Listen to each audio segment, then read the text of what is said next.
Alright, chat. Welcome in to You Make This House a Home. Gonna pretend that didn't happen. We're gonna restart. We're gonna restart. We're gonna restart.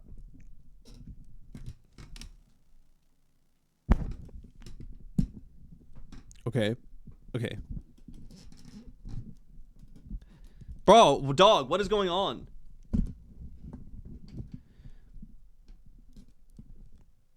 Hula hooping worm.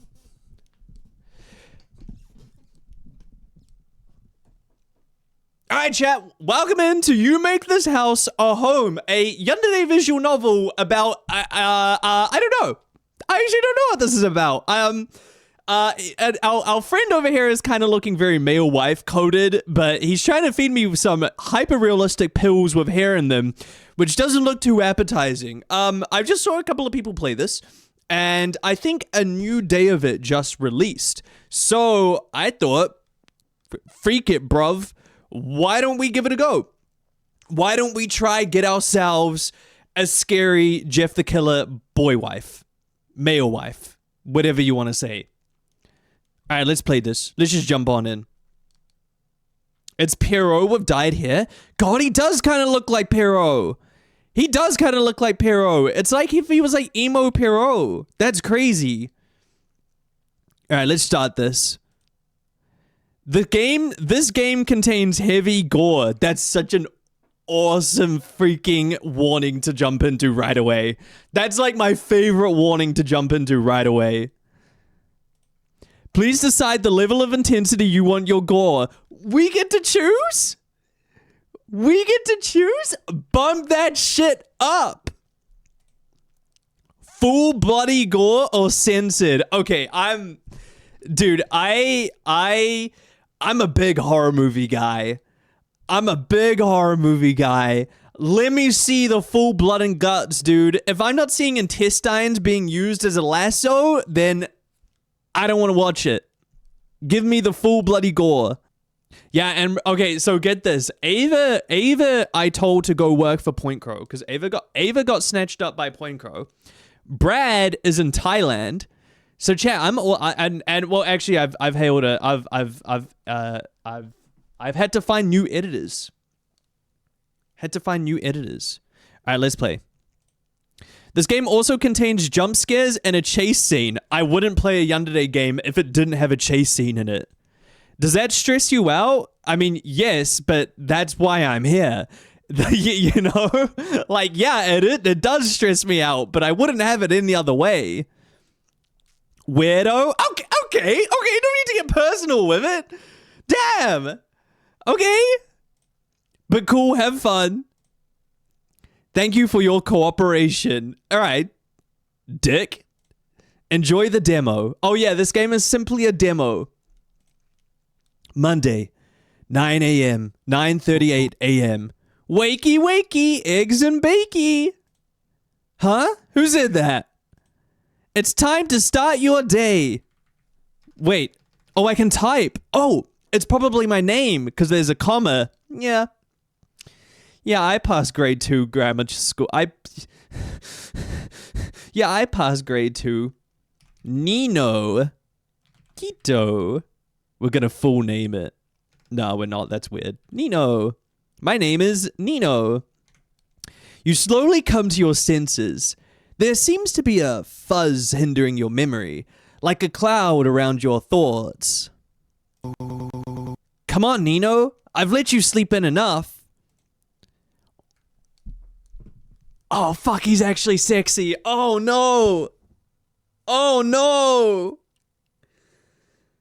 Oh, dog, I didn't think that would actually be hot. It always gets me when they dude, when... Oh... Dog, when you can't tell if they're when you can't tell if they're a man or a chick, that's what gets me. That's what gets me. If I can't determine your gender from the first time I look at you,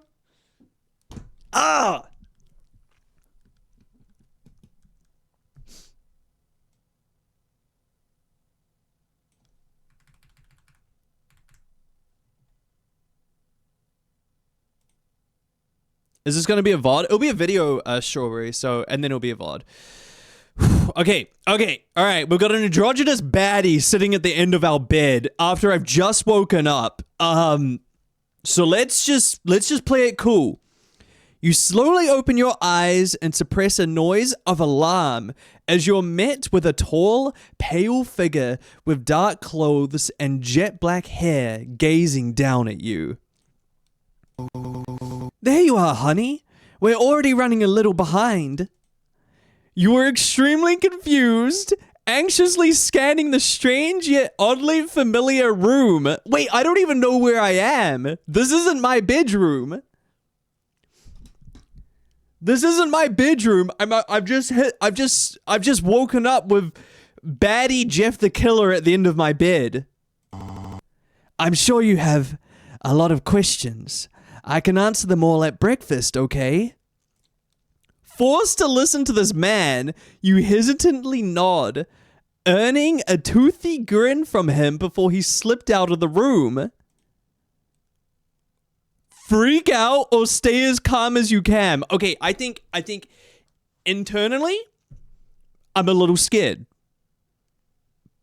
Okay. I think my instincts are to be a little scared. But mentally, I'm thinking, how can we make the most out of this situation? You know? I've woken up with an absolute baddie sitting at the end of my bed. I don't know where I am. I don't know how I got here. We might as well make the most out of this situation. So let's just stay calm for now. You close your eyes and take some deep breaths, opening them again when you feel ready enough to face whatever was downstairs. You get out of bed, your feet leading out towards the bathroom in your room. You had no idea that was in there, yet it was like muscle memory. Oh, like we've been here before. Looking in the mirror, you feel a bit more at ease. You look at yourself deeply in the mirror. You know it's your face, but it feels wrong somehow. What did he do to me? What did he do to my face? You are feminine presenting, neutral presenting, masculine presenting. Dude, we could go neutral presenting and be like another androgynous baddie. We could be androgynous couple. You could look at us and have no idea who we are. I appreciate that it's feminine presenting. I would say I lean reasonably masculine presenting. I don't think many people are looking at me and thinking I might be feminine. But it could be fun to go right down the middle. I need water.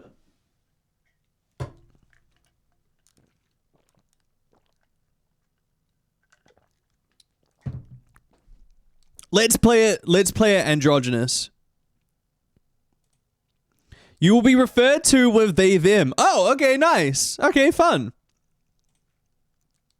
After freshening up a bit and feeling much steadier, you head downstairs. Oh, as you advance downstairs, you're met with the pleasant smell of meat, as well as a soft sizzle of oil on a pan. You take a seat at the table, not knowing what else to do. Hey, there's a little note up there, and a little Polaroid. And some tinfoil behind the oven for some reason. You see the back of the stranger, now wearing a baby pink apron that seemed a touch out of place with his entire aesthetic. Hey, okay, you're allowed to be a little pastel goth sometimes. You also couldn't help but notice the odd way stray locks of hair were floating over his head, as if stuck to the ceiling by the tips. You could hear him humming softly as he killed the heat of the stove and began plating the food. Maybe he just doesn't shower, okay? Maybe he's just a bit of a boy failure, alright? Sometimes we go through these phases. A little bit of greasy hair. Dog, my power company just told me... Wait, what the fuck? My power company just texted me saying that they're gonna shut off my power in 2 days from 9:30 to 4 p.m.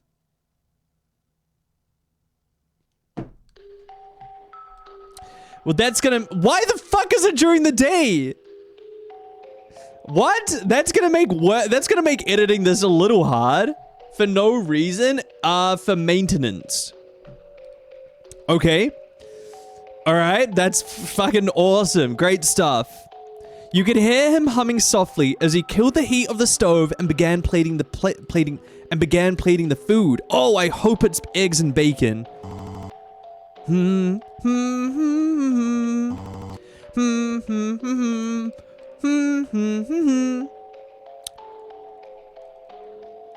I don't know if he's cute or creepy. Oh, wait. I don't know how to feel about this. Oh, it's like a natural reaction of Uncanny Valley. Kind of got an arch on him. Okay. No, he's cute. No, he's real cute. No, he's a little cutie patootie. Kind of Momo coded. Why is he giving... Yes. Good morning, Nino. Good morning to you, horrors beyond my comprehension. Good morning to you, horrors beyond my comprehension. You're presented with a surprisingly adorable breakfast. Oh my god, it is eggs and bacon. Wait, this is exactly how I like it. A little bit of golden brown toast, sunny side up, 2 slices of bacon. How did you know this was my favorite? From what you could see, a golden brown toast, bacon, and a sunny side up egg with odd specks and powders on the surface, you could only assume to be various seasonings, or maybe his dandruff, because I don't think this guy showers. You can't remember if you ate meat or not, but would it even matter? Yum, yum, yum, yum. You should eat. I think you'll enjoy it.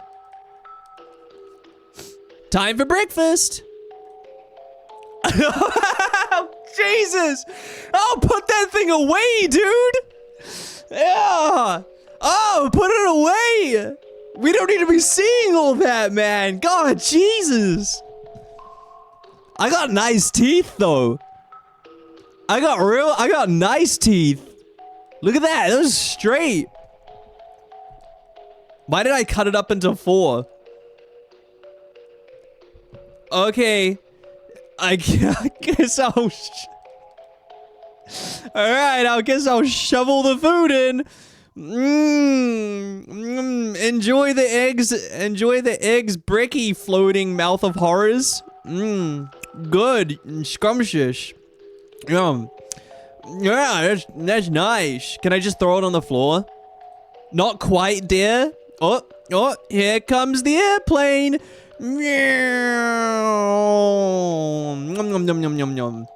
Here comes the second airplane. No, that way I shouldn't say that. Here comes the train. Yum. Breakfast finished. Thanks for breakfast, I guess. Thank you. You know what? No. You know what? I could say, who are you? But I think it's important that we be a good guest and we thank our kind of cute host for the lovely breakfast.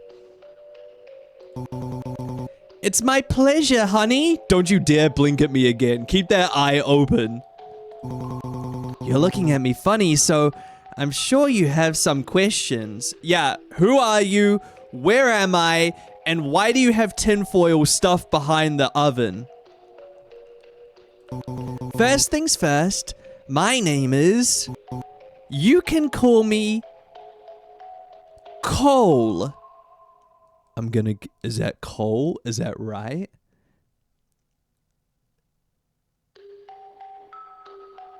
Is that right? Is that right? He's kind of giving Undertale. Is it the...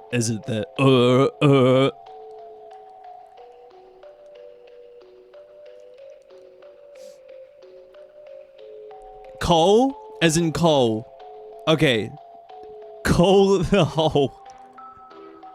Coal the hole. Awesome. You can call me Cole. Now that introduction's out of the way, what would you like to know, my dear? Are we dating? That's what I would like to know. No, what I want to know is how the freak are you getting your hair to do that? Did you learn how to do that on TikTok? Where are you? Who am I? What are you? I feel like that's not a nice thing to ask someone. I'm gonna ask, where am I? Where? Home! Oh wait, you're actually really cute. This house is a place I brought fresh out of high school. We spent a lot of time here together. Wait, what the fuck? The housing market is... Wait, how the fuck is the demonic horrors beyond my... Dude, how the fuck is the demonic horrors beyond my comprehension buying a house in this market before I am? Huh? How did he get that money?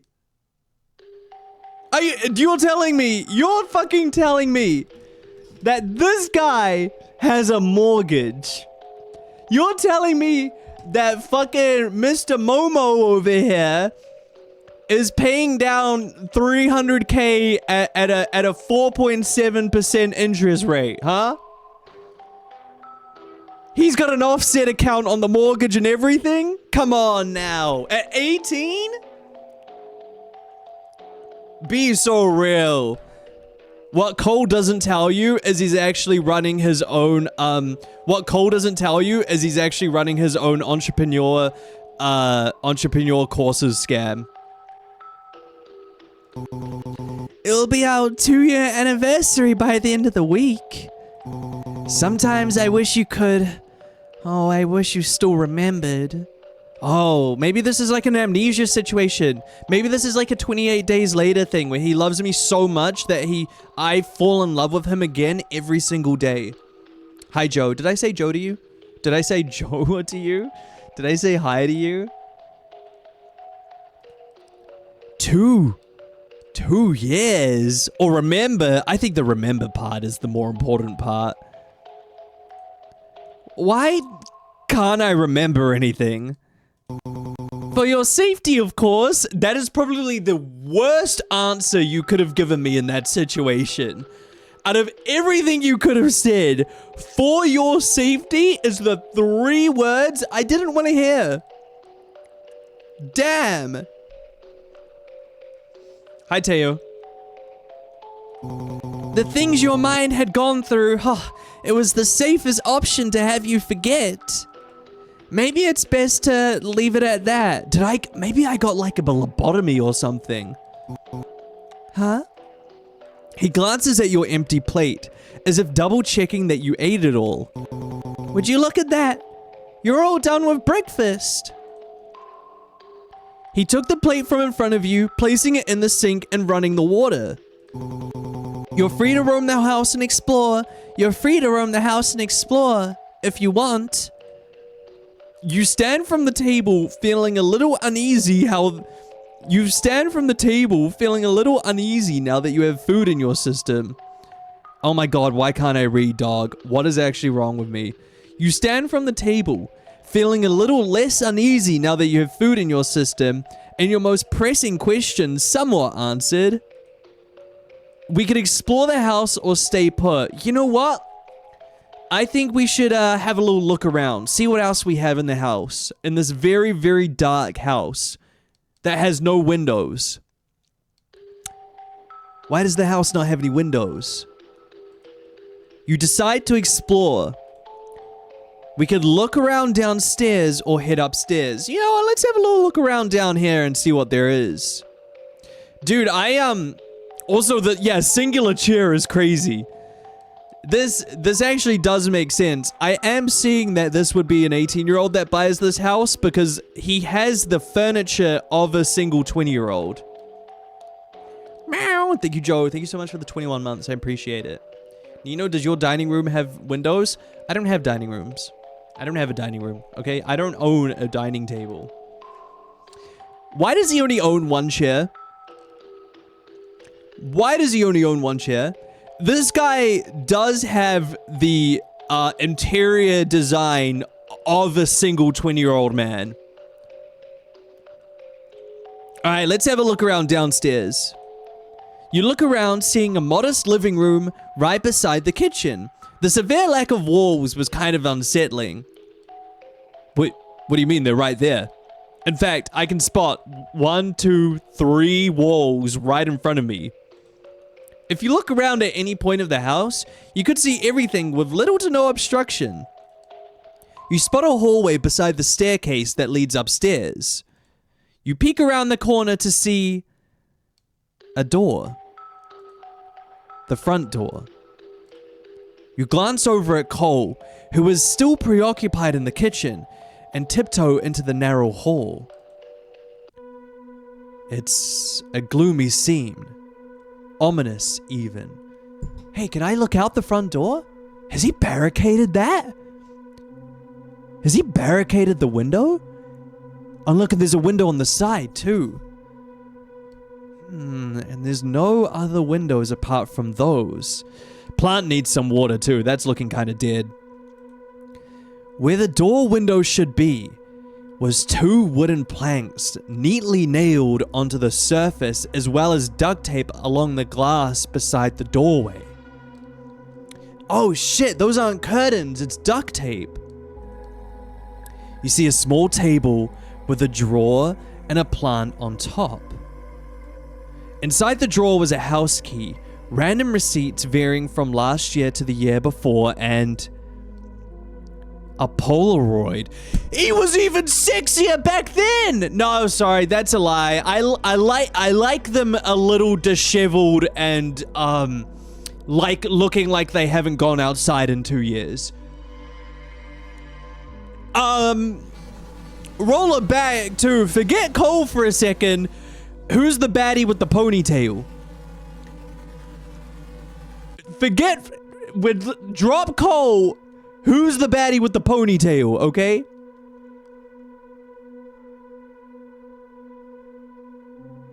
This is pure evidence that hot people attract hot friend groups. What if I'm the baddie with the ponytail? Stop, don't get me excited. A slightly crumpled Polaroid. A slightly crumpled Polaroid. It genuinely just looks like we're at like a diner or something.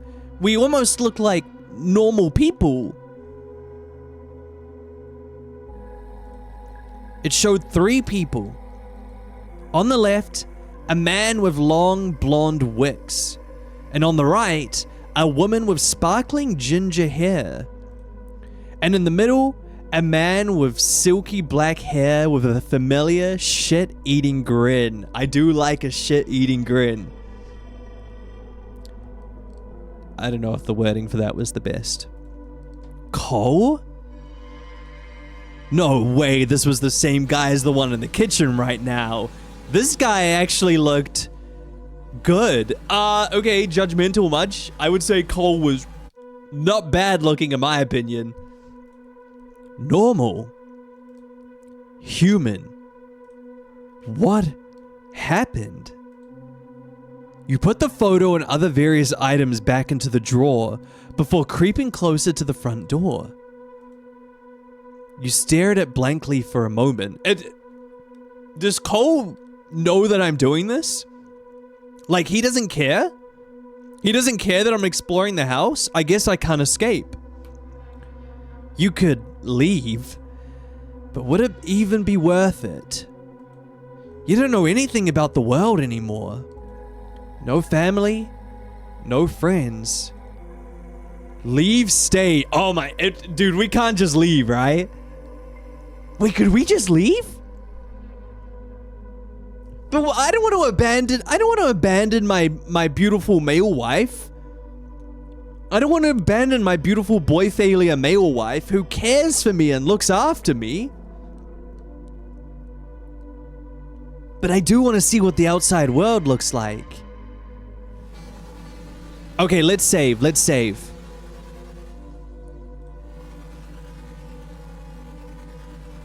Oh.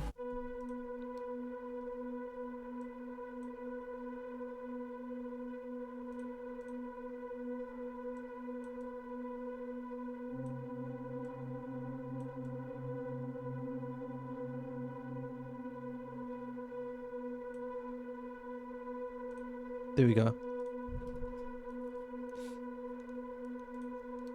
Okay, you know what? We're gonna be rude. We're gonna be a rude guest, and we're gonna dip. Even though he's cared for me for 2 years and looked after me and just fed me the most delicious breakfast, we're gonna dip and see what the outside world looks like. You slowly, very slowly reach for the handle. Oh, shit! Oh, why does his skin look like that? Why does his... What? You flinch as a murky, toned hand gently grabs yours, preventing you from reaching the door. His skin feels oddly rubbery, skin adjacent, but not quite there. Dude, he actually is like, he hasn't showered in 2 years. He actually hasn't showered in 2 years. I do like a good musk, you know. Sometimes a bad smell is a good smell. I hate to say it. Hey, June, he's still live? I just started, bro. I've only been on for an hour. Sometimes it's okay to go after the swamp monster. There you are, Nino. Funny how you immediately wandered off to the one place I hoped you wouldn't go. He turns you around with surprisingly controlled force, keeping your back to the door as he clasps your hand with both of his. Dude, he was way too skinny to have any strength in him.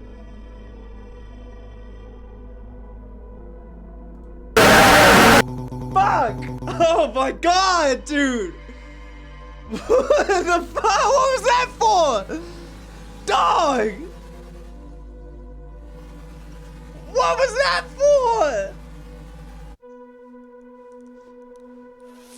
Fucking... Why?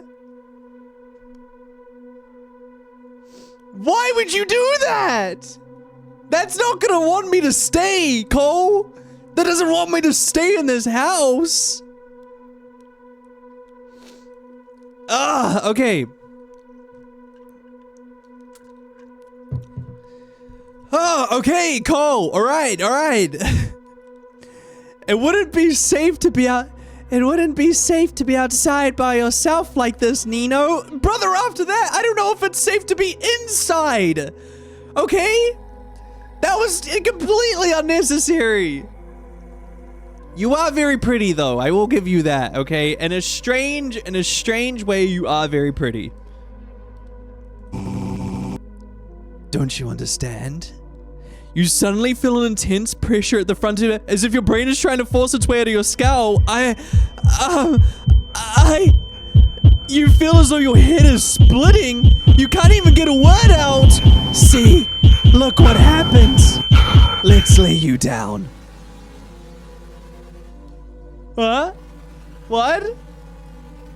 Huh? You remember being led by careful hands to what you could only assume to be his couch. Rest your eyes for a while, honey. It never gets easier to do that. You slowly come to your senses. The distant sound of soft humming coming from the kitchen. You prop yourself onto your elbows. Your ears were ringing slightly, but it was manageable. My ears are always ringing, dude. It's tinnitus.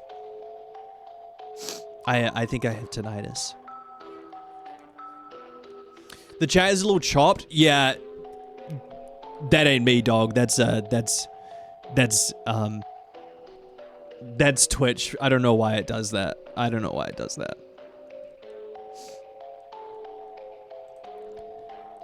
Oh, okay. Oh, shit. Wait, I take it back about what I said about interior design. This is nice. Okay, a little bit of like, this is kind of like mid-century look. Dog, I'm telling you, man. Just like a tall plant in that corner over there. Maybe like a couple more things up here, you know? This is nice. Maybe pulling down the boarded windows. And I think you've got yourself a nice living room here. I've been watching far too much Caroline Winkler to not look at this and think, yeah, there's a lot of potential in this space. The couch looks stained though. It's just boy musk. What do you want? All right. it adds a certain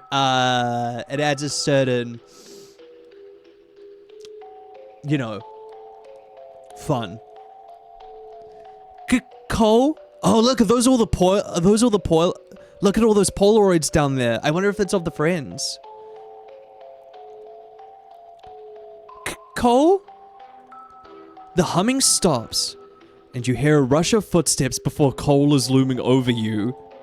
You hardly have time to register how quick he moved before he was helping you up. Hello, dear. How do you feel? Dog, this is the male fantasy. I'm not even gonna lie to you. If I'm not this boy wife to my partner, why am I here? You know what I mean? Bro, if I'm not wearing a hyper-realistic PNG of an apron and looking like the most disheveled servant ever, then I'm not doing my job as a male partner. I think the one thing that he's lacking is he's not on his knees groveling at my feet. I think that's the one thing he's lacking in his boy-wife job. Hello, dear. How do you feel? Fine, I guess. What happened? How long was I out? He stared at you blankly for a moment before replying. I'm not sure. I found you on the ground unconscious, so I laid you down to rest your head. He's lying! He's lying to me! I also think, what made me pass out? Was it his hands?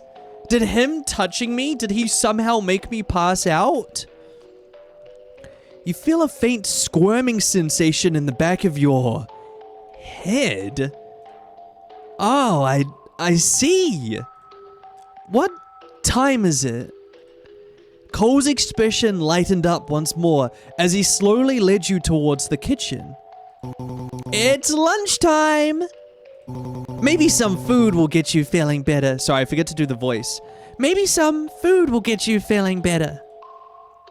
You open your mouth to say something, but you're sat in the chair once more. Oh God, how did I get here so quickly? Oh, all right. Monday, 1:30 p.m. Dog, it wasn't Monday last time, was it? I don't think it was Monday last time. Maybe I'm wrong. Hi, pretty boy. You are just so cute. Really? You're presented with a normal looking sandwich. Yeah, this isn't gonna have my usual protein. I'm sorry, Cole. This isn't my usual, I usually need a bit more than ham, dude. I like to have a chicken breast for dinner, for lunch. From what you could see, 2 slices of bread, lettuce, tomatoes, lunch meat, and cheese. Yeah, this isn't gonna keep me full till dinner, bro. Nothing seemed too out of the ordinary. Where is he getting his groceries? Do you think he's just like door dashing them in? You should eat. Time for lunch. I don't like this part. I don't like having to feed the whole. Dude, he even cut my crusts off. That's how you know he loves me. Oh yeah, that's nice. What is this, turkey meat or is it ham? Yeah, my love eating. I love being a floating mouth in the void. Scrumptious. Scrum diddly-umptious. What's wrong with my hands? Why do my hands look like his hands now? It's Bologna? You're Bologna. Yummy. Lunch finished. There was an odd aftertaste in your mouth. A little bitter. Cole, what was that sauce?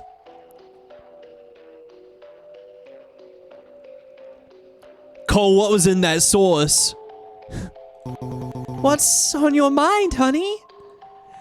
Who are the people in the picture, Cole?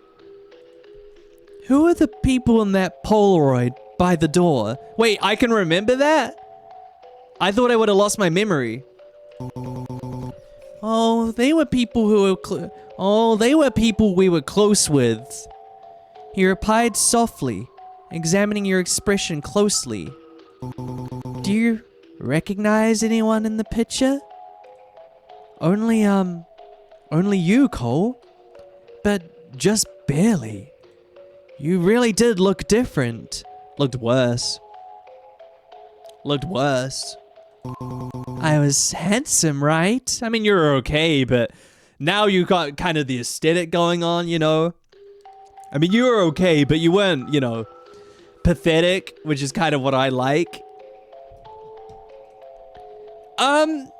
Yeah, no. Let's raise him up a little bit. Let's say yes. Very handsome. Oh, he's blushing. He's a cutie pie. Still are. Oh, shit. I'm laying the moves on. You giggled with him as he leaned a little closer. Clearly enjoying himself. Well, to answer your question, Little Red Riding Hood was a woman named Phoebe, and Goldilocks is a man named Zeke. They were our closest friends. What happened to them? But not anymore? Oh, no. Not anymore. He lets out a soft sigh, glancing down at your empty plate as if double-checking that you ate it all. Why does he do that? Why is it so important you finish all your food? Well, looks like we're all done here. God damn! Those legs go all the way up, Cole? Gee! God damn! Oh my god! Dude, put my male wife in the skimpiest outfits, dog. Holy hell! Time for second lunch, baby. I know what's for dinner. Zero ass to speak of? Yeah, but the legs.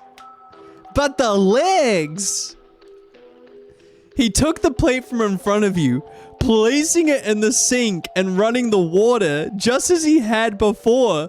Bro, there is no way that his head isn't touching the ceiling.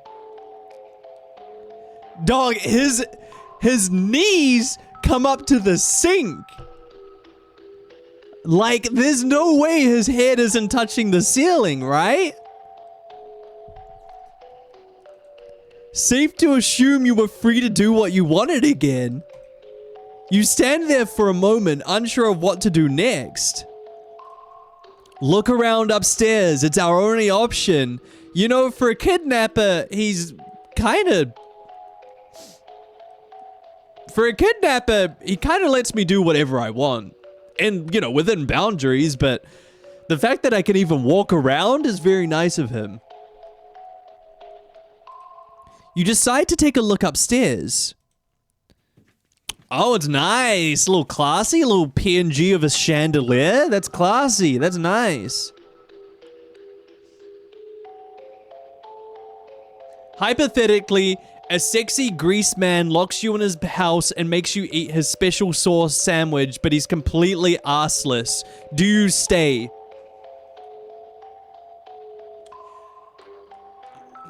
I mean, how flat are we talking? Like are we, cause like, we're talking like plank? We're talking like a plank?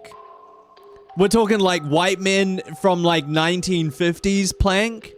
Completely flat, just legs? We're talking Hank Hill ass? I mean, we can do some squats together, you know? We can do some squats together. But you're right, that's a hard sell. But you are right, that is a hard sell.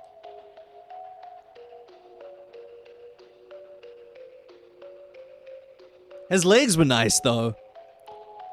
Negative curvature. He had a...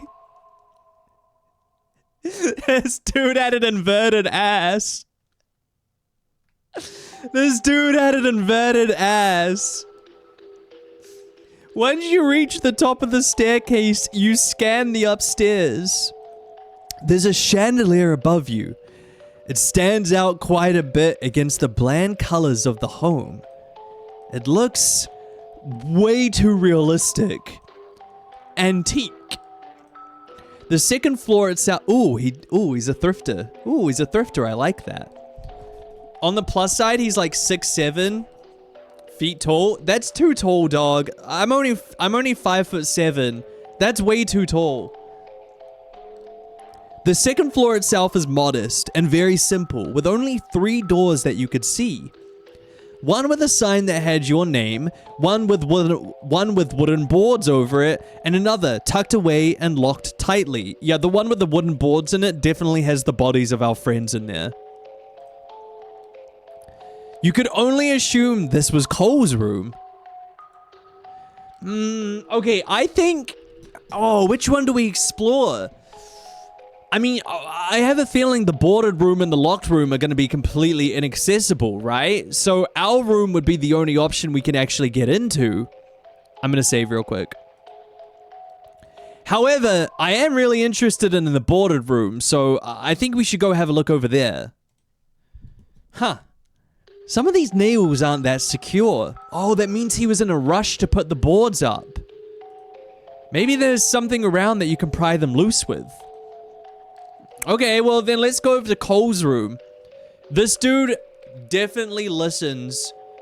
Oh my god, what's that punk band name? Fuck, what's that punk... What is that name?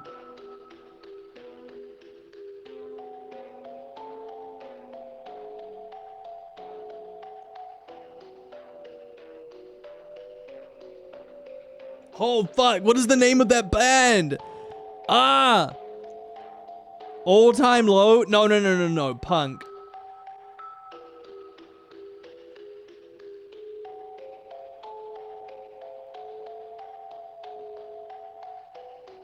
Oh my god, I'm actually so... Dude, I'm so fucking...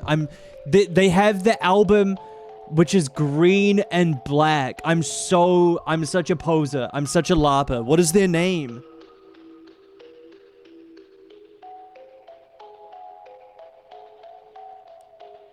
Oh my god, I'm such a LARPer, bro. Green Day? No. Older than that.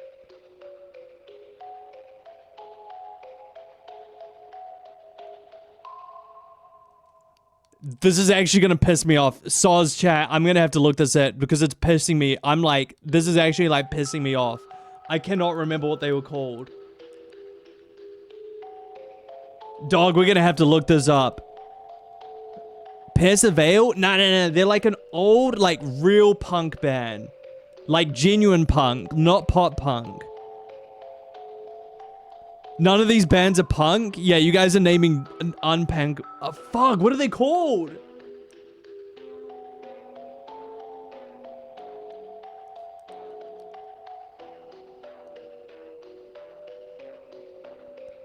The Cure? Typo Negative! Yes! Yes! Skulls for Bones! You're a fucking legend! Yes! Typo Negative! Oh my god! Yes! Dude! Cole is 100% someone who would listen to Typo Negative. 100%. Cole's the kind of guy that has typo negative posters plastered all over his room. And we're about to find out if that's true. We're gonna go see the locked room. The door looks like it's been modified. Where a doorknob should have been is a handle with a large padlock hanging off of it. If Cole has a key, it's hidden somewhere. Wasn't there a key downstairs? Okay, well, let's head over to my room then.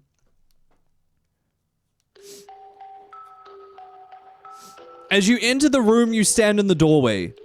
You see your bed, a closet with 5 of the same sweaters hung up on the clothes hangers, the bathroom, and to your right, a short bookshelf with multiple random books, he better have Dune on there, 2 framed pictures, and a shoebox at the very bottom.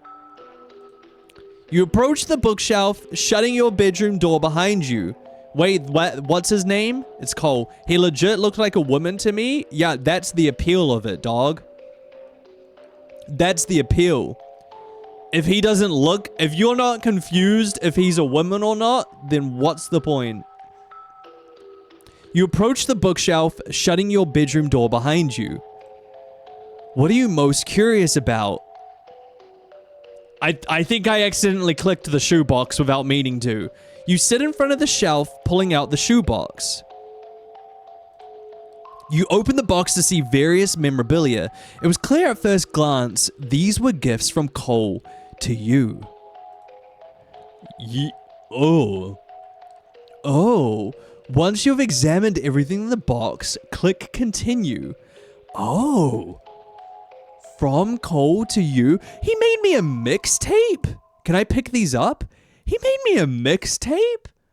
Wait, he really does love me. Some flowers? Those kind of look like witchy flowers. That's cool. A little teddy bear? Oh, that's very nice. That's cute. Cafe food? What do we get? Black coffee. Grandma's antique. Oh, that's when we would have got the chandelier. 919XXXXXX. What is that? Did someone give me their number? Did someone hit on my man? Did someone try to fucking give my man their number? Are you for real? I'm not having that.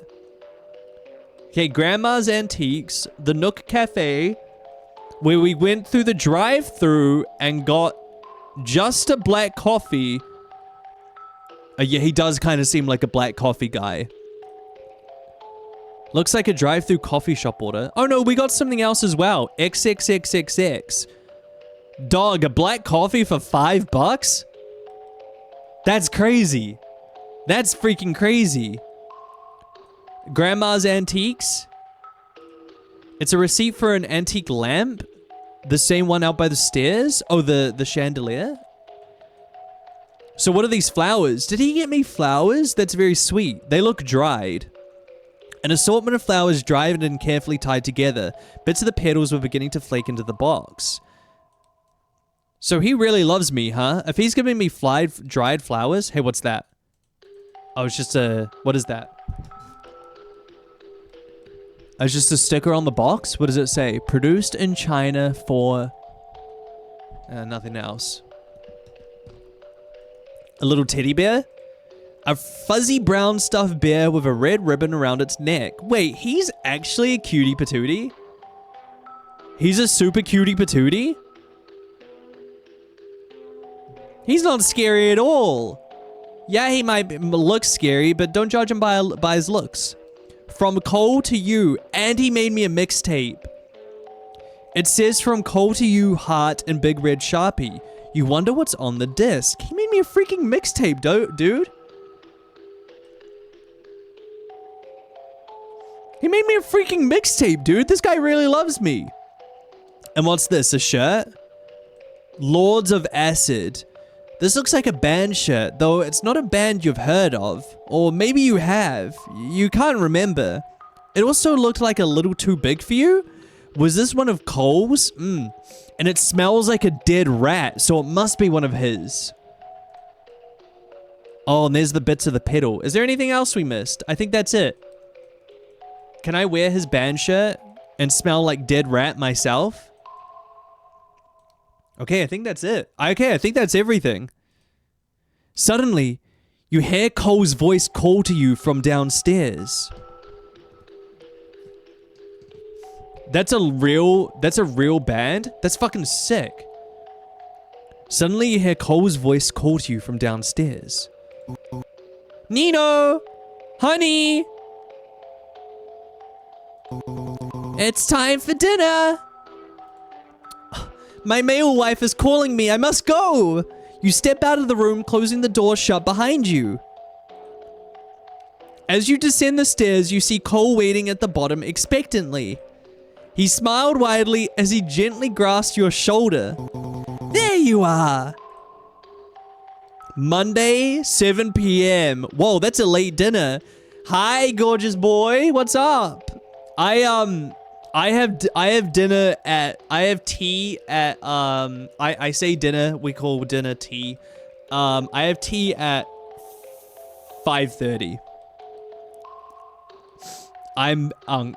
I have tea at 5:30.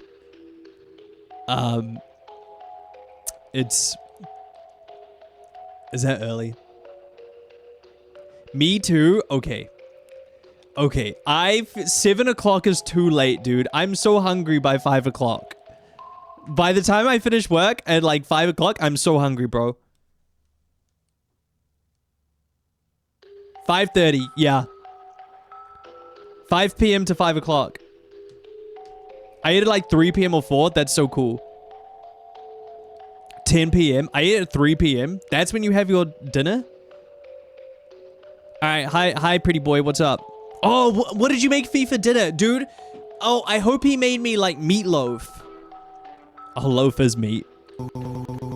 I hope you had a fun day. It was really fun kind of wandering around the house mindlessly like I was a trad wife. You're presented with a... oh. Spaghetti! Oh, I hate spaghetti, man! No, I don't want spaghetti! God, oh, jeez, Cole, do we have to? At least I like meatballs. You hate spaghetti? Well, I guess I don't hate it, but it's like... it's just kind of boring, you know? It's like spaghetti... especially when my meatballs are like 144p. Oh, I guess if I have to eat it. Spaghetti with... what is that mixed in the noodles? Have you never seen a meatball before, you moron? You should eat. You should eat. I don't think I want to eat this, man. I don't like spaghetti. This time, it feels different. It's important. I cut my spaghetti into pizza shapes. I definitely don't like spaghetti when it's cut into triangles, dude. Oh, come on, man. Triangular spaghetti, well, at least it's different. At least he cut the crusts off my spaghetti. All right, have that whole.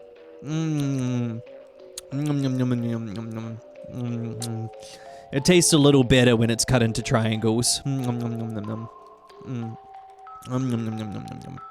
Dinner finished. There were conflicting textures, like you were eating something still alive. What? What the fuck do you mean by that? I've never experienced that before in my life. That feels like a fucking understatement. I would vomit. It's just like, yeah, it kind of tastes like it's still breathing. We're eating our friends, aren't we? We're definitely eating our friends. It's human meat. It's definitely human meat. He probably just heated it up in the microwave. It made you feel sick to your stomach. Anything new, honey? I don't know why he sounded like that. I'm sorry. Yeah, what's with all the stuff in the shoebox? Oh, you mean the shoebox on the bottom shelf in your room? You nod.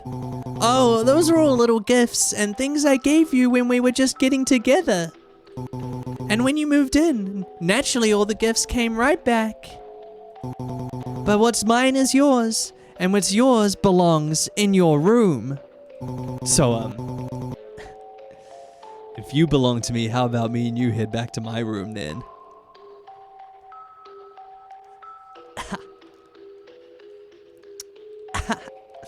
Sorry.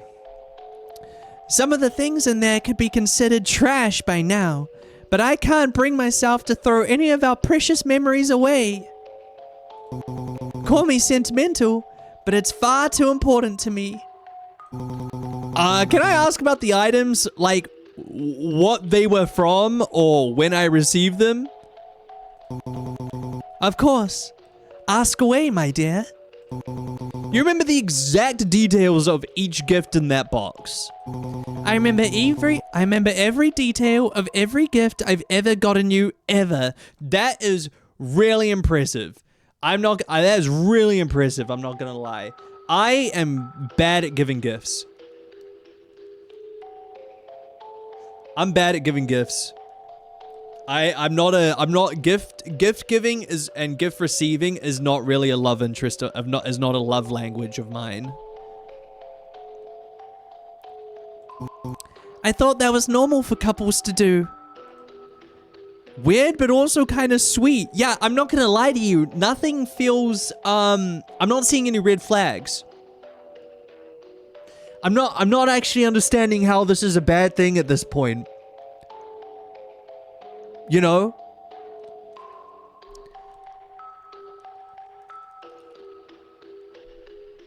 May this love find me. Truly. Truly. Nino, the red flag is the human me? I mean, that's just, like, your opinion, bro. You know? Okay, I want to ask about, oh, what do we want to ask about? I want to know more about the CD. No, I want to know about the band shirt. What's on the band shirt? I want to know more about the band shirt. Like, did we see them live? October 25th, 20 blank. October 25th, 20 something something. For my birthday, I wanted to take you to a music festival. Of course, my music taste has always been a bit underground, so I gave you the shirt so you had something to wear. I couldn't bring myself to ask for it back in the end. Ha. He picks up the plate, disregarding the strange nature of the meal as he stands to put it in the sink. It's getting late. You should get to bed. It's like 7 o'clock.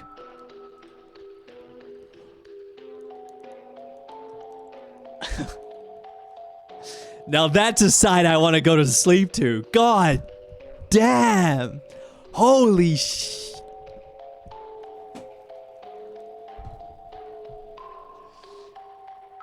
Like, unironically, smash. Ho.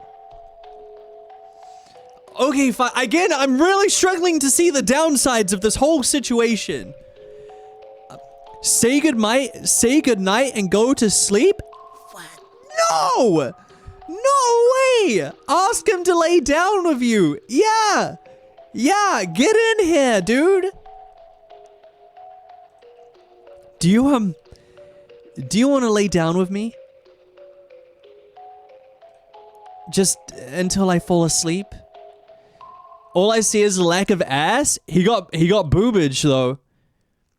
Does the boobage make up for it?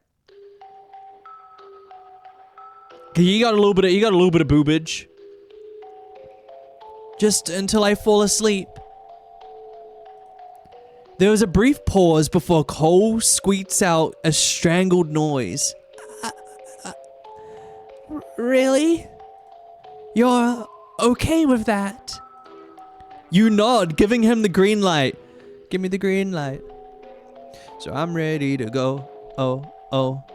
Oh, we. That is a fucking niche song reference. Somewhat. I feel like if someone knows what the fuck I'm saying. Like, not niche, but like... and out there. Sometimes the horror femboys are more than their bodies. Sometimes. Oh my god, he's so cute. What the? How am I meant to see this is a bad thing? What the fuck? With those big, beautiful eyes, I'm meant to be scared of him? Come on. Come on. Cole hesitates for only a moment before laying on the mattress beside you. Oh my god. He was on the very edge of the bed, keeping a respectful distance from you, with his hands folded carefully in front of you. Disrespect me. Get closer. None of that respectful. Like, what are we doing? Disrespect me, dude. Get closer. Look at his hair. Even his hair going into the little love hearts. He looked like even breathing near you wrong would be a cardinal sin on his part. Sweet dreams, my love. His voice is soft, almost reverent. You feel his fingers brush your arm, a fleeting, gentle touch, before sleep pulls you under. October 25th, 2004, 12 p.m. Dude, it's a flashback. It's when we went to the concert. You're standing in your old apartment, rummaging through your closet with growing frustration. Every shirt you own feels wrong. Too plain for the kind of music playing that night. Oh, I've only got normie band shirts. Too bright for the time of day. Too boring for the kind of underground music festival Cole insisted on dragging you to for his birthday. I just don't have anything that fits the vibe. You flop onto your bed, defeated. Does that mean we're gonna see Cole pre-boy failure? Leaning against the headboard with his knees scrunched up was Cole. Too tall for the twin-sized mattress, but sitting there taking up space as usual. He pipes up.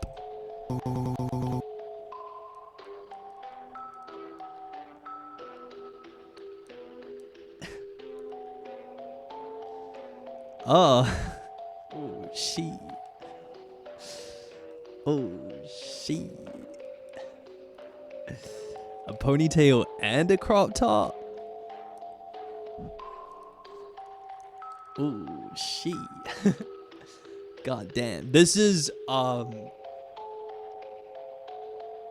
snatched waist, ponytail, and a crop top.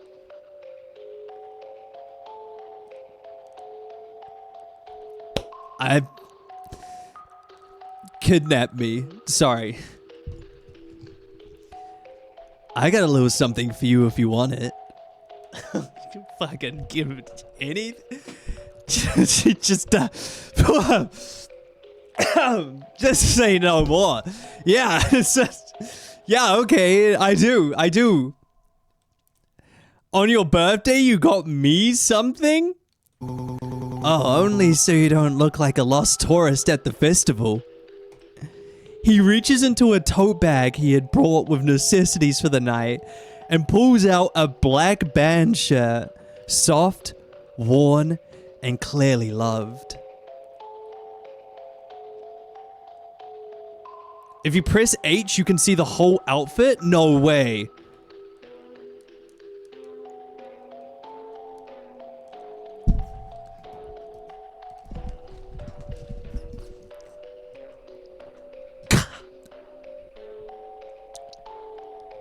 Bro, they hit the creator of this game was hitting a very specific audience. And that audience was me.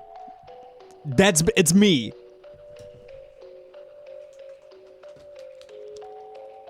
Dog, literally, dog, my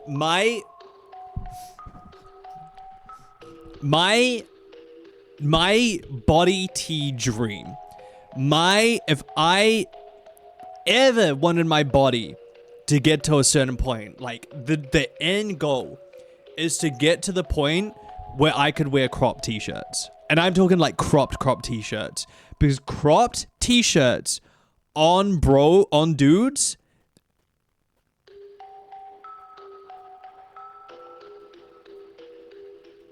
you know,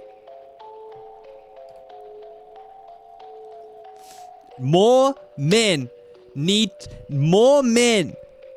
to look this girly.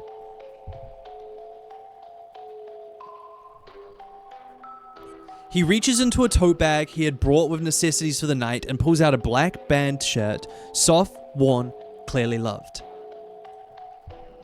The design is faded, the logo half cracked, the fabric stretched in places.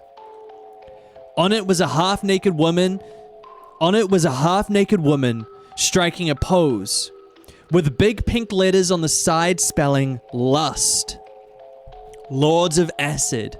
One of Cole's favorite bands. So this is a real band, right? You guys said this was a real band? Should we listen to a song?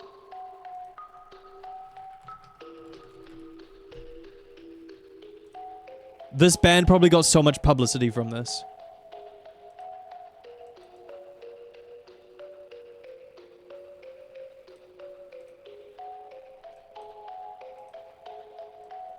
You can't hear it, can you?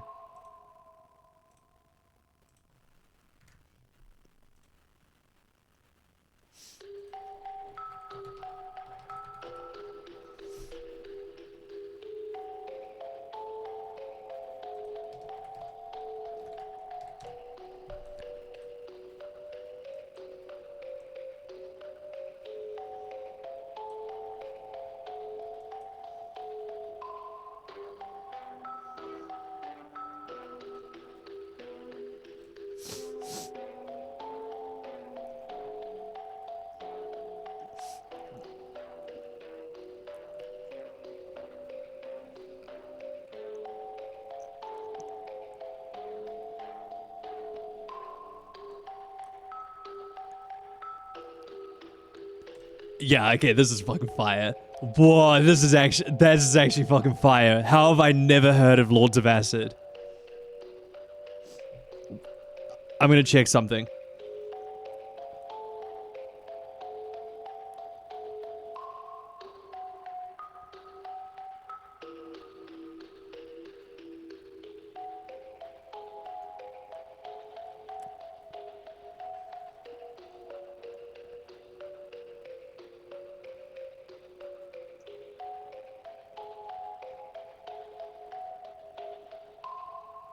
Okay, just adding that to my Spotify real quick. Fucking fire. That was crazy. That was fucking fire.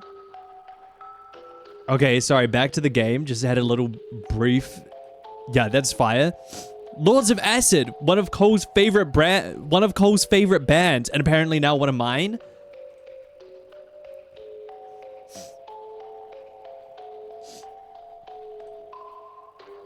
This is yours.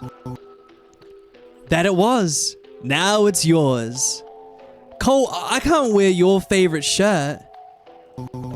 You can, and you will, because you'll look adorable in it. He tosses it at you, and it lands in your lap with a soft thud. You're ridiculous. And you love me. Are we dating at this point? We must be dating at this point. You roll your eyes, but you're smiling. You hold the shirt up. It smells faintly like him. Ugh, dead rats. Laundry detergent. Oh, my bad. Laundry detergent, cold air, and something warm you can't quite place. It's huge. It'll look cute, oversized. You just want to see me drowning in your clothes. Maybe.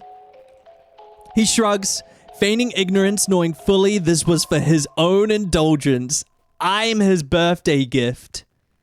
I wanted today to be special for you too. My birthday doesn't matter much to me, but spending it with you does. You look down at the shirt again, fingers brushing the cracked ink. Thank you, Cole. Really. He beams, bright and earnest. Put it on. I want to see. You stand, slipping the shirt over your head. It hangs loosely, the hem brushing your thighs. Wait, why am I his femboy boyfriend in this situation? How'd the roles reverse here? Happy now? Very. He reaches out, gently tugging the sleeve to straighten it. You could, cut it up or something if you want to match with me. He offered, referring to his own stylized shirt of one of that band's albums. Maybe tie it or something. Okay, perfect. You open your mouth to respond. I thought, dude, that first half of the sentence, I thought it was going somewhere else. But the room lights flicker. The gentle moment broken. Cole's smile lingers, but the edges blur, smear, melting into darkness. Tuesday, 9:29 a.m.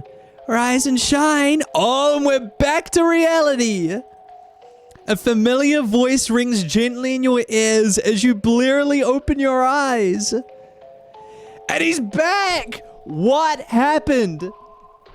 What happened where he went from endearing, sexy, going to festivals to this absolute male wife boy failure? How did we get here?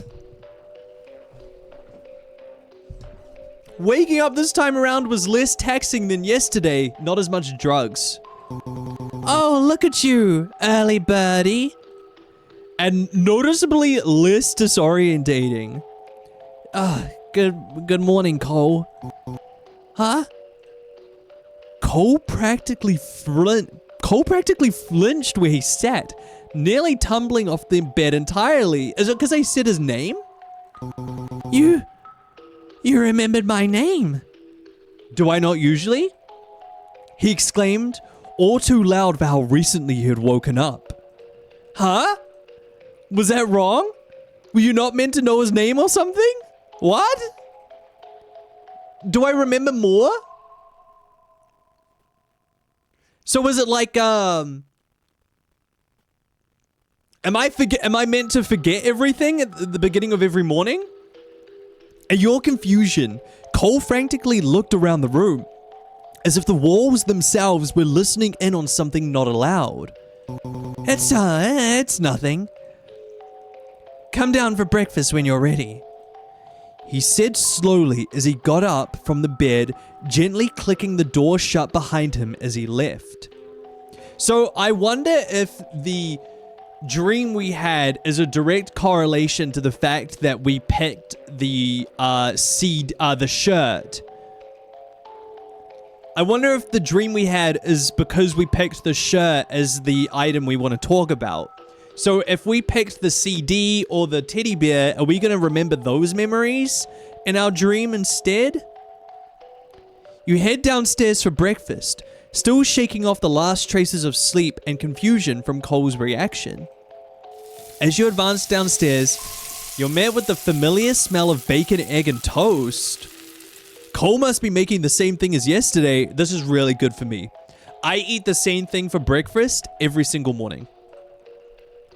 You take a seat at the table, watching the back of Cole as he mechanically made breakfast. He says nothing this time as he sets down the toast. It makes you a little anxious hearing Cole this quiet. He knows that something's up, something's changed.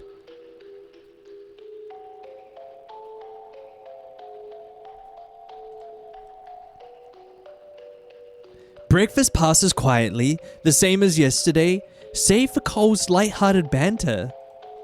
He was gazing deeply into your eyes, as if trying to assess something. His face was completely blank. It was so unnerving. You have some time before... Wait! We didn't get to wander around this time? Huh? Baby boy. Look how cute he looks, goddamn. You freeze mid-step. Cole stands at the bottom of the stairs, apron still on, and looking damn fine at the same time, and looking damn good in it. Hands clasped tightly in front of him. Can we talk before you wander off? Dude, what the fuck is up with his hands? What is wrong with his hands? Dude, he's got the like arthritis fingers. Look at them. Sure, we can talk. His tone is gentle, and he's smiling like before, but there's a strange urgency beneath it, like he's afraid you'll disappear if he looks away. Talk about what? Just this. You. Today. He gestured toward the living room. Come sit with me for a bit, please? You nod, unsure what else to do. Cole briefly ducks into the kitchen before returning with his apron neatly folded once more. You sit on the couch. You sit on the couch. Cole sits beside you after setting the apron down on the coffee table beside a stack of Polaroids. Close, but not touching. Why? Why won't he touch me? Is it because every time he touches me, he gives me a migraine or something? His posture is stiff, like he's rehearsing how to be normal. It does have it has two endings, I believe, Joe. You remembered my name this morning. Yeah? Well, you're not supposed to do that. Oh, oh, that's not good. Oh, are you mad at me? Are you mad at me? Did I do something wrong? I can forget. He says it quietly, almost like he's afraid of the words themselves. Is that bad? No, the aprons are gone? Yeah, but it means we can look at his juicy thighs. Is that bad? Yes. Well, no, it's wonderful. It's just unexpected. He fidgets with the helm of his winter sweater, twisting the fabric between his fingers. He's gonna bash your head in. Dog, he can't hurt me. He can't hurt me. He loves me too much. He looks away, embarrassed. But today is different. You're not supposed to be different. Different how? I don't know, but your vibe is just different. He leans forward. He leans forward slightly, studying your face with unnerving intensity. It's nice, but it's wrong. You shift uncomfortably. Cole, what exactly did you want to talk about? Everything. He says it too quickly. I mean, just whatever you want. I want to hear you talk. About what? Anything. Your thoughts. What do you think of the house? What do you think of me? I don't have any thoughts. I've pretty much just spawned into existence. I don't have anything. He pauses. Especially that last one. Why? Because I like hearing it. You sigh. Okay, time to indulge his ego for a little bit.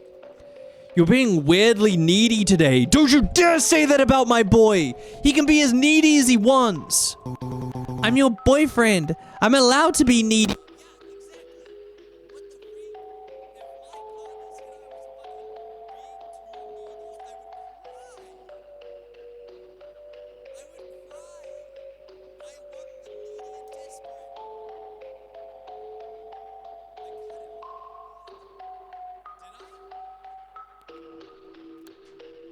My mic blew out. That's awesome.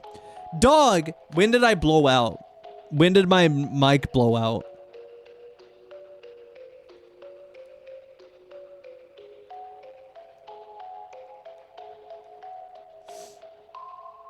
Right when you yelled? Dog, if my partner said that I was being too needy, I would cry. I would freaking cry. Needy's how I want them. I want them needy and desperate. How else do you want them? If anything, he's not being needy enough. He hasn't got on his hands and knees once.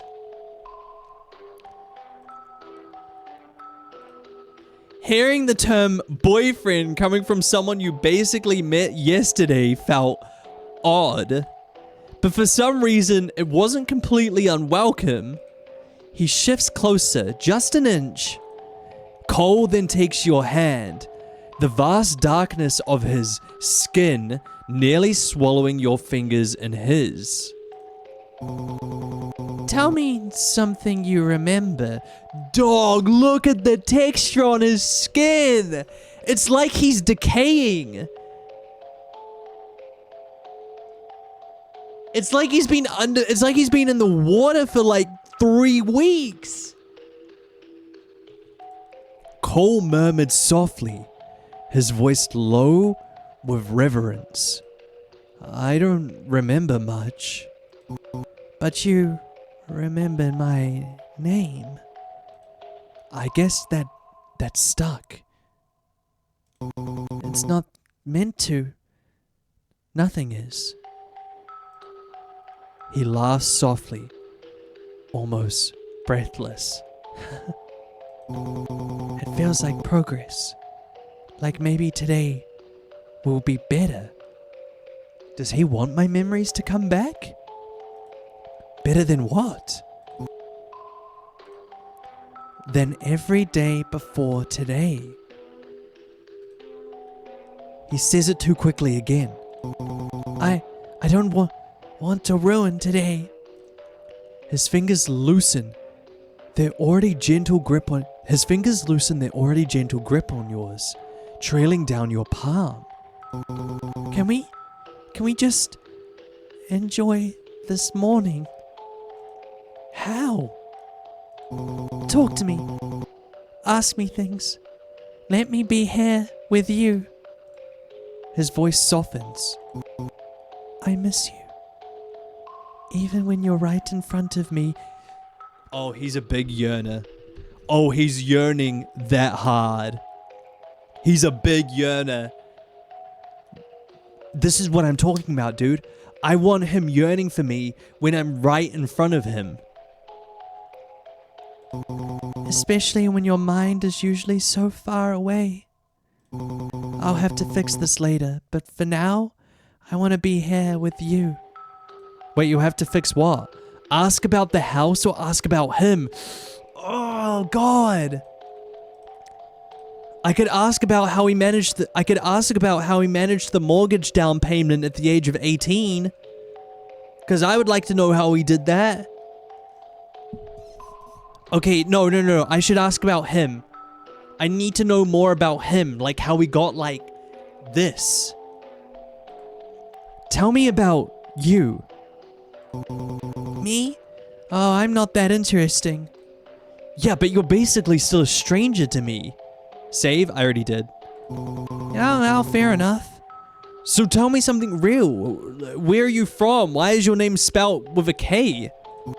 Something real. Yeah, like why did your parents decide to name you Cole like that? He thinks for a long moment. I like when you say my name. That's not a thing. That's not a fact about you.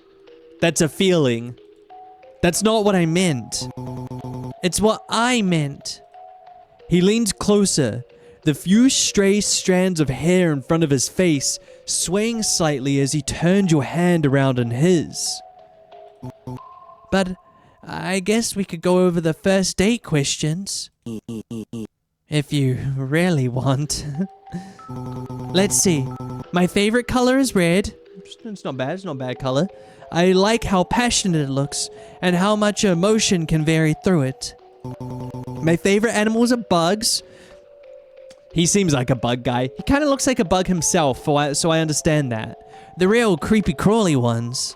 The ones that maybe an average person would be disgusted at. My favorite season is wintertime, but I hate being cold. Then why is winter your favorite? My favorite is probably autumn, I would say, or winter. I like the cold. When he stopped talking, a calm silence drifted between you. To think that at some point these were things you knew about him that... To think at some point these were things you about him that you knew by heart. Thank you, Cole. He smiled. Anytime. Okay, so tell me about the house, dog. Where are we? What liminal back rooms are we in? How long have we lived here? You moved in a few months ago, but I've been living here since I was 19. Why this house? Because there's no windows? Honestly, I just chose a place far away from my parents, but close by my friends. That's a good house. That is where everyone should live. Did you not have a good relationship with your parents? Does he look like the kind of dude that has a good relationship with his parents? Does he look like he had a father figure in his life? Like, be so for real. No. He responds dryly, all fondness in his tone shriveled. It made you wonder if his parents were monsters too. But living on my own turned out to be just as bad. This place is too big for one person, and it got lonely whenever my friends couldn't hang out, so you killed them and kept their bodies in the room upstairs, didn't you, Cole? Didn't you? Didn't you? But then, I met you. His hands were fidgeting with yours now. It felt like he did this often once upon a time. You make this house a home. Oh. Cole? What happened to me? Oh, we're asking the big questions. We're asking the big questions. He freezes. Nothing. He's lying again. He's lying. That's not an answer. I don't know what I can tell you. Tell me the truth. Then tell me what you can. Cole swallows hard. His grip on your hand loosens, then tightens again like he's afraid you'll pull away. You got sick. Really sick. And I didn't know what to do. Sick how? He shakes his head, eyes dropping to your joined hands. You were dizzy. You were dizzy. Confused. You kept forgetting things. This is just me in my day-to-day life. I just have ADHD, dog. That's just what I'm like. I thought it was stress or exhaustion or I should have taken you to a hospital. I know that now. Why didn't you? His breath catches. Because you begged me not to. What? The room feels suddenly smaller. Wait, what happened to me? Do I have amnesia or something? Am I still sick? I did? He nods slowly, like he wasn't sure of what he was saying either. I was trying to respect that. I thought I was helping. Silence settles between you, heavy but not hostile. The conversation lingers in the air long after it ends. You're not sure if you feel closer to him or farther away. Either way, the day moves on. Tuesday, 1:30 p.m. What happened to us? Kind of want to make a visual novel? Do it, bro. All right, we're in the kitchen. We're back. But yeah, it's just been very nice to see like the reception and, and it's like there's gonna be a lot of people who will stop watching me because I don't do Stardew, and that's like totally fine. What did you play before that you didn't like it? I honestly cannot remember. This feels like a natural progression. That's what I was thinking, Fairy. That's what I was thinking. It's like Stardew Yandere to this, you know. Anyways, enough sappy mushy crap. We'll just do more. So what were we up to? It was day 2, right? Yeah. You're presented with another normal looking sandwich. It's definitely my friends that I'm eating. I really genuinely feel like I'm eating my friends. You know? I feel like he's turned fucking Zeke into turkey meat. He's turned Zeke into deli meat, dog. You know? Also, this guy only knows how to make 3 lunches. This guy only has 3 recipes. You're presented with another normal looking sandwich.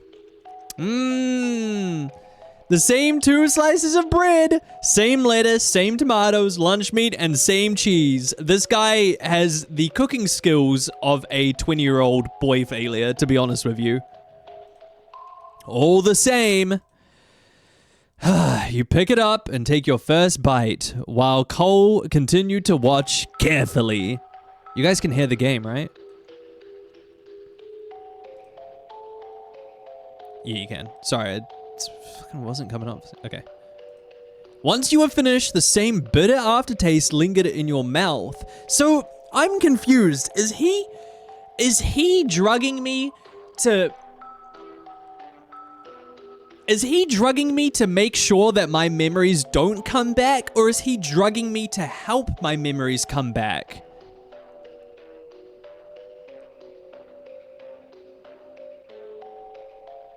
Dog, my fucking... You know? Like, is he trying to help me, or is he trying to make me forget? Because... he's drugging you with a special sauce to get you pregnant? Dog, have you seen his thighs? Have you seen his hips? I'm getting him pregnant. Are you kidding me? With a waist like that, dude, I'm getting him pregnant. Once you have finished, the same bitter aftertaste lingered in your mouth. So? Nothing.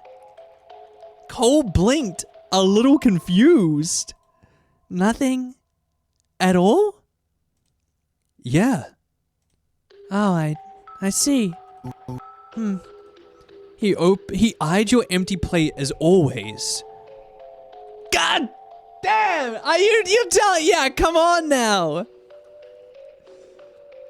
God.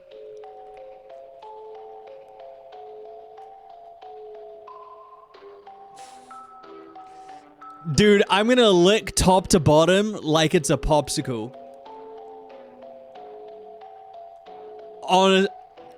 Dear God. Then he took the plate from in front of you, placing it in the sink and running the water just as he had before. This time, you could do what you wanted, right?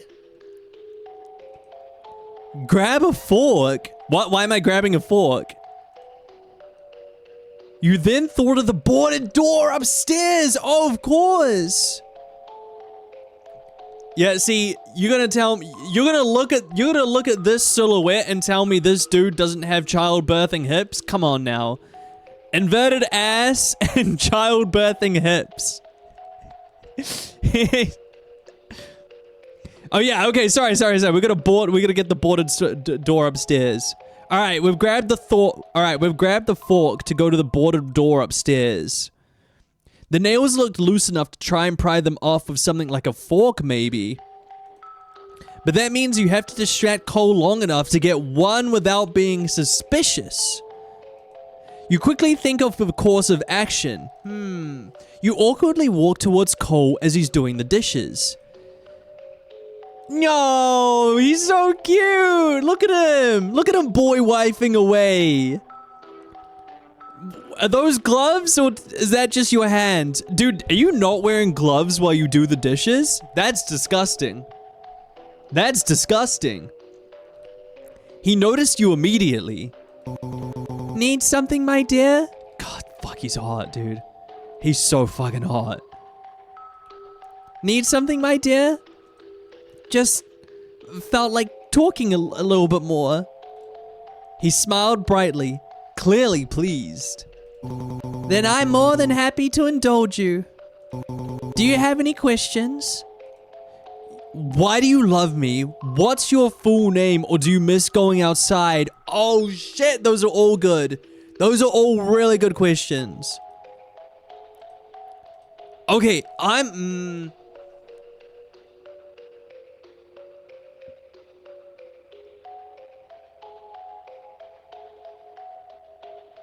God, chat, which one do we ask? I'm stumped. Which would you ask? Why do you love... All of these are good questions. What, do you miss going outside? He paused mid-scrub, shoulders tensing just slightly. Outside is... complicated. Oh, he lives the same life as a streamer. People would stare. They'd judge and ask questions. Cole, not anymore. Like half the people out there are now alternative, Cole. Okay, it's fine now. Dude, Cole, they have this thing called TikTok these days. And I'm telling you, Cole, you make one TikTok and you would go viral. Alright? You would be huge. Get this dude on social media and he would have a following in a day. But with you, I don't mind it as much. So yes, I miss it, but not as much as I'd miss you. Cole, 2026 was made for you, dog. People like you thrive in today's society. Oh, I get to ask everything. Okay, fun. Well, what's your full name then? Drop the govy for me. He paused thoughtfully. My full name? It's been a long time since I've said it out loud. Cole is low-key. Why is he Maybe this dude is on TikTok. Why is he dropping the low-key? He's like, I don't know, man. Cole is like genuinely just more comforting for me to hear, dog. You know what I mean? But if you really want to know, Sarcolin. What? What? I mean, what? Genuinely, your name is Sarcolin? What the fuck? When I said your full name, I meant more like first name, last name kind of situation. Maybe throw a middle name in there if you have one. I didn't think Cole was short for anything. Okay. Genuinely.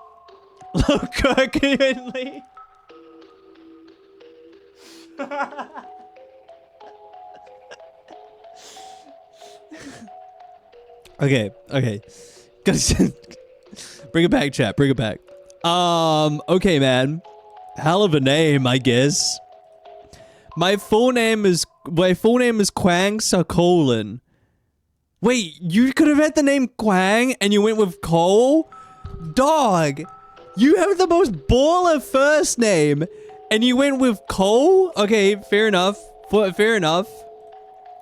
Why do you love me? Quang is a surname? Oh! Sarcolin Quang. Oh, it's like it's like the surname first. Quang Sarcolin. Okay, then I see why I went with Cole. It's a Korean surname? Oh, yeah. Okay, then I see why he went with Cole. He looked a bit surprised at the question, not exactly expecting you to say that. He hummed softly, eyes drifting to the sink as he pondered how to verbalize the sheer weight of what he felt for you.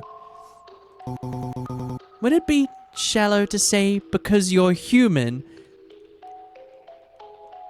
Wait, so what are you? Dog, so what are you? Well, what does that mean? What does that mean? That's like the I hope you love me because I'm a human.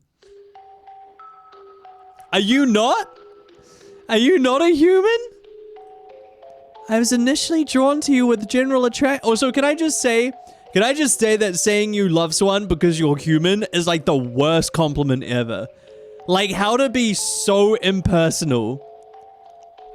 I was initially drawn to you with general attraction. Regular human stuff. He paused, fingers stilling in the soapy water. But then you made the attempt to really get to know me. His voice softened, almost reverent. You made me feel real. Are you not real? Is this just like is this an illusion? You don't know how rare that is for someone like me. Dog, what the fuck is happening? He let out a quiet breath, almost a laugh. I love you for you. I mean that. Knock over the paper towels? I'm like a cat. You take a subtle step back, bumping the roll of paper towels off the counter with your shoulder. It hits the floor with a soft thud. He bends down to pick it up.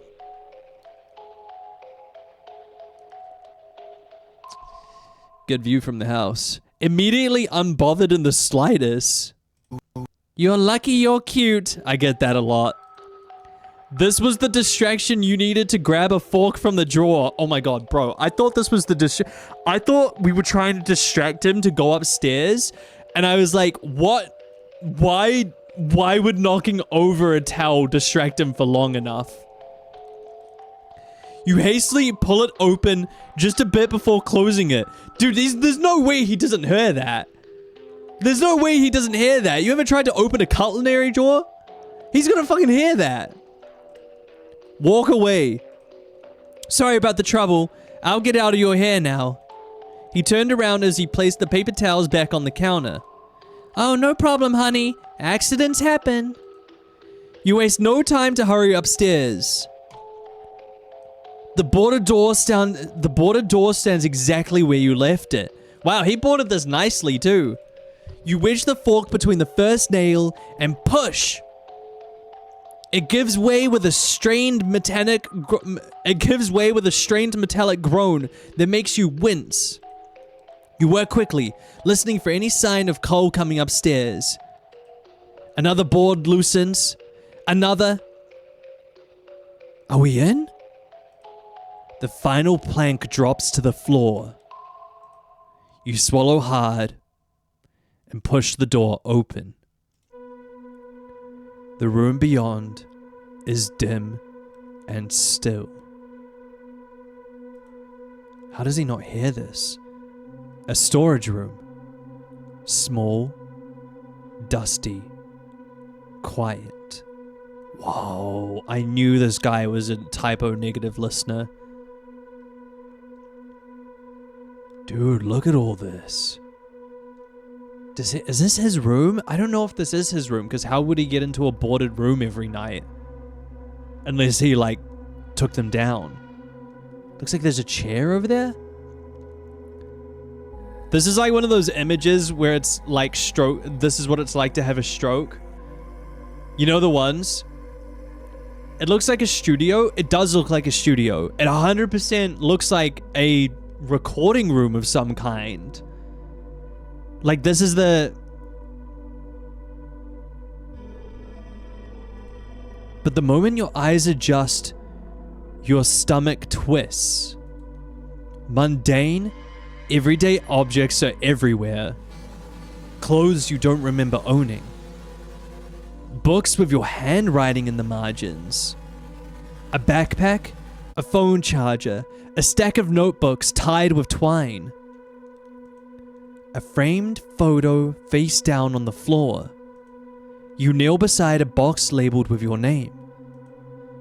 Your fingers brush the lid. Something warm flickers in your chest, like recognition. What am I doing, Sam? Something warm flickers in your chest, like recognition trying to break through the fog. You open the box. Inside are small objects, trinkets, receipts, notes, pieces of a life you can't remember living. Suddenly, you hear Cole's voice call to you from downstairs. Nino, honey, it's time for dinner. We literally just ate lunch 20 minutes ago. What the fuck was that? Wait, so it was everything I owned. Liv was in that room, but boarded up for some reason. You step out of your room, closing the door shut behind you. As you descend the stairs, you notice that Cole wasn't at the bottom to greet you this time. He's gonna see that I've taken the boards off of the room. He's not gonna be very happy with me. He stayed in the kitchen. Dinner smells like spaghetti once again, but the moment you step into the kitchen, something feels off. Cole stands at the stove, shoulders low, movements slow and unfocused. Cole? Hello, honey. Dinner's almost ready. His voice is soft in a way that doesn't sound like him. Are you okay? Yeah. Just tired. Have we upset our male wife? Have we upset our boy wife? He tries to smile, but it doesn't reach his eyes. Oh my god, I'm a horrible partner. You sit as he sets a plate in front of you, then lowers himself over the kitchen table once more. Dinner is quiet. Not tense, just muted. Just gonna get that screenshot real quick. That's a great little screenshot for the VOD. Dinner is quiet. Not tense, just muted. Sorry, I'm not very talkative tonight. He's going nonverbal. It's okay. He gives a small, grateful nod. I'd be better after some sleep. That's all. Something about the way he says it makes your stomach twist. When you're finished, he stands and gathers the plates. You can go rest. I'll clean up. You sure? Yeah. Go on. He turns back to the sink, the soft clatter of dishes echoing through the dim kitchen. You watch him for a moment longer. Something is wrong. He just won't say what. Cole, come on. Communication is key in a relationship. Communication is key in a relationship. Come on, tell me what's wrong, baby girl. Come on, let me know. You crawl into bed, alone this time as exhaustion settles into your bones after another strange day. The lamp beside the door casts a soft glow across the room, and your eyes grow heavy. Just getting that for the screenshot. Sleep takes you quickly. You wake up, but this time Cole is nowhere to be seen.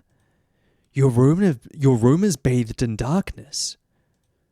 The lamp you had fallen asleep with is turned off, so he's come into the room.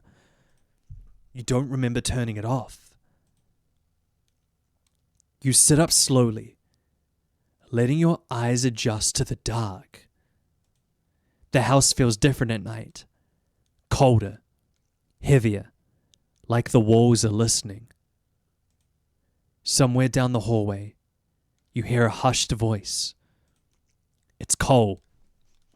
Yeah, man, who else would it be? Who the fuck else would it be?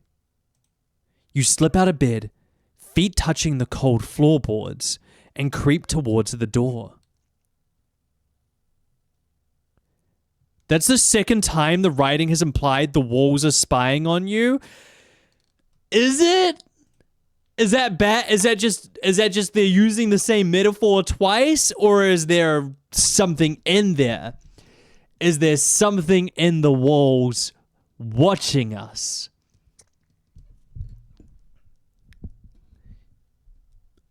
You slip out of the bed, feet touching the cold floorboards, and creep towards the door. I don't know if I'm gonna like what we see on the other side of the door, dog. There's nothing. I thought he was gonna be out here. The hallway is pitch black, save for a faint slither of light leaking from beneath Cole's bedroom door. Wait, we haven't been in there yet, have we? Because Cole's bedroom door was the locked door, and we haven't been in there yet. His voice is clearer now, and he sounded tense.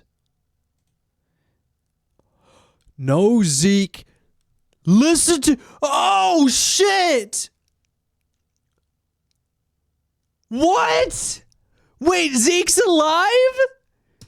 And he's communicating with Cole. Wait, what the fuck? Wait. If Zeke's alive... Does that mean... Could he be interested? Does that mean he's open?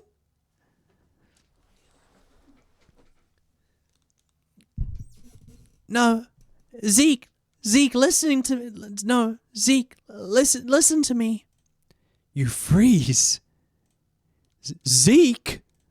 You inch closer, careful not to make the floor creak. Are they all in on it? Is the ginger girl in on it as well? I know what time it is. I know. No, I didn't tell them anything. I wouldn't do that. His tone sharpens. Not angry, but scared. He's scared talking to Zeke. Zeke, please. Please tell me you can figure something out. The doses need to be higher. Nino's remembering things now. They are wiping my memory with the drugs.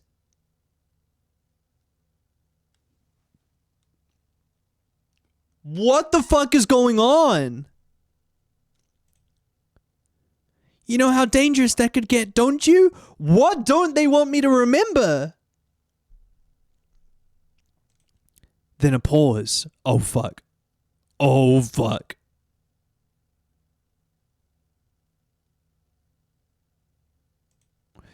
You can't hear what's being said on the other end, barely being able to make out what Cole's saying himself. Please, if not for Nino, do it for me.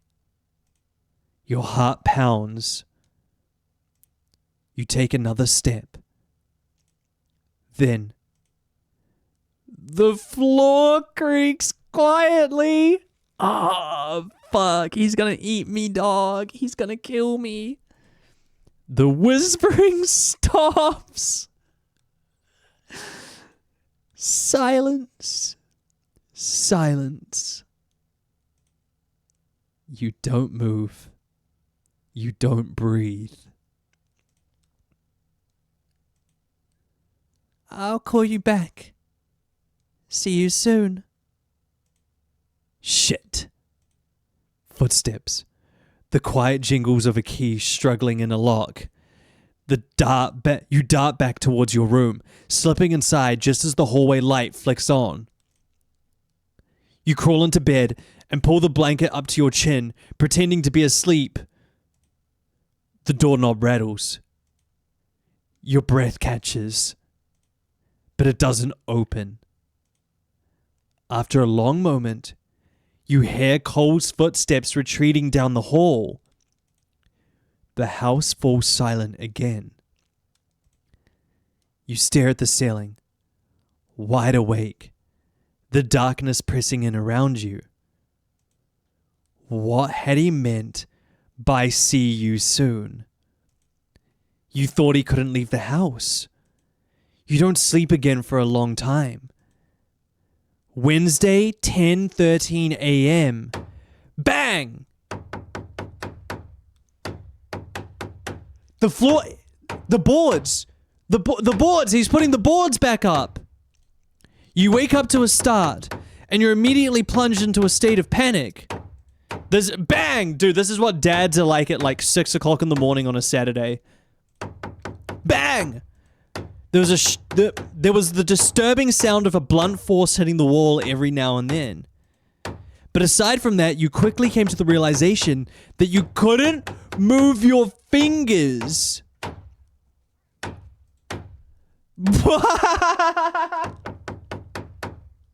Your hands are taped up. You can't move them anymore. This was his solution? That was his solution. To stop me from exploring the house. He's just like, we'll just tape up the fingers. We'll give me cute little mittens. You can't move them anymore. You try to struggle against the tight bindings to no avail. I guess it's better than him chopping them off, right? Bang! Bang! Bang! You flinch at the sound of harsh banging coming from the hallway. You struggle to sit up, the sticky bits of the messy tape job catching on the fabric as you slide your feet off the side of the bed. There was a brief pause in the banging as the shuffle of your feet on the floor of your bedroom before a rush of footsteps approached your door. You instinctively take a step backwards. You palm helplessly at the round doorknob, unable to use your dexterity to open the door. Dude, I feel like I could open a door without my fingers. I feel like I could open a doorknob without my fingers. I feel like it can't be... Look, you can still kind of grab stuff. You know? How are you gonna eat? Oh no! Oh no! Cole's just gonna have to put the food in my mouth. He's just gonna have to grab me by the chin and slowly feed the food to me. Oh, how awful. Whatever will I do in that situation? Bang! He slams the door open, bursting in with a hammer in hand and a wild look in his eyes. Oh, shit! Still hot, though. Still hot. Good morning, Nino. Good morning. You step backwards. Further. The back of your knees brush up against your bed once more at the sight of the figure you had familiarized yourself with looming past your doorframe with a hammer in hand. He glanced down at the tool in his grasp, his ink-dark fingers wrapped around the handle, far too comfortably for your liking. Oh, wait, he's still so baby girl, though.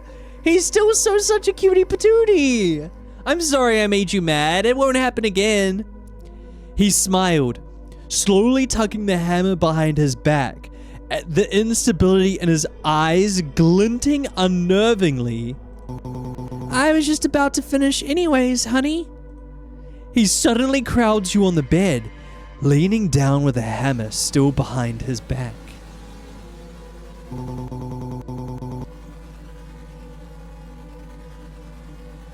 Do you have, you got any more of that bounding tape, Cole?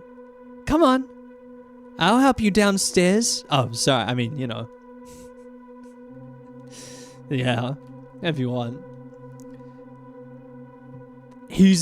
How am I meant to be scared of him when he's so cute?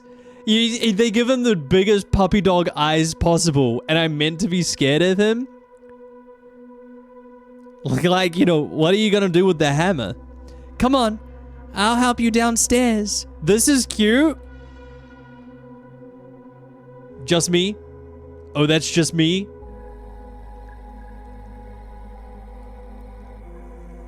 He was eager to take one of your bound hands in his, hastily leading you out of your room and downstairs. Cole looked happy to be the one in control of this situation. He was off, Way off. He was off. Way off. So much so it was concerning. He smiled widely as he sat you down in your seat.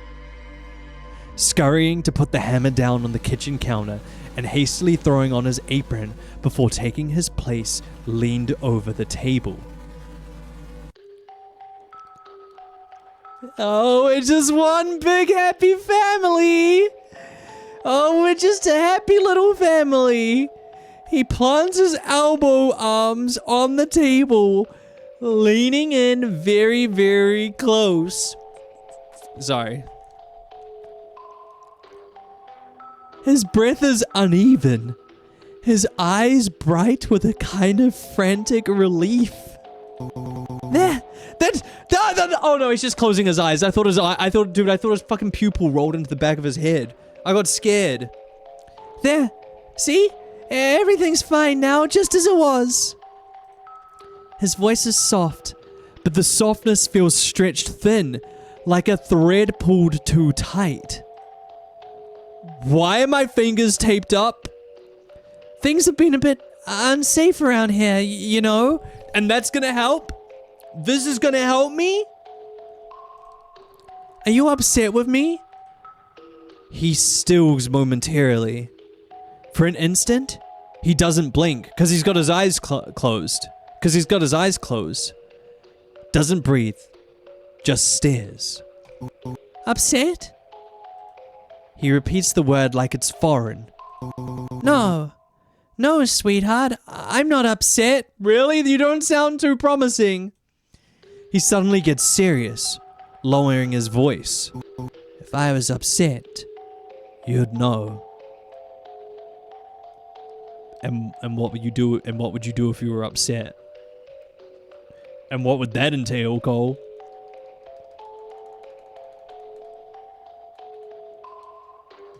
And what would that entail?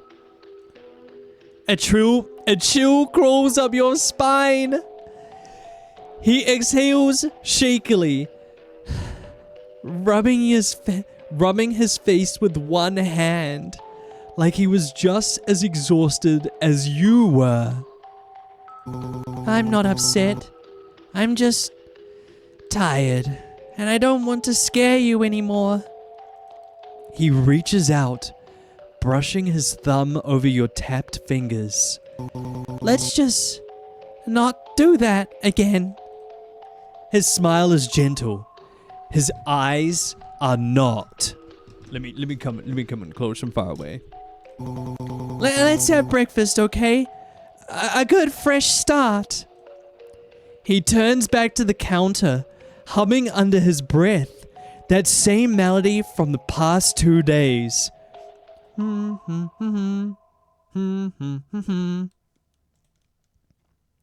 You watch him move around the kitchen.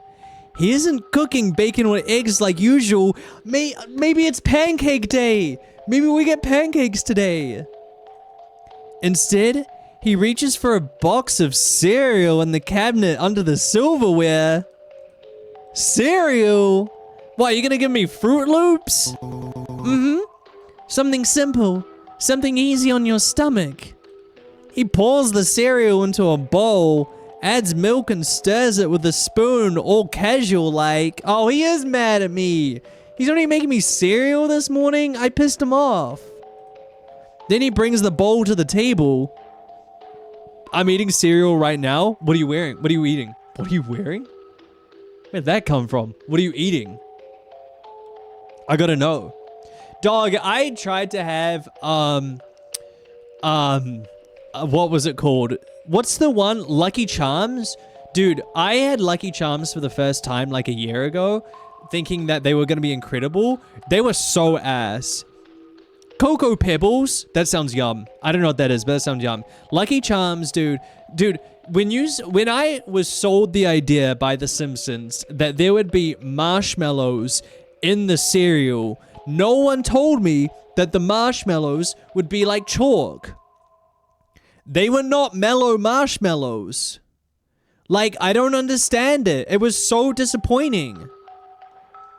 Like, I thought it was gonna be like a marshmallow, and it's fucking chalk. It's not marshmallow at all.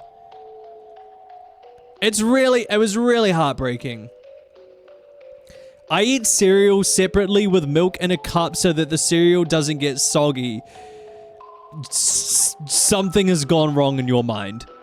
That is quite possibly the single most deranged message I've ever received in this chat room. What? What? So are you telling me you sit there with a bowl of fucking Cocoa Pops and you spoon the Cocoa Pop and then drink the milk? I eat dry cereal. No. Dry cereal is normal. Dry cereal with a glass of milk on the side is not normal.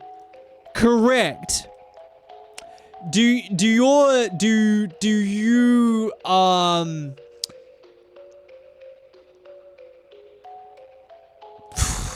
there's a lot of questions that come along with this. Are your parents around? How's the friend group? Are you seeing a therapist by any chance? Like, you know, there's a lot of questions that come along with this. I hope you get the help that's needed, because that is fucking insane. That is insane. Nino out here judging? Listen, I will never judge on anything else, but I will judge on the fact that you eat dry cereal with a glass of milk off to the side. I eat cereal and yogurt? That's normal. That's normal. Parents are together, have friends, and see a therapist? So then what went wrong to the point that you eat cereal with milk on the side? If you put them together, they'll get soggy? Dog. Okay, here's how I like my cereal. Ooh, hair pushed back? Hair pushed back? Okay, maybe in summer. Okay, someone asked, cereal first, then milk. That's normal. Because what you do when you have cereal first, then milk, and I like a lot of milk. I'm a big milk guy. I'm a big milk drinker.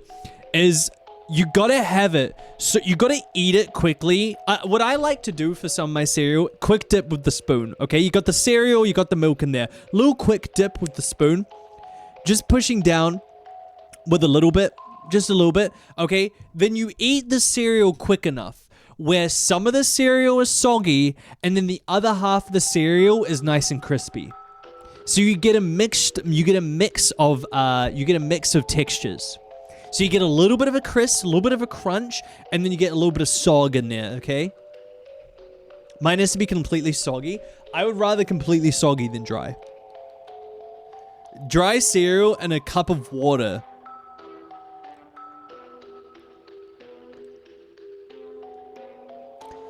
I don't even know what to say. You're actually joking. You do not have dry cereal and water together.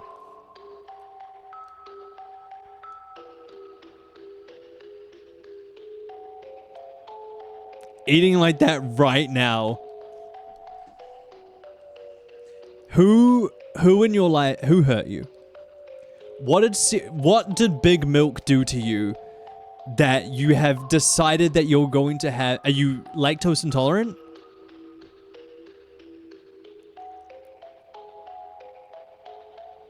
Are you lactose intolerant? Is everything okay in your life? Like, did Big Milk harm you so hardly that you have to have water? Milk first, then slowly add the cereal while I ate, always crispy. I can respect that, Rain. I drink milk alone, no need for cereal? Bruh, I don't know if I don't know. You know, I used to think I knew my chat room. And now, I don't know, man. I'm questioning my audience to nth degree, man. I thought I knew who my audience was, and now I'm finding out that my audience is full of people who have cereal with water. It's upsetting. It's upsetting. I think I have had cereal with orange juice before. I have tried that, and it was not worth it. Because orange juice is like fucking sour-ish, you know? Orange juice is like sharp and sour, so it doesn't work. I like milk and popcorn. That's actually so good. I would try that. Do you guys watch, do you guys know the YouTuber Chef Phoenix? I love Chef Phoenix. One of my favorite short form creators is Chef Phoenix. Absolute fucking goat. Absolute goat. Genuinely such a good YouTuber. And his whole thing is sometimes he'll make his own homemade cereal, but like make it really weird, like cookies or cinnamon rolls and stuff. The Big Grape guy. Yeah, Big Grape guy. Yeah, Big Grape. Big Grape guy. And his cereal content I love so much. Vanilla ice cream with soy sauce? That feels normal to me. That feels more normal. Dude, vanilla ice cream with soy sauce feels a lot more normal to me than cereal and water. I had something other than Phoenix at first. Say it.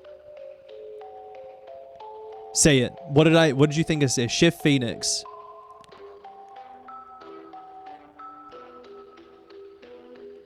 My favorite cereal is,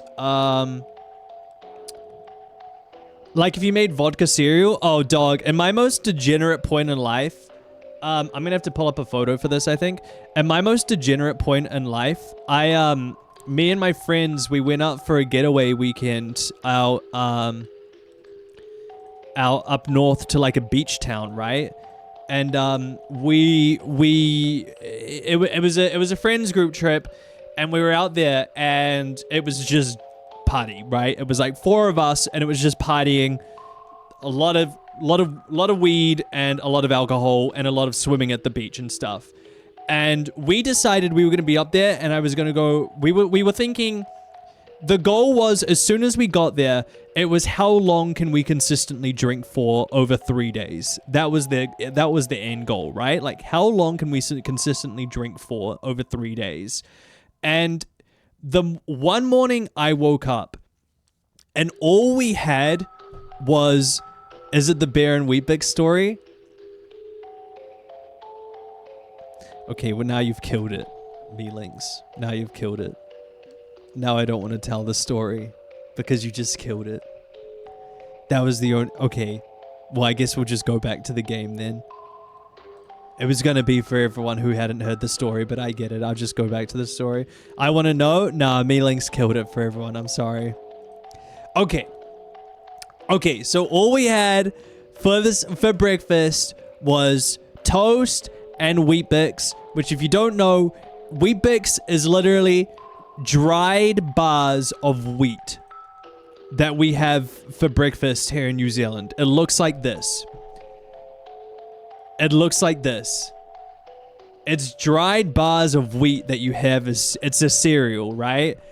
And in my bender's phase, I decided that the best way to eat this was with instead of milk, I just straight up used beer. I straight up just used a bottle of beer, weed on weed action, and I ate 3 Weet-Bix with a single beer. Yep. And it was a low point. Why? Because the goal was to be on a bender. That was the goal. And it was just... low point. I cannot remember if I finished it. Cannot remember if I finished it. I do remember the exact taste of what it tasted like. The exact taste. Rate it out of 10. 4. I feel like I've had worse, you know. I hope you didn't finish it. Oh, I finished it. Was it good? No. No. You know what? I mean, you know, I'm sure you guys have had Weet-Bix before, right? Or as the British call it, Weetabix, because you're all proper and posh and shit. Oh, I've had Weetabix. Oh, mummy, I'm just gonna have some Weetabix this morning. Oh, you know. No, yeah, I don't know if you have this in America, but the British people would have had this, and Australians, but I don't have Australia in my chat room, thank God. Thank God I don't have Australians in my chat room.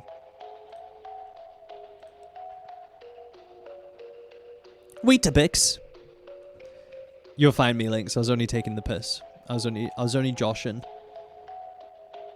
At least it wasn't cereal and water. We're putting cereal and beer above cereal and water. Okay, let's play this freaking game. Then he brings the bowl to the table.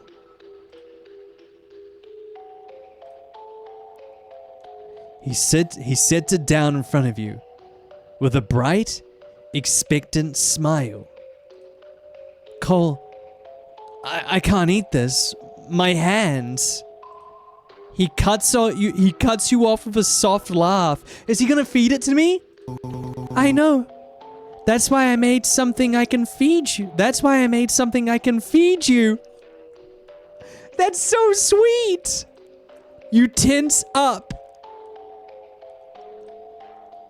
He'd even taken the freedom to feed yourself from him. Wait, he'd even taken the freedom to He'd even taken the freedom to feed yourself from you. You had completely shattered his trust. Now everything was under his control again. He scoops up a spoonful of cereal, holding it up with a tenderness that feels horribly out of place as he held the spoon to your mouth. My mouth would be open, dog. My mouth would be agape, tongue out, drooling. Drooling, tongue open, mouth agape, dog. Open up, sweetheart. I would listen. Yes, sir. Why cereal? You never make cereal. His eyes narrowed a bit. Question time is over, honey. He nudges the spoon towards your mouth again. Eat. You hesitate, then open your mouth. He beams. Good. Good job. I don't want to talk about... I don't want to...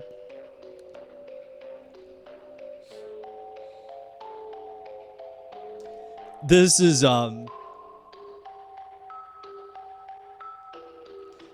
fueling some, I don't even want to say it. I don't even want to say it. He feeds you slowly. Spoonful by spoonful, watching your face with an intensity that makes your skin prickle. Freak. Hi, Wank Bagel. What's up, dog? Nino, hands where we can see them. Up here. Up here. His eyes follow every swallow, tracing the curve of your throat as he continued to smile approvingly. See? This is nice. Just us. No running around. No secrets. Cole. Shh. Eat first. Talk later. Whatever you say, Cole. He scoops another spoonful, bringing it up to your lips. You can't tell if he's trying to comfort you or keep you quiet, dog. I'd fucking do anything. Comfort, quiet, I don't care. I don't care. I don't know how to feel about this. I fucking know how to feel about this. I know how I feel about this. He scoops another spoonful, but his hand trembles. Just barely. You almost miss it. Keep eating is our only option! You open your mouth, accepting the next bite. I know this is scary. You're being...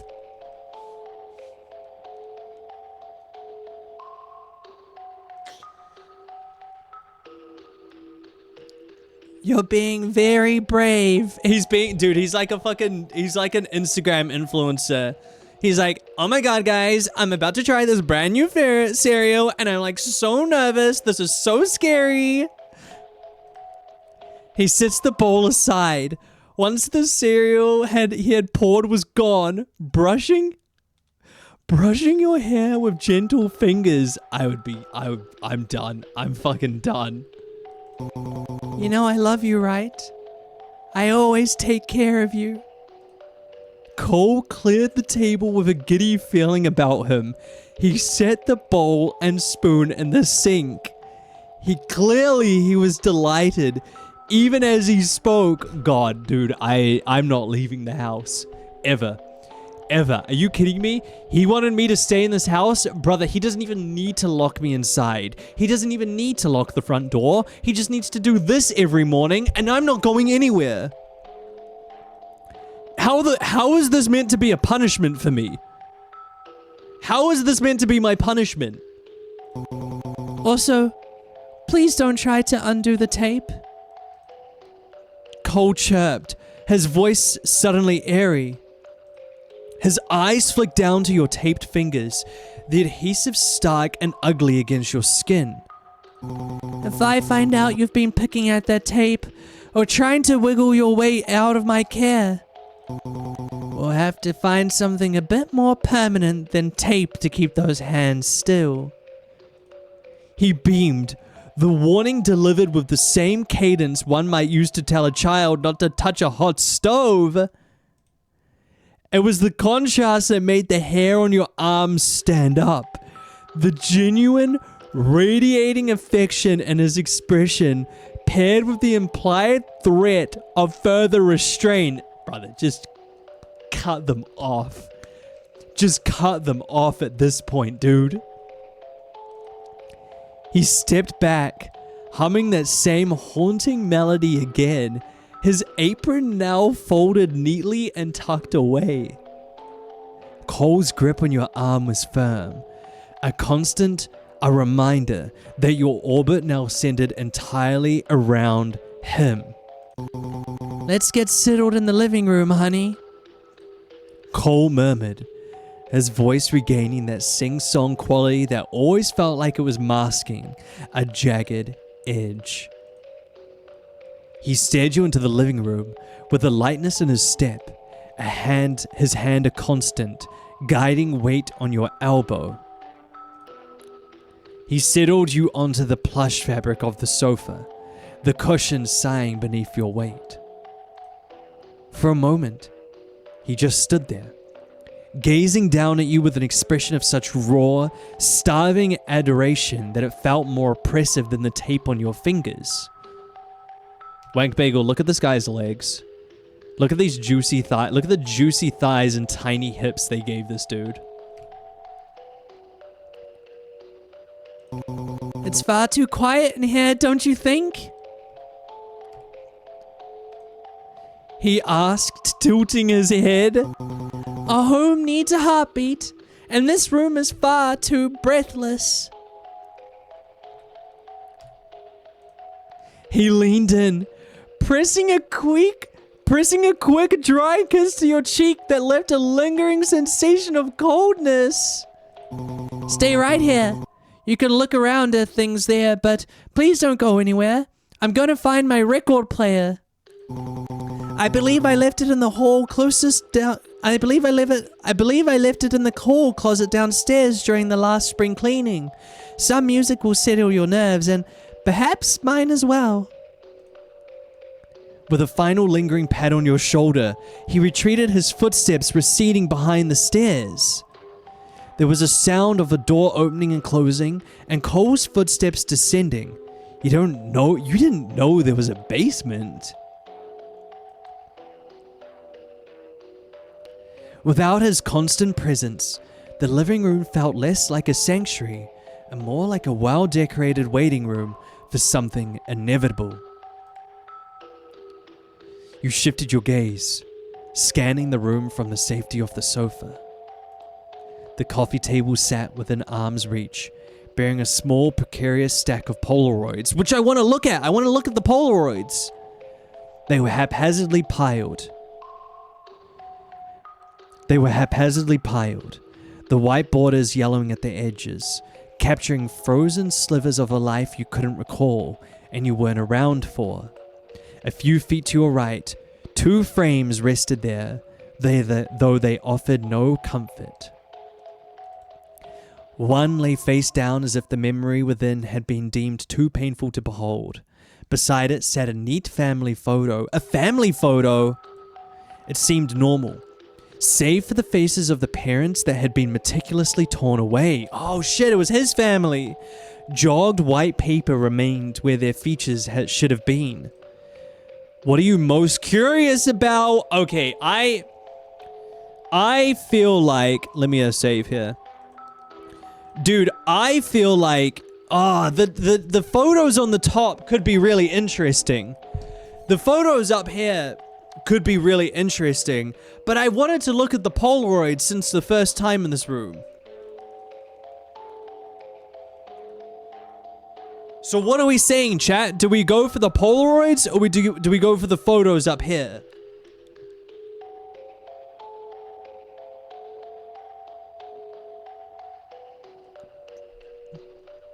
I'm thinking the Polaroids.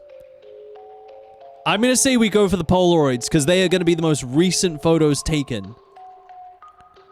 Once you've examined the photos, click anywhere to exit. Each photo is years apart, but all seem to be from the same camera. Oh. Okay. Bro, what the fuck? Thank you. Each photo is years apart, but all seem to be from the same camera. Look, there's Cole. What the fuck? Is that a bird? Is that a dead bird?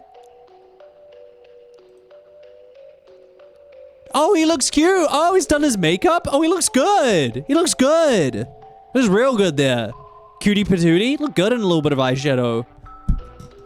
Bugs, Gray's knees. Cute, cute. Oh, all our friends. This is definitely the gay friend group at the high school. This is definitely the gay friend group at the high school. Cute! Oh my god! A second Zig stacking cards on him? That's funny as hell. Yeah, this is the gay art kids. Definitely. That's it, huh? This is, disturbing. That's cute. That's cute. That's cute. That's cute. He's cute there. This is highly disturbing. This one is highly disturbing. Did he kill the bird? Is the blood leaking out of the bird or what? What'd the bird do to him, dog?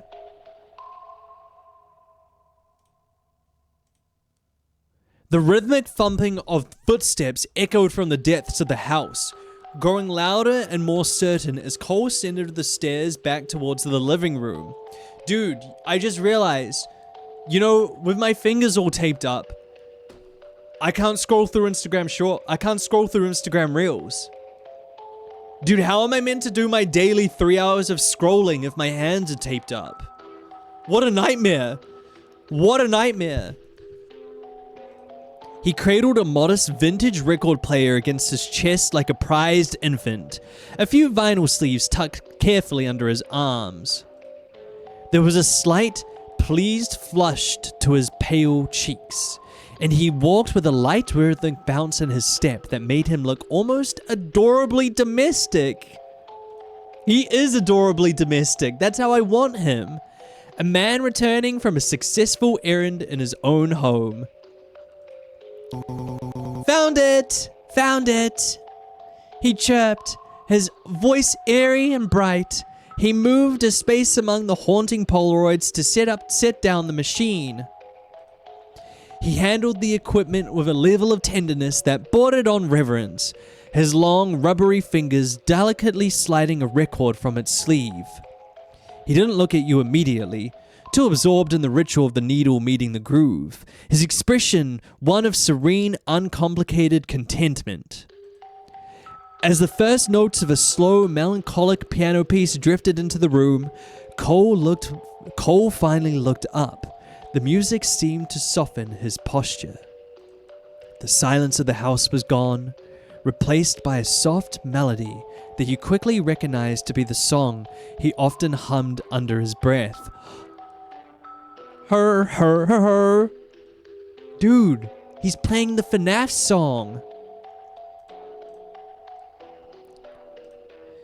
Through the music, though the music felt less like a comfort and more like a curtain being drawn over the exits. Better, isn't it? His voice barely whispers over the piano. The atmosphere is everything, Nino. It transforms a house into a sanctuary. He stepped closer, the distance between you closing slowly. He didn't touch you this time, but the way he lingered just outside your personal space felt like a claim. You look so thoughtful. What's on your mind, my love? Fuck. Okay, we have to ask him about the photos. We gotta ask him about the photos. I don't really care how old they are because I feel like that's not that important. But we have to ask him what's going on inside of them. But we have to ask them what's actually happening in the photos. I can try. He looks at the scattered Polaroids again, eyes tracing each one like they're pieces of a puzzle only he understands. They're snapshots of different times of my life. He taps one with his knuckle.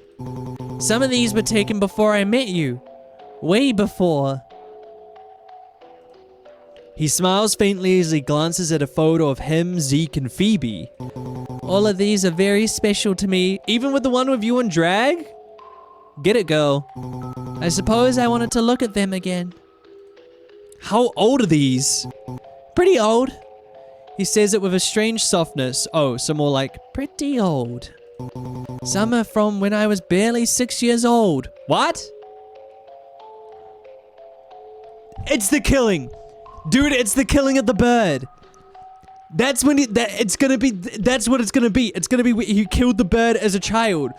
Because serial killers kill animals.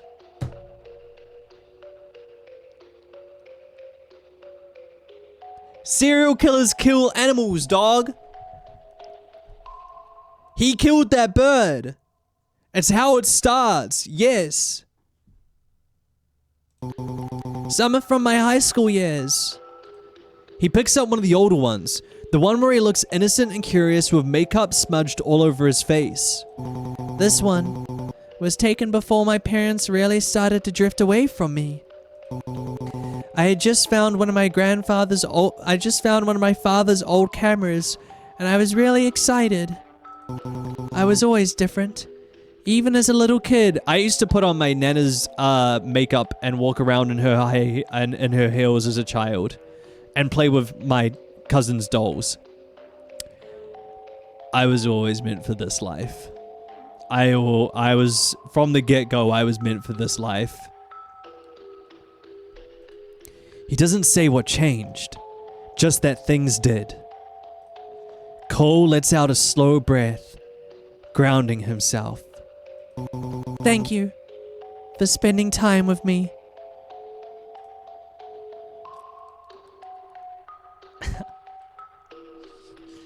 God damn, is this when the fun begins then, Cole? Looking all sultry like that, is this when the fun begins? You spent a few more moments together, quietly existing with each other as Cole switched out the record a few more times. He exchanged memories for time, speaking fondly of experiences you had no memory of. Eventually, he got up to prepare lunch. Another sandwich? Like any other day. You'd followed after your boyfriend, hovering around the kitchen. You didn't want to bother him, but there really wasn't much else to do. Cole? Guys, I just had a thought. If in the moment, you know when he says good job, if I had pressed the masculine presenting one, do you think he would have said good boy? I might replay this game later. Cole? Yes, my love? Cole chirped, reaching for his apron, but pausing halfway to respond. Would you mind making me something other than a sandwich? Wow! Wow, I don't appreciate my male wife. Dude, I'm a dick who doesn't appreciate my male wife. Calm it down, okay? Know your role. How about you cook, MC?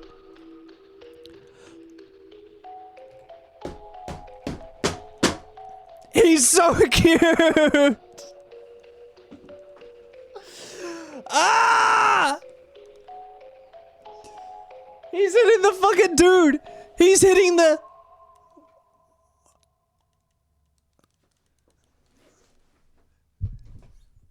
He's so cute. He leaned over the table towards where you stood. You don't like it? No, of course I do. I just want to have a little bit of variety. You know, variety is the spice of life. I don't know, man. I could just use something different every now and then. You shrugged. Cole's face was hard to read for a moment before he smiled widely.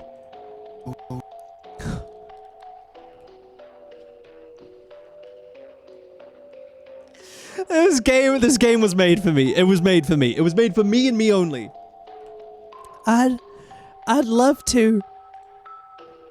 Cole's voice was steady over the rhythmic tapping of a knife hitting a cutting board.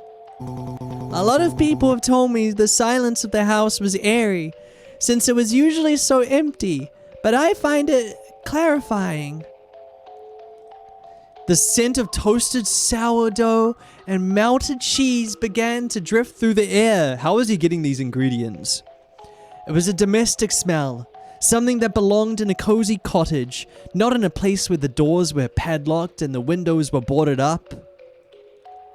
You watched him through the doorway, his movements fluid and precise, the pink apron he wore contrasting sharply with the intensity of his focused gaze. Lunch is almost ready, he added, his tone shifting into that warm, honeyed cadence that always made you forget, for a split second, that you were a prisoner of his affection. And baby, I ain't making a jailbreak anytime soon. He plated the grilled cheese with... It's still a fucking sandwich. What? It's still a sandwich. Cutting the... He still just made me a sandwich. He plated a grilled cheese with precision, cutting the sandwich into 2 perfect triangles. He set a bowl of tomato soup beside it. Okay, there's soup there. There's soup there, so it's considered more than just a sandwich. As you sat down at the small wooden table, the silence he had praised felt heavier than usual. He slid the plate towards you, the golden brown crust of the sandwich glistening under the kitchen light. Pretty plating, huh? Yeah. You look pretty and served up ready to eat. You poked at the sandwich, the cheese stretching in a satisfying gooey string. I was just thinking that you're very precise. Even with the food, everything is always so symmetrical. Cole let out a soft humming laugh, leaning his chin on his hands as he watched you take your first bite. Precision is a form of love, don't you think? To care for the smallest detail is to care for the whole. Plus, I used to be a chef. Really? Then why can you not make more than just a sandwich? Sorry, I'm just saying, like, if you used to be a chef, why are you only making sandwiches? The conversation drifted, circling around the mundane. Cole was in a particularly good mood. His topics light and his voice airy. Look, what kind of cheese is this? Is this like an Old English? You had asked between bites. It was decadent, salty, but not too salty. It's cheddar and Gruyere. It's cheddar and Gruyere. Cole responded easily. The last in my fridge. Actually, I don't typically buy cheese that much anymore. Gruyere? Gruyere. Gruyere. Gruyere. I hope I'm saying that right. I actually don't know. You guys know Gruyere, right? Is that common? You guys get Gruyere a lot? We have Gruyere all the time over here. It's good on burgers. It's good on burgers. I don't know what that is. Oh, no, it's like you get a, if you want like a nice barbecue burger, if you want like a fancy barbecue burger, get a little bit of Gruyere cheese, flame that down. So you want to cook the cheese, if you want like a, okay, burger recipe, right? You want to, what you want to do is you want to caramelize some onions, a little bit of brown sugar in there, really get it going. Hours of caramelization, long time, okay? Grab 2 brioche buns. Brioche buns, gotta be brioche, really work well. Nice light little toast on the brioche buns. Get a burger, maybe you can put a little bit of spices in the burger. Something that's quite smoky is quite good for this kind of burger. Thick patty. You want a thick patty, right? You want a thick patty, a little bit of caramelized onion.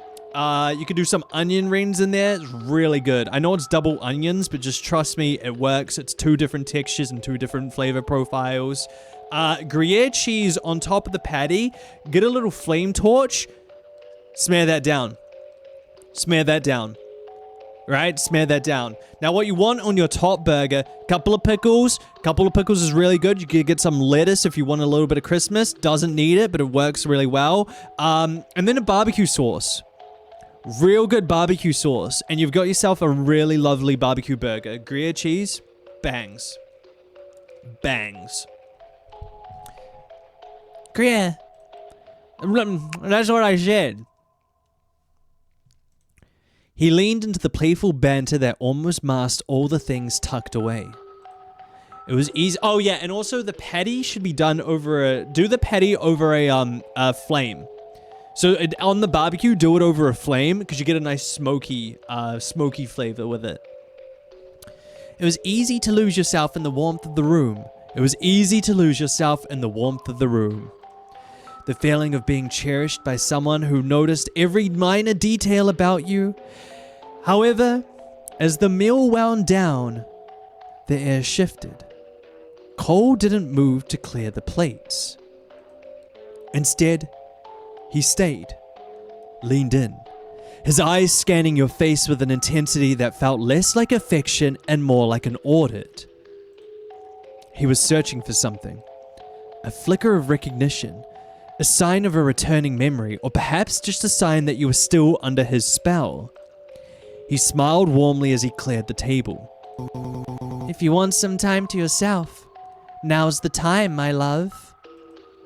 You nodded, your gaze trailing to the corner Cole had disappeared past to get his record player. You were curious about that basement. Cole called out over his shoulder before you could go down.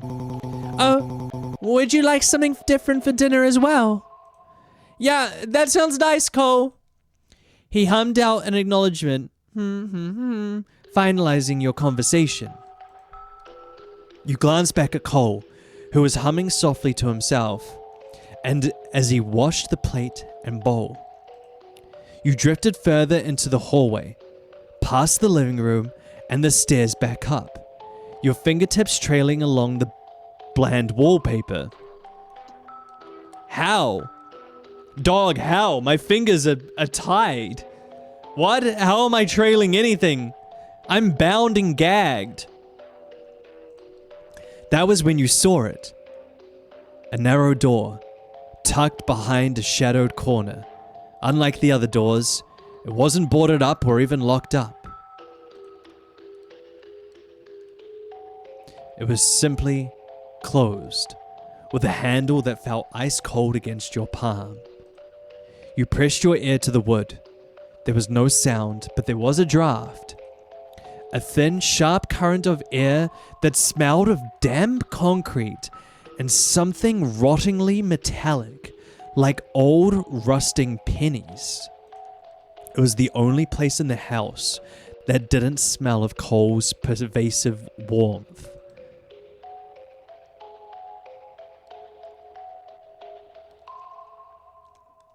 Dog, do I have to go down there? The door pulled open easily, and without a noise. Is the smell gonna be rotten bodies? Like blood? Because blood smells metallic, kind of like pennies. You flicked on the light switch next to the door, revealing a steep set of wooden stairs that plunged downward into a yawning, void darkness.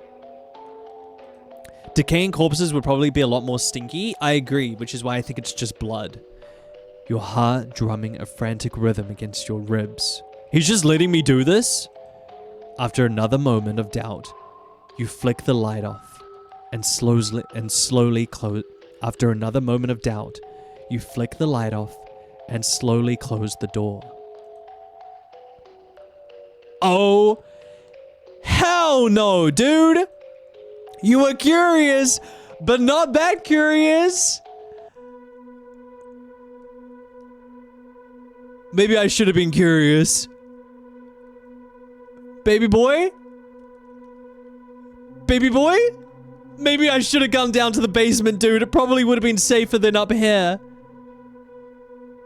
As you turn around to head back into the living room, you jump a little out of your skin at the sight of Cole leering down the hallway with his record player tucked neatly between his under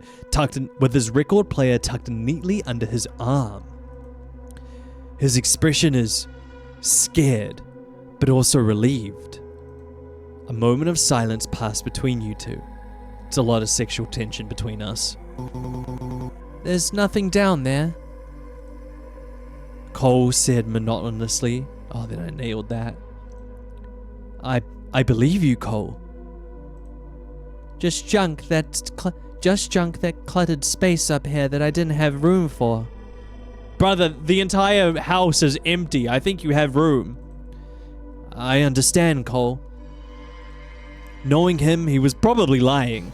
But at the same time, you weren't too sure if you wanted to find out this truth.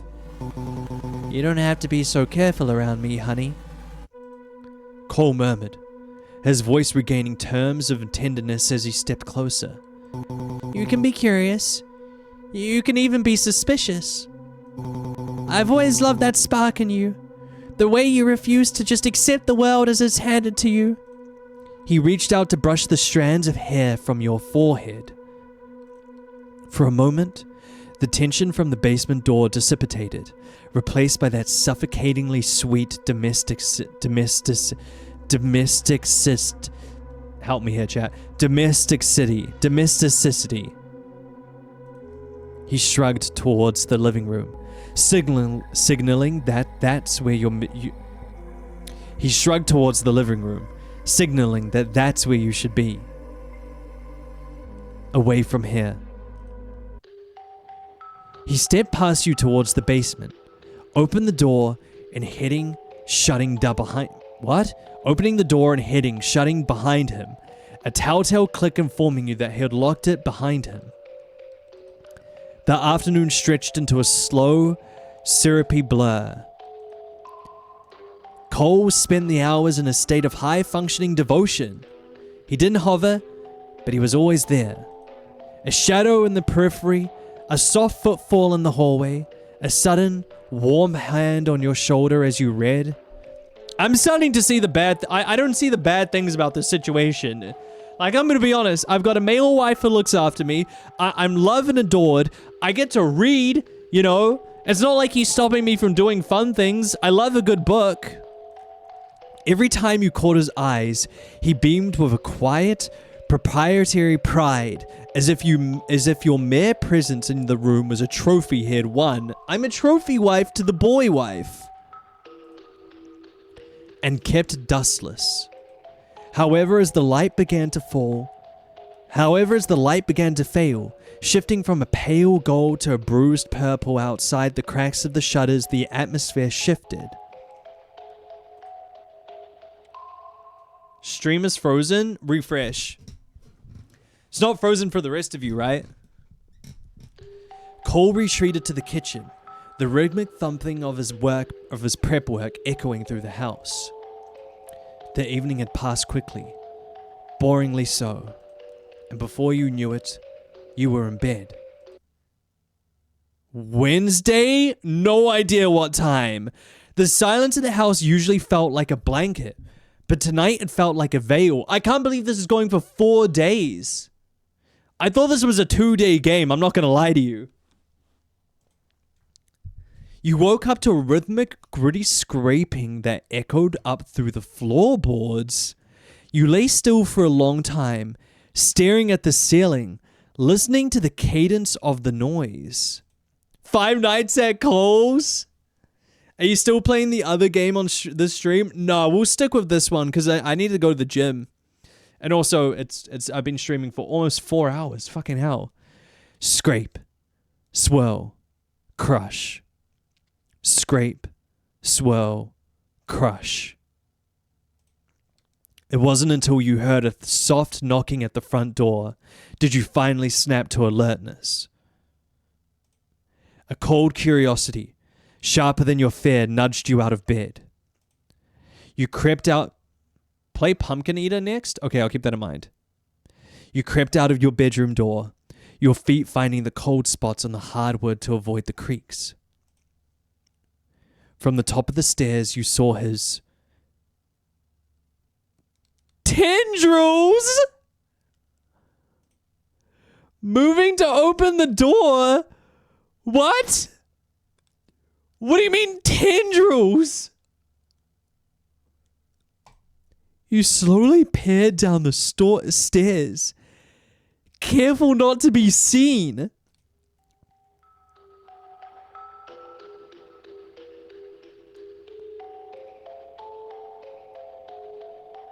What? His hair? What else can you use those tendrils for, bro? What is he crushing up? Dog's out, by the way. Cole was sitting at the table, though the chair you usually sat at was repositioned. He was using a mortar and pestle, the heavy stone bowl grinding something white and brittle into a fine chalky powder. You watched the way his shoulders shifted, the tension in his frame suggesting a level of concentration that bordered on desperation. When the door unlocked, another person opened the front door from the other side. Yo, it's Zeke! It's Zeke! It's Zeke. Oh. Oh, huh? Sorry, I'll lock in. Okay, so his hair. Okay, so there's a lot to take in right now. Okay, there's a lot to take in right now. His hair, he can use like tentacles, which, you know, keeping that in mind for later on. And secondly, he's grinding up a bunch of pills that I assume he's been giving me.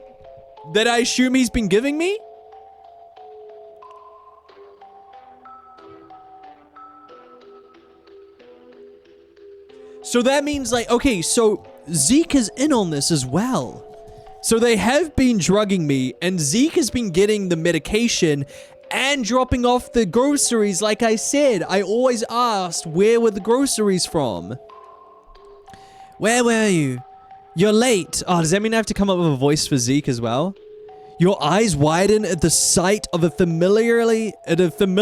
unfamiliar man entering the house. A tall, dark-skinned man with long, blonde wicks holding a paper bag of what looked to be groceries. I'm sorry. His voice was low. Lower than Cole's, but with a constant exhausted tone, so kind of like, I'm sorry. I can't sound exhausted, dude. I can't sound exhausted. Got held up at work. What do you mean? What do you mean, question mark? We know who this is. Got held up at work. He set the bag down on the table next to Cole, beginning to quietly unload the items. I hope they kiss. I hope they lean down for a kiss. This week has been so difficult, Cole murmured, going back to quietly crushing the pills. Nino is upset with me. I keep messing up. The man moves around the kitchen with as much precision as Cole does, tucking a loaf of bread in a cabinet, placing a fresh carton of eggs in the refrigerator. America moment. Cole continues to catch up in detail of the events of the past few days, expressing his feelings and thoughts on things that he had kept secret in front of you. And what really caught your eye was the newly filled bottles of pills he slowly pulled out at the end. The same ones Cole was crushing. What did those pills do? Was Cole feeding you them? I just think that everything is going to end really soon, Cole murmured, indicating the last of his thoughts. Doesn't this feel like a rising action? Until the big thing happens that decides how the rest of our lives play out.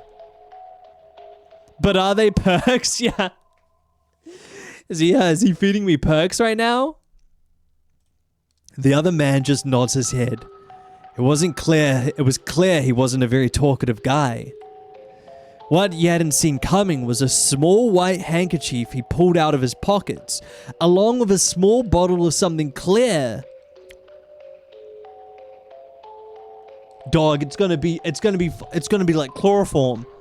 It's gonna be chloroform. Hi Spooks, how are you?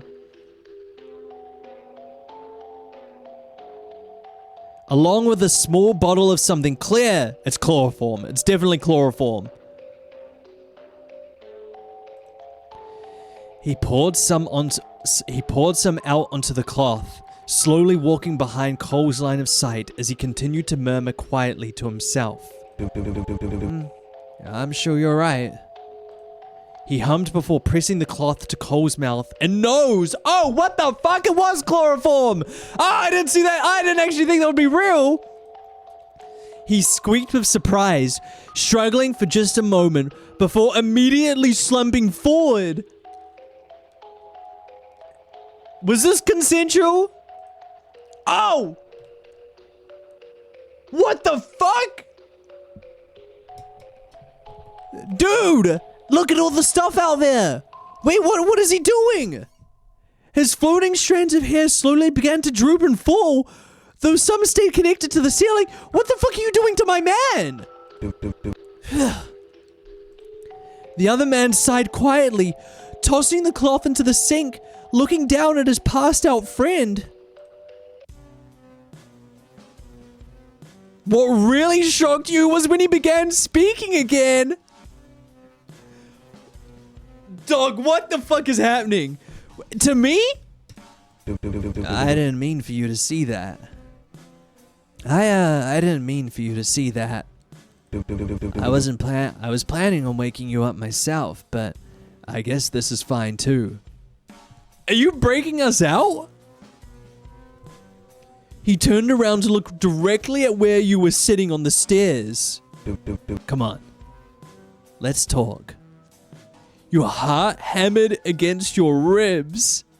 For a long moment, you didn't move, your grip tightening on the banister as you stared at the man who had just completely knocked out the guy keeping you in this house. The shock of seeing Cole, usually so poised, slumped over the table like a broken doll was jarring. But it was the man's gaze that anchored you. His eyes weren't harsh like Cole's, but tired, weighted with a weariness that felt relatable. Slowly, you descended the stairs. As you entered the kitchen, the sharp chemical scent of chloroform still lingered in the air. The thing that got me is why did Cole just let it happen? Why did Cole just let it happen? You stopped a few feet away from him, your eyes darting from the unconscious form of Cole to the man who had just played the role of the infiltrator. I'm Zeke, he said, his voice a calm rumble that didn't match his actions. He didn't move towards you, and he didn't look like he really wanted to. Cole's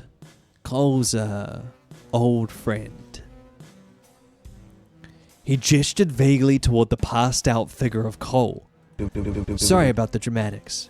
He doesn't like hearing things he doesn't want to, and he's real stubborn. My voice for Zeke is not good. My bad. It's a hard one. You looked at the knocked over mortar and pestle, The white powder still clinging to the stone and then back to the pill bottles. The realization that your daily recovery was probably a curated chemical haze hit you like an epiphany. You turned back to Zeke, who was already nodding slowly, like he knew that you had put the pieces together. I'm not actually sick, am I? He slowly shook his head no. What else was the lies? He was lying to me the entire time. What else did he lie to me about? Does he even really love me? He's feeding me pills to have me forget things, isn't he? He slowly nods again, his lips pressed into a tight line. He glanced at Cole, his expression softening into something like pity as he rubbed the back of his neck. Oh my good golly. Oh my good golly, Miss Molly. Oh my word. God, who is the artist for this game? He thinks he's saving you in his own twisted way. But the truth is, he's just terrified of you running away from him when you remember everything he's done. What else does he do? Which, you absolutely should. He's as irredeemable gets. But that's why I'm here, Nino. He's gonna fucking die. Hot boy is gonna die. He's gonna fucking be... Cole's gonna, like, wake up and, like, stab him through the neck or something. I can see it. But that's why I'm here, Nino. You blinked. My savior. Huh? I'm getting you out of here. But, we can't do it now. There's still some things I have to do. You whip around at Cole, still very much unconscious at his kitchen table, and back at Zeke with a dumbfounded look. Why not now? Why can't I just leave and you do whatever you need to do? It's a long story. Zeke sighed, walking towards the table once more. But I suppose we do have all night. He stared at Cole's body with an unsure expression. He slowly dug his hands into Cole's pocket, pulling out a key.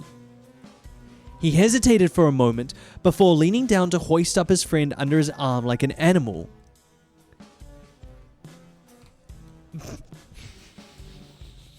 Why does he look like that? Why does he look like that? Wait, how strong is this guy when he's lifting up Cole, who's like 7'5"?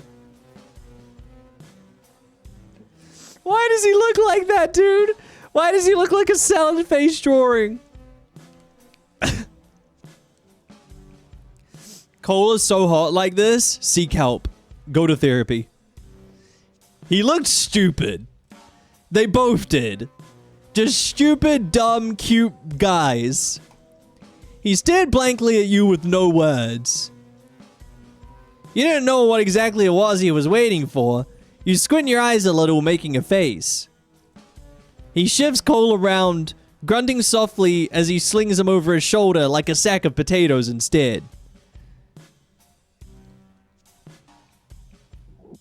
What's all that motion back there, Cole? God damn. What's Damn,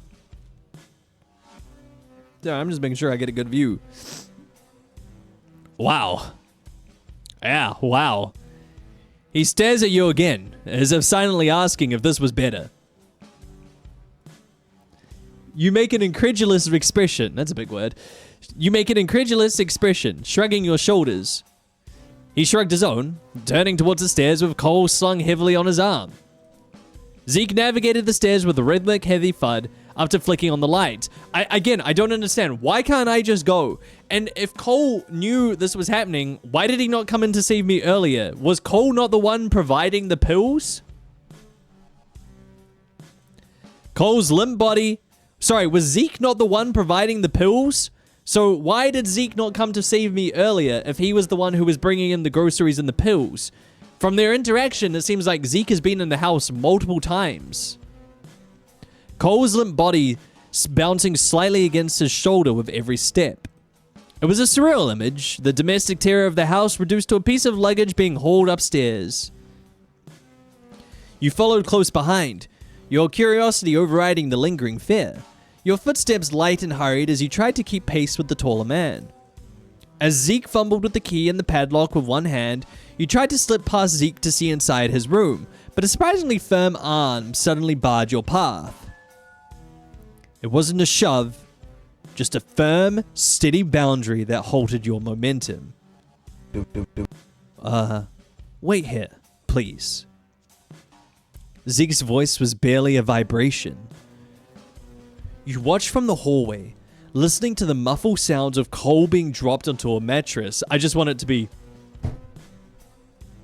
A moment later, the door clicked shut, and Zeke reappeared, leaning his back against the wall and crossing his arms over his chest.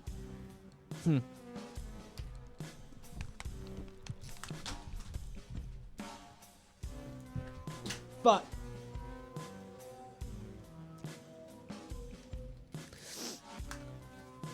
excuse me, let me be better. Let me be better than that.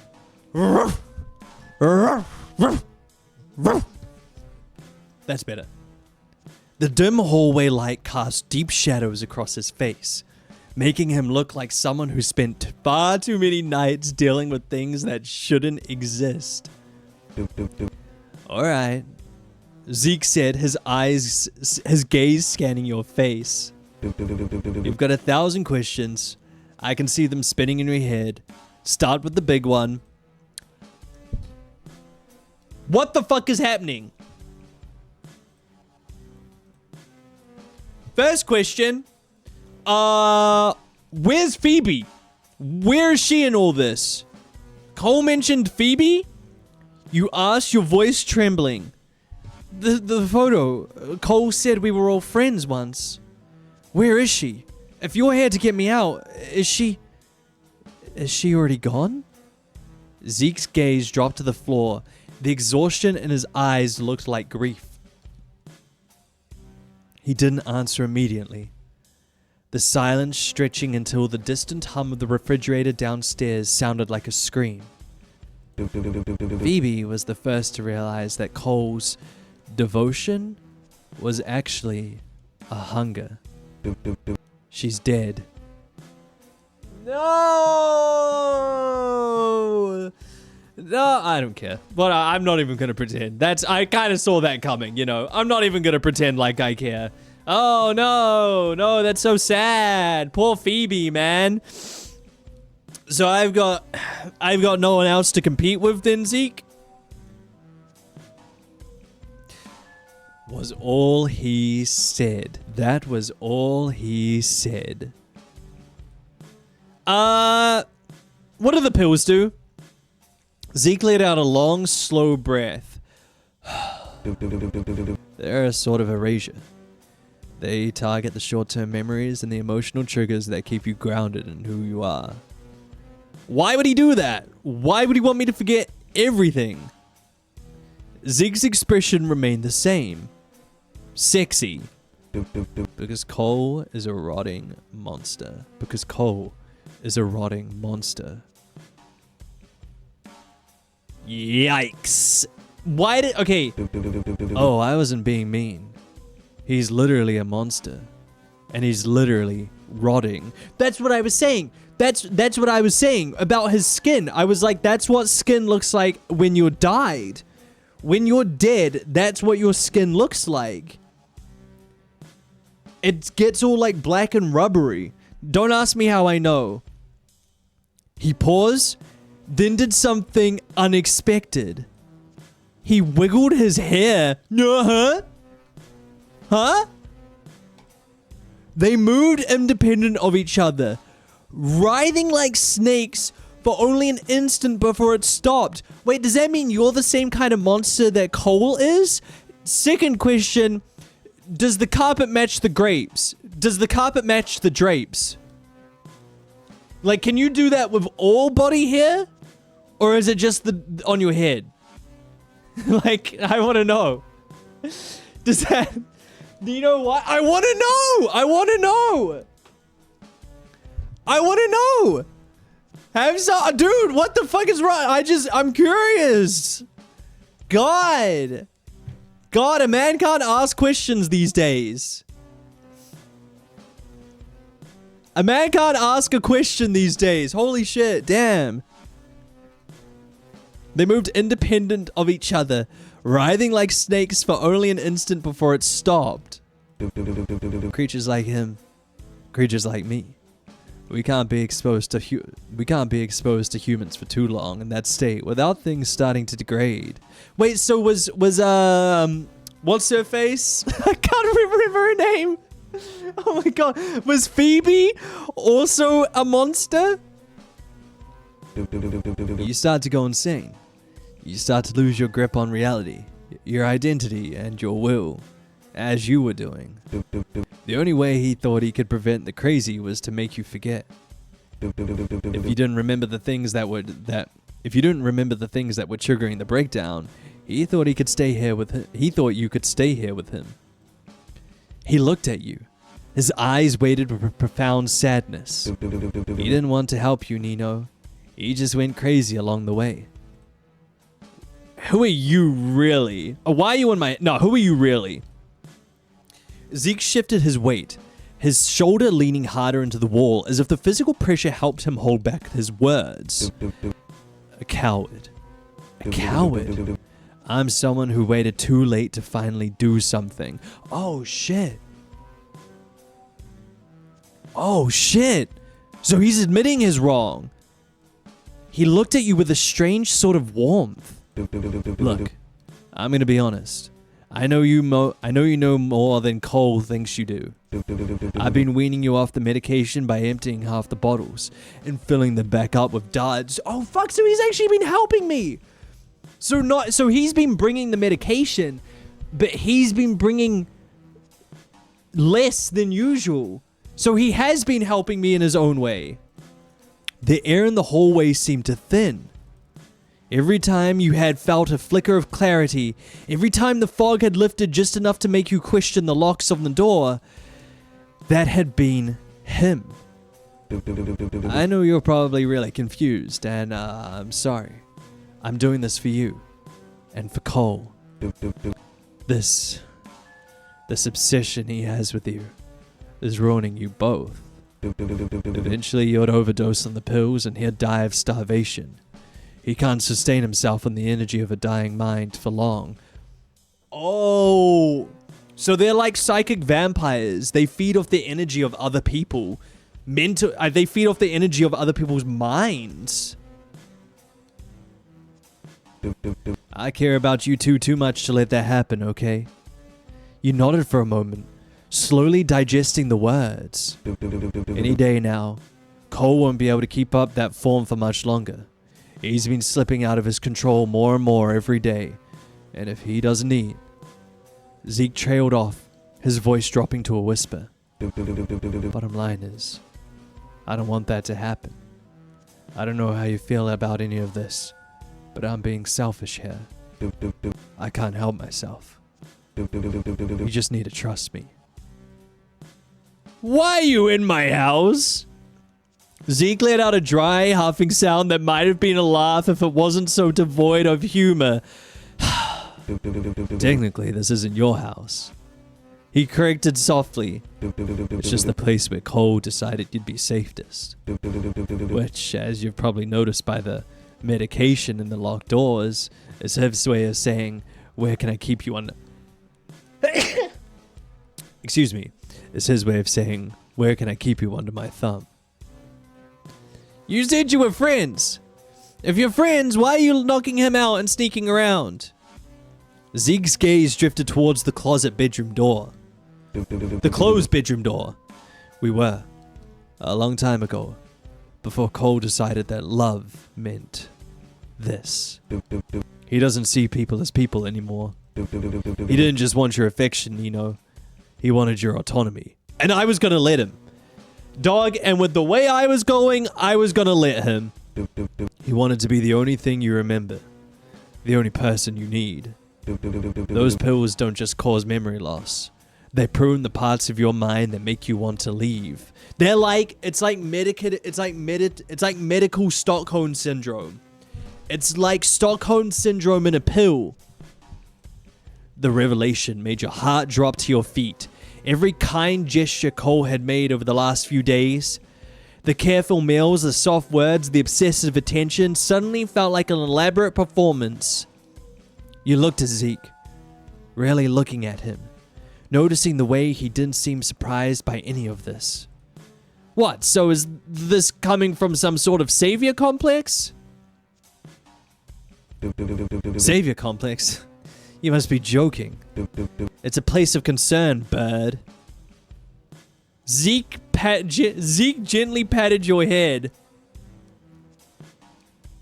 Do it again. It was a sort of awkward gesture, but it felt nice. Didn't try it again. It wasn't a touch that demanded anything from you. You should head to sleep. Brother, wait. Shouldn't I leave? What do you mean head to sleep? Shouldn't I skedaddle, scram, skadoosh, and get out of here? I'll be gone when you wake up, but I won't be far. He glanced at the storage room. It would be better if you had your phone, though. I guess I'll have to deal with that, too. He murmured soft to himself.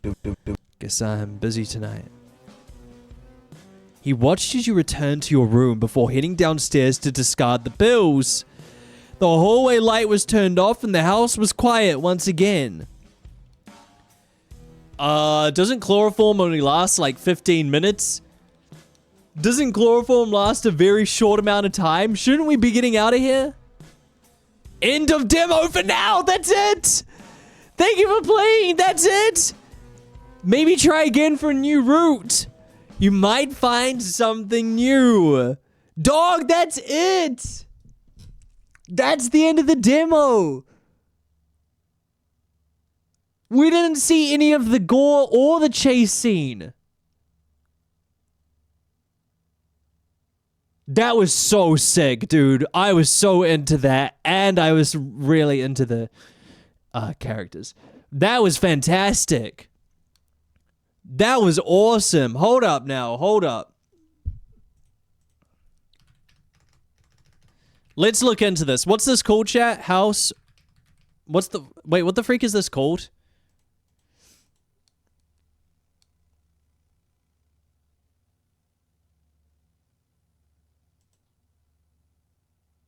You make this house a home. You make this house a home. I want to see what other endings are there. Okay, so there's...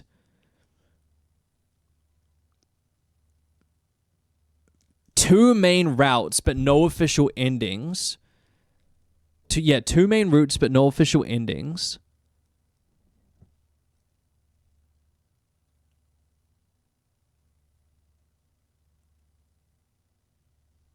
How do I get the, like... I want to get the chase scene. I want to get the chase scene.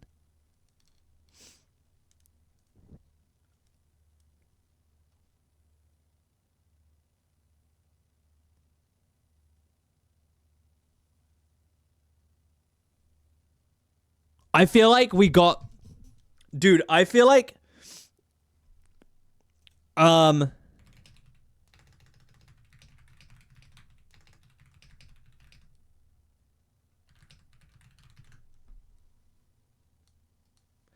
I feel like we got the really good ending.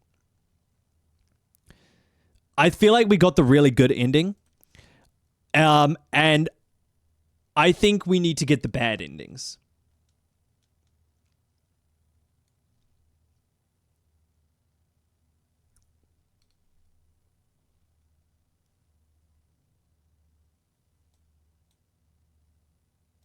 Like, how do we get these?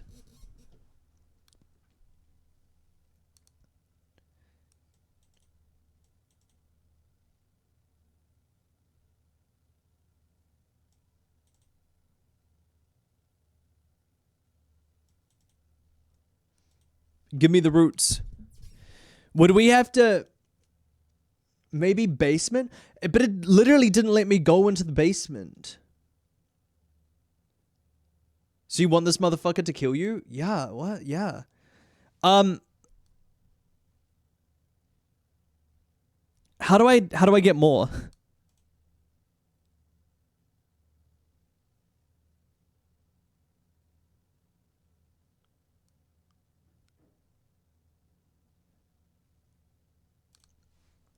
You can go into it? Wait, but it literally didn't let me. What? It literally did not give me the option.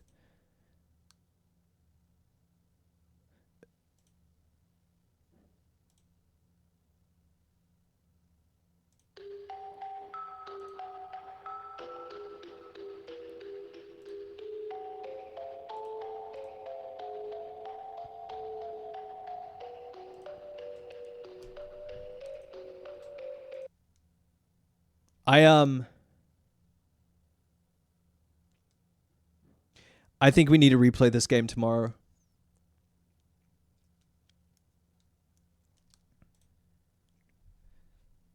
I think we need to replay this game tomorrow.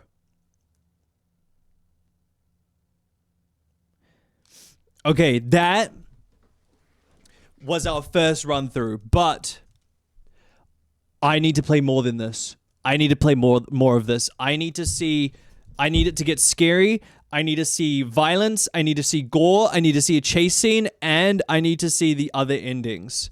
So I think we need to come back. Cause it's like if we go all the way back to the beginning.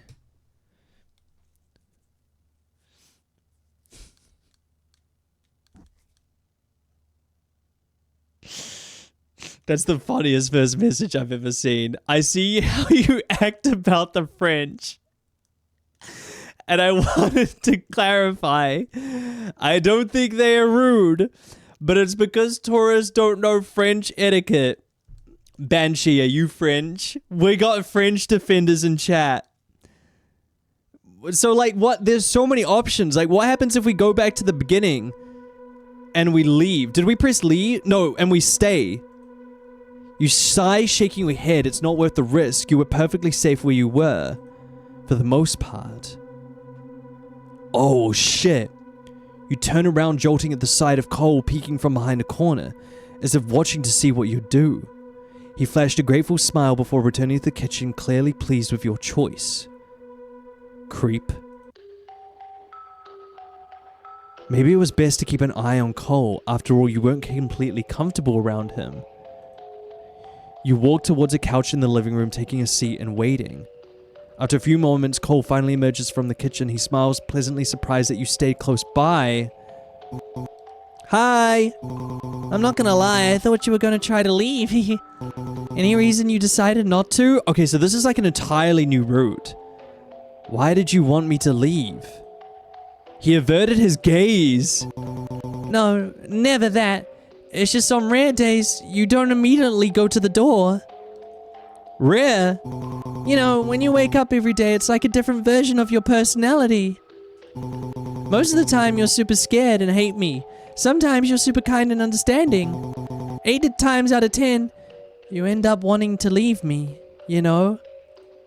I guess. I just wanted to chat a little more, if that's alright.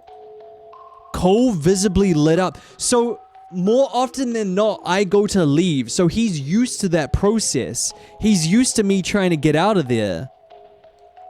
Cole visibly lit up. Of course. Anything you want.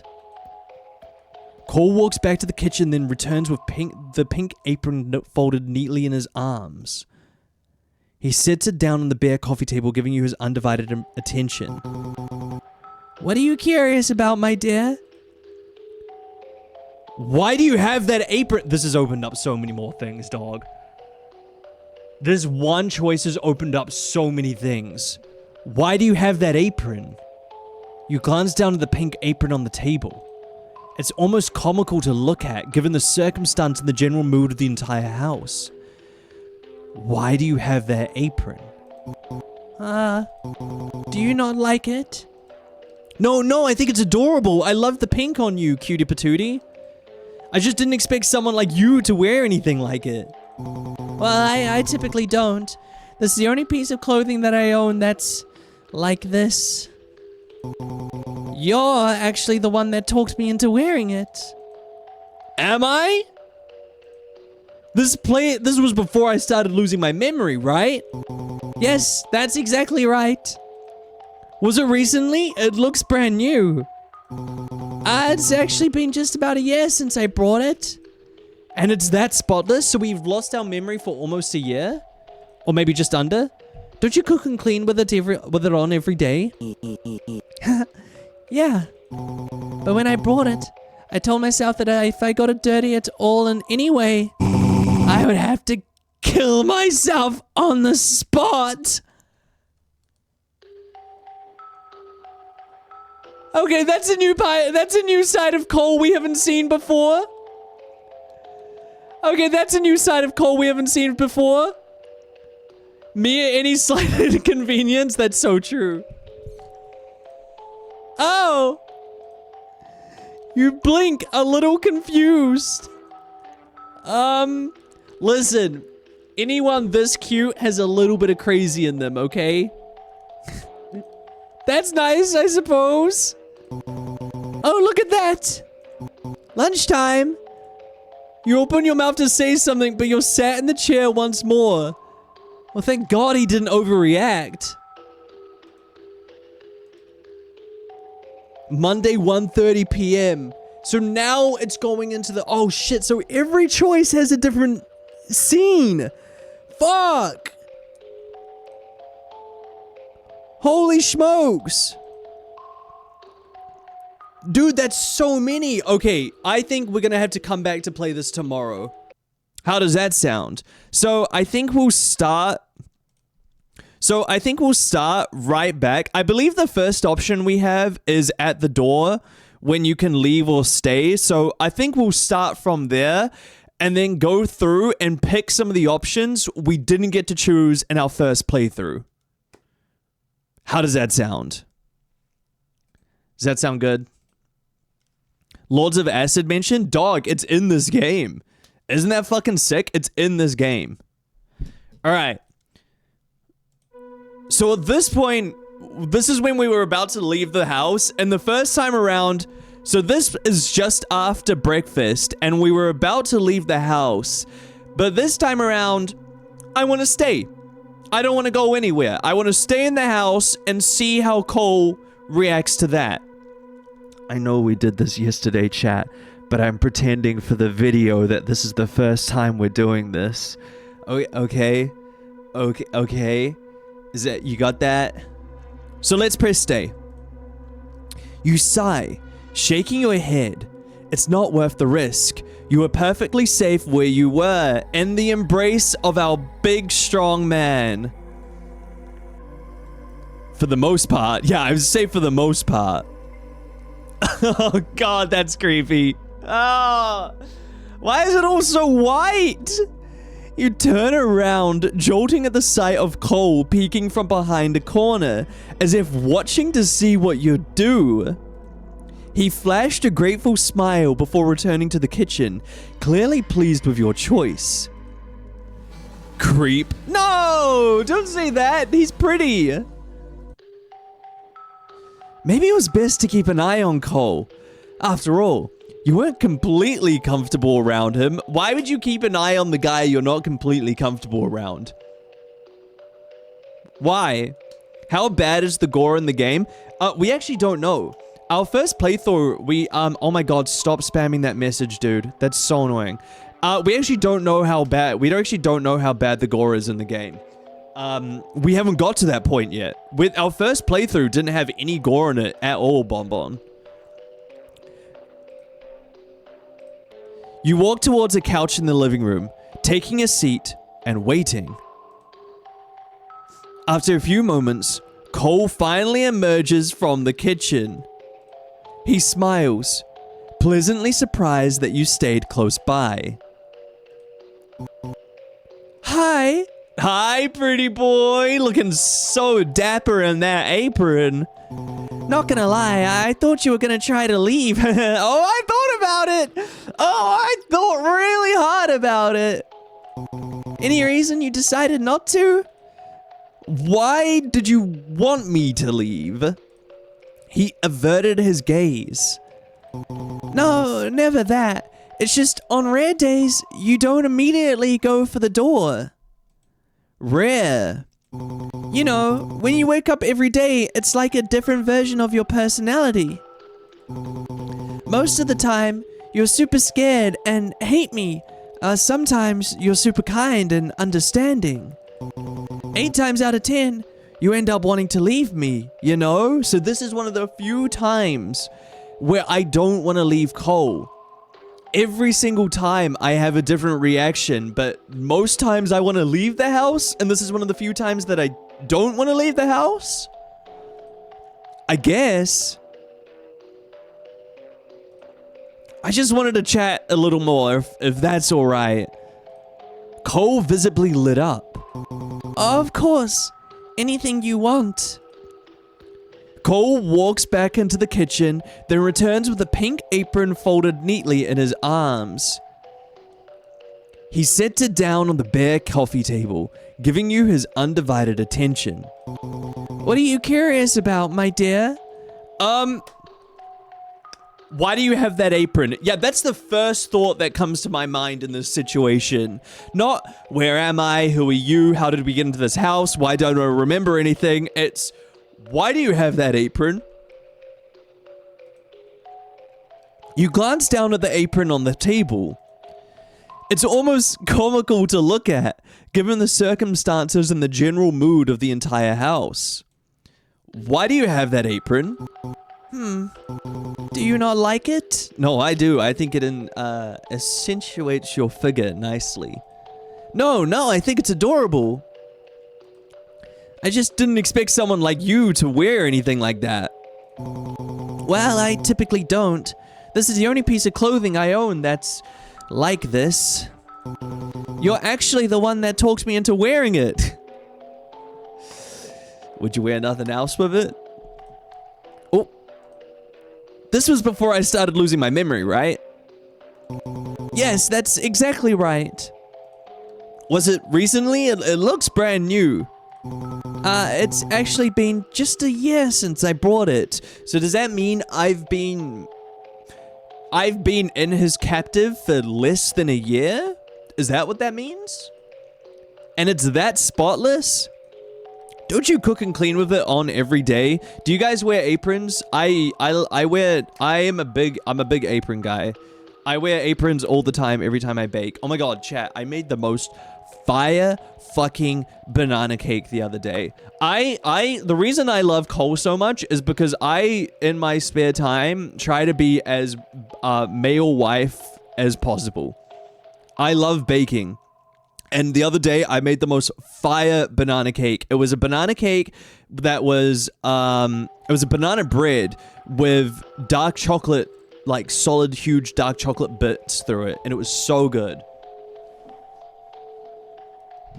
It was so good. It was like the most professional baking I've ever done. Like, it was so spongy. The top was like crispy. It was really large. Like, it rose really fucking massively, and the bits of chocolate through it were so gooey and melty. It was incredible. It was incredible. I wear it when I cook something nice, when I learn to cook, how to cook a beef Wellington. I've always wanted to make a beef Wellington. I need your recipe. Okay, write this down. I can remember it off by heart. Okay, what you want to do is you want to use 5 bananas. The thing that always pissed me off about recipes about banana cake is they're like, get 2 bananas. Fuck you. It's a banana cake, bro. It's a banana bread. 5 bananas, all right? All right? Then you want to... I don't know the measurements, but I can remember the process. You want 5 mushy bananas. You want to get melted butter and then brown sugar, and you want to whisk that until it's like a syrup. Not even granulated syrup, like a full-blown syrup, okay? Just full syrupy. Then you want to chuck the 5 mushed bananas in that. Whip it up. Then you grab baking soda, baking powder, cinnamon, nutmeg, salt. Okay? Oh, vanilla essence into the syrup as well with 2 eggs, I think. And then you whip that, and then that makes the batter. Yeah, 2 eggs, vanilla essence, and mushy bananas in with brown sugar and melted butter to make a really smooth syrup.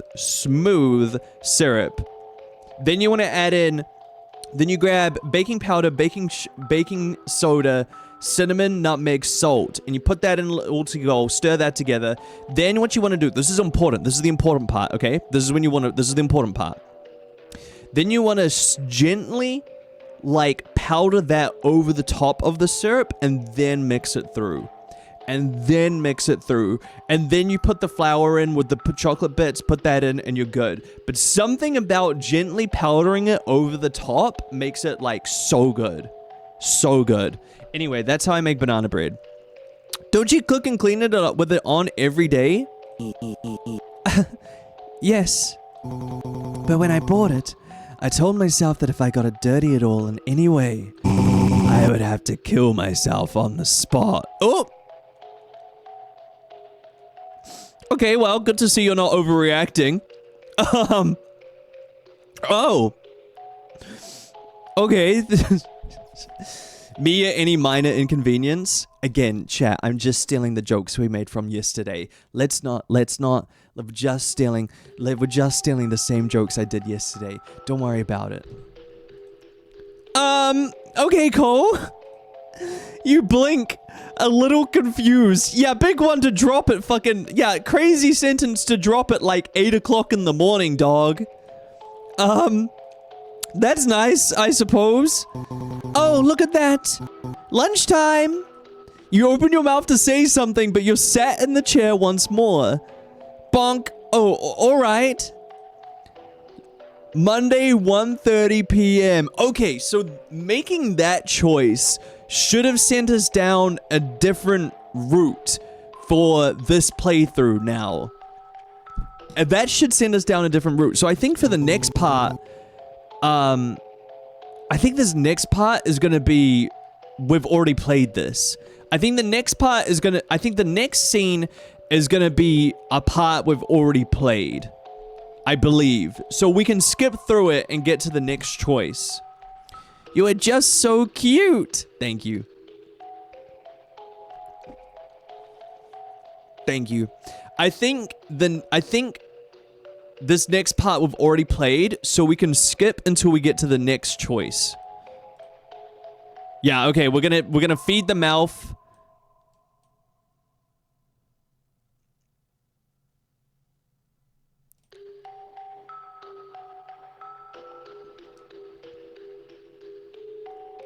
All right, so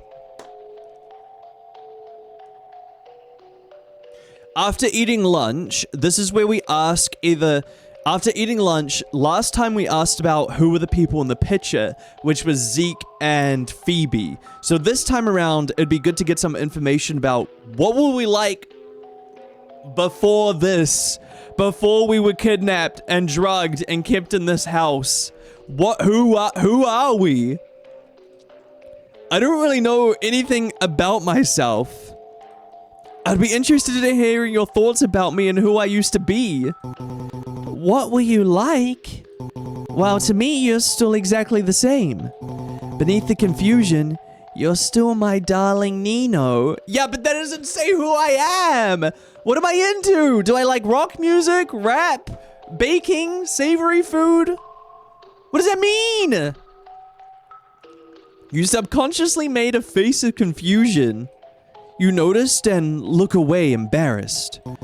I've always had a hard time putting my thoughts into words. The things I feel about you, think about you. It's hard to explain in a way you'd understand. I think I could get it. You haven't changed that much. At least not to me. Is he saying that I've always been a thoughtless doll to him? How sweet. You're still so perfect.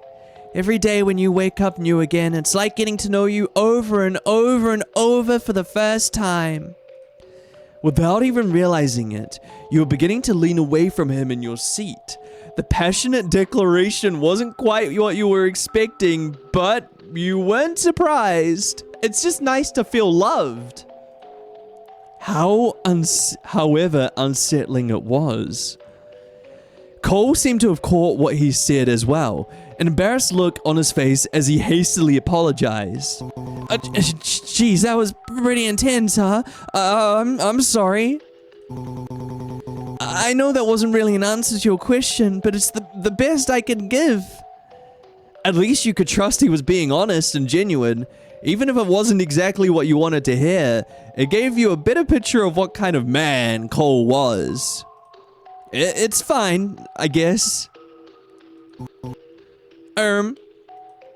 He lets out a soft sigh, glancing down at your empty plate as if double-checking that you ate it all. Why does he do that? Why is it so important you finish all your food? Okay, so this time around, instead of learning about everyone else, I feel like Cole has given much more deranged answers this time.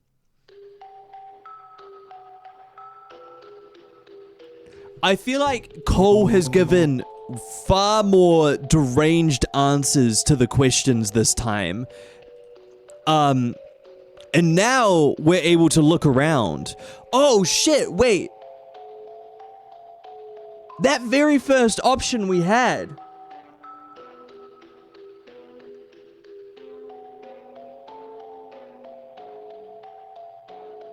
The very first option we had, we could have chosen to explore downstairs and upstairs, right?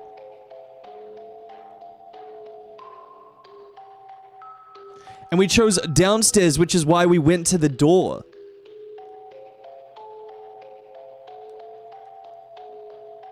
So maybe we should have started all over again and just chosen something completely different. No, I'm fine. All right, let's look around upstairs. You decide to take a look upstairs. Maybe it doesn't matter. Maybe you explore upstairs and downstairs no matter what. Once you reach the top of the staircases, you stand the upstairs. There's a chandelier above. Okay. We've seen all this. So this time, if we go to the locked room, we can't enter. The boarded room we can look at, but again, we can't enter that. So this time, if we go to our room,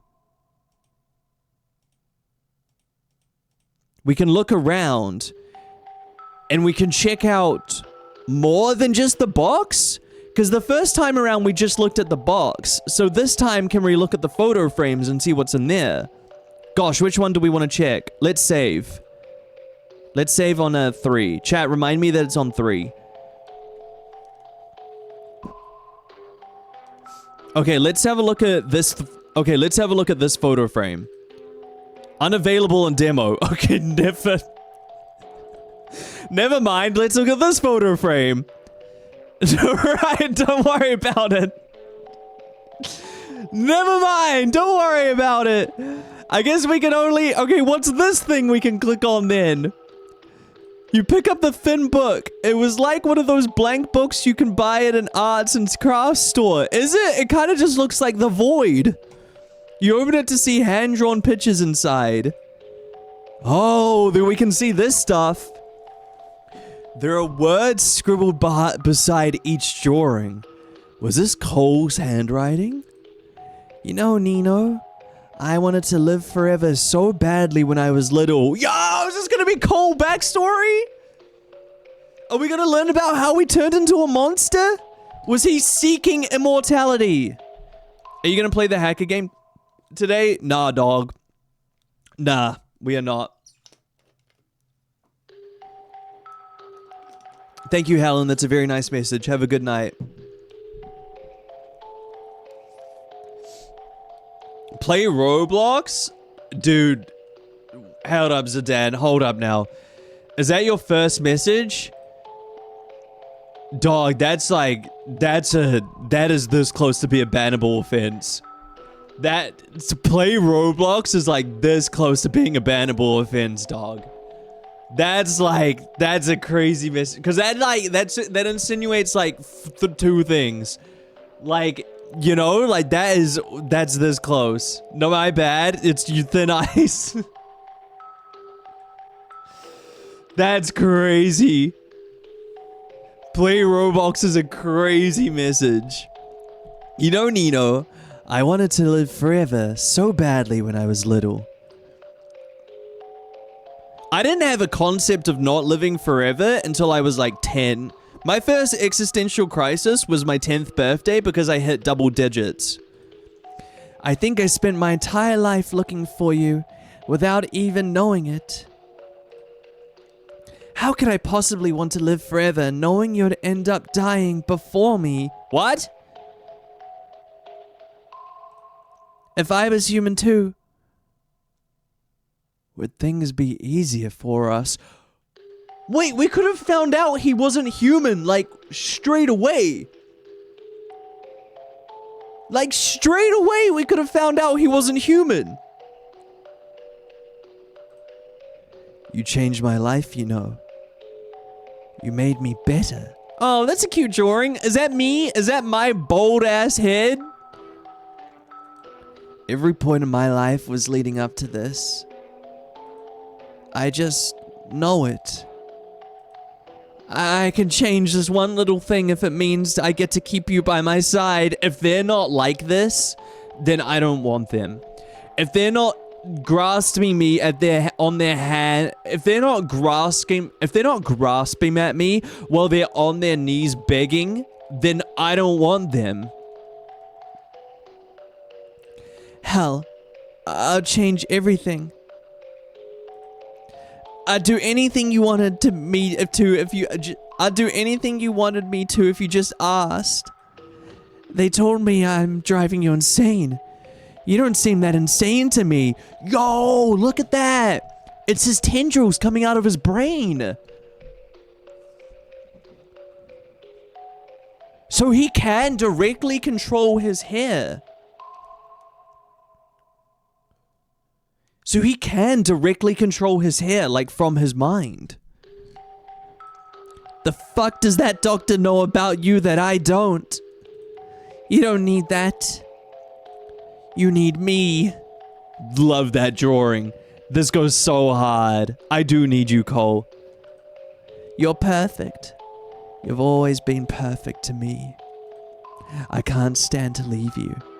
Not when you're vulnerable like this. Just thinking about it makes me sick.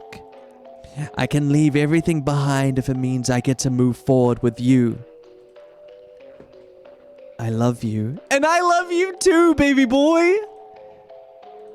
Suddenly, you hear Cole's voice call to you from downstairs.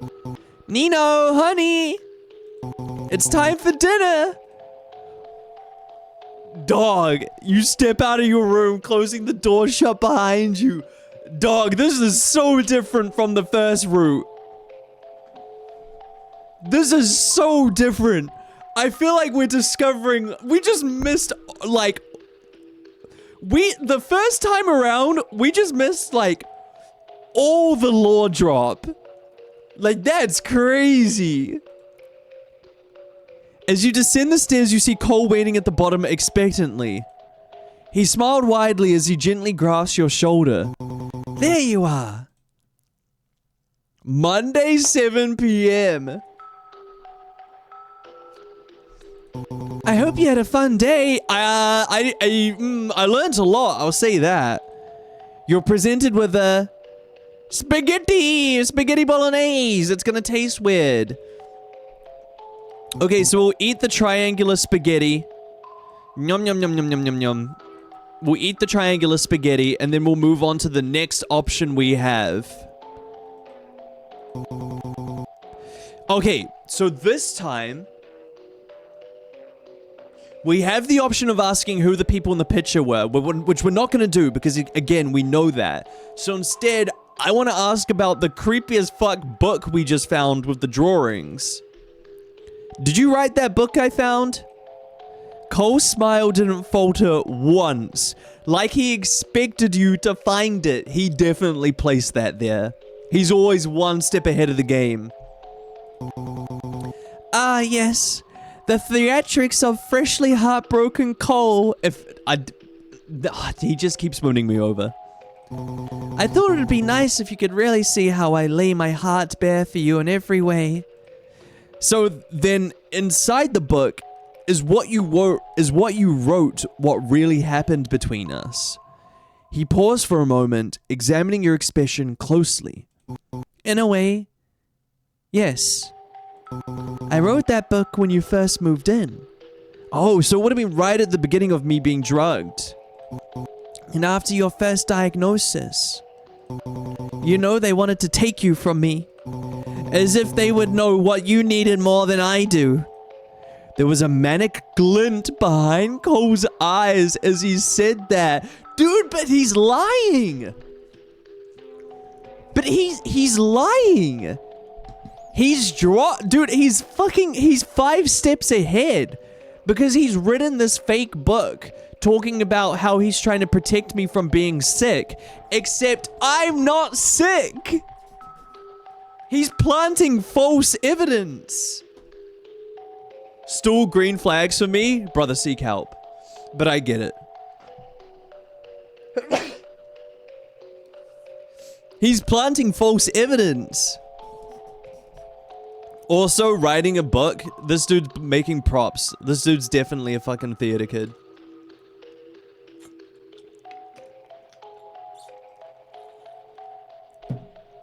There was a manic glint behind Cole's eyes as he said that.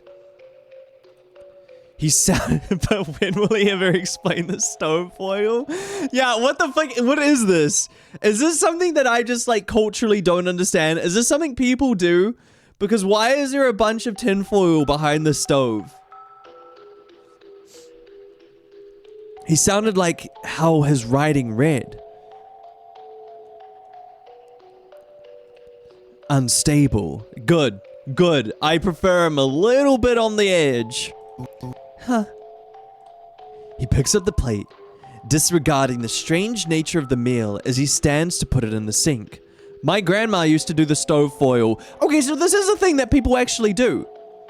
The foil is for the oil, spitting bars, Wolfie, to not pop on the wall. Really? So, like...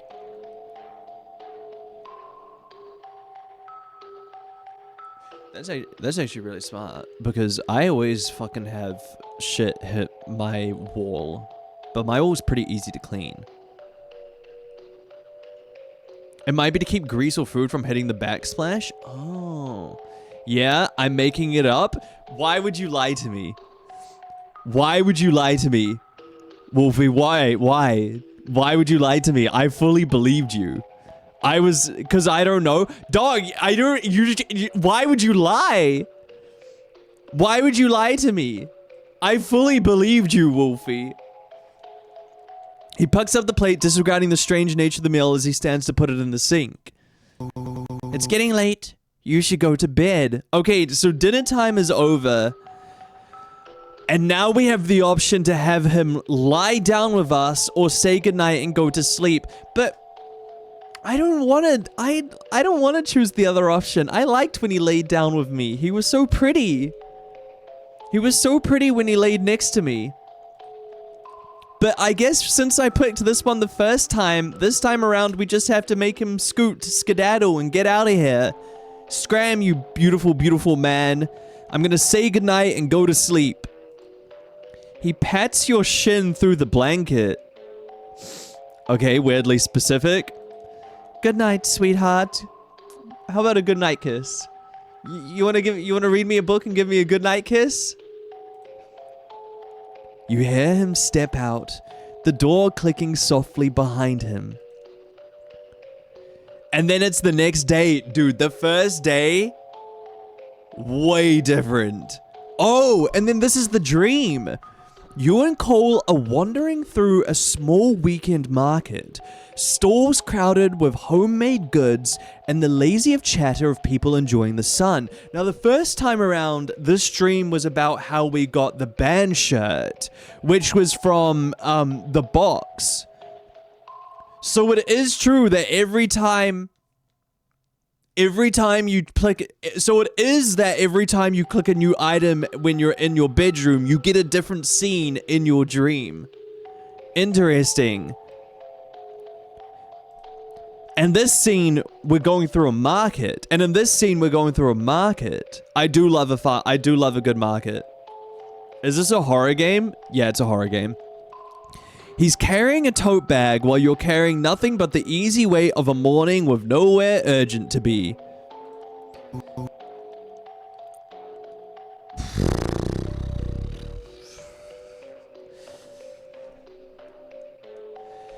Look, I actually prefer him when he's a little bit more fucked up, I'm not gonna lie. He's too jacked right now. He's too jacked right now.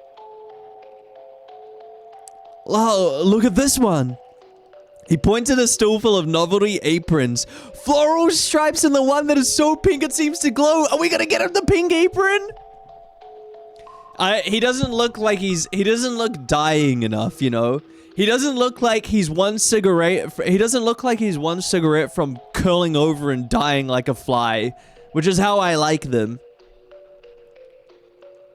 He points at a stool full of novelty aprons, floral stripes, and the one that is so pink it seems to glow. Oh God. It's hideous. I kinda love it. You laugh, stepping closer to touch the frilly design. He plucks the pink apron off the rack and holds it up like a cape. Imagine me in this.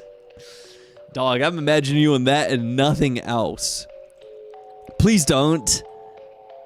He grins, then on a sudden impulse, slips the apron over his head and ties the strings behind him, making a show of purposely accentuating his teeny tiny skinty waist.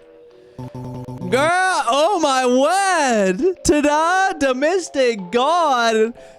Damn, he looks good! Top to bottom, my male wife.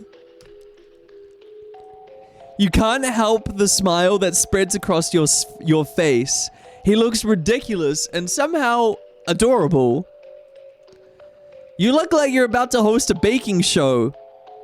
I mean, he can't hope. This dude cannot host a baking show because he has no cake. Would you watch? Yes. Only if you promise to let me eat whatever you make. He leans in, apron rustling, eyes bright and teasing.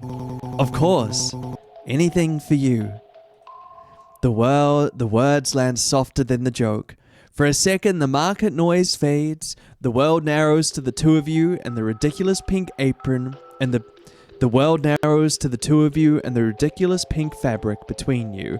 Fun fact about me, one of my first celebrity crushes was a contestant on a cooking show. That's a true fact. One of my first celebrity crushes was a contestant on a cooking show. Nadia Lim, you will always have my heart. Which contestant? A contestant called Nadia Lim. I'll pull her up. It was on New Zealand MasterChef. That's New Zealand. It was literally New Zealand MasterChef, I'm pretty sure. Let me pull her up.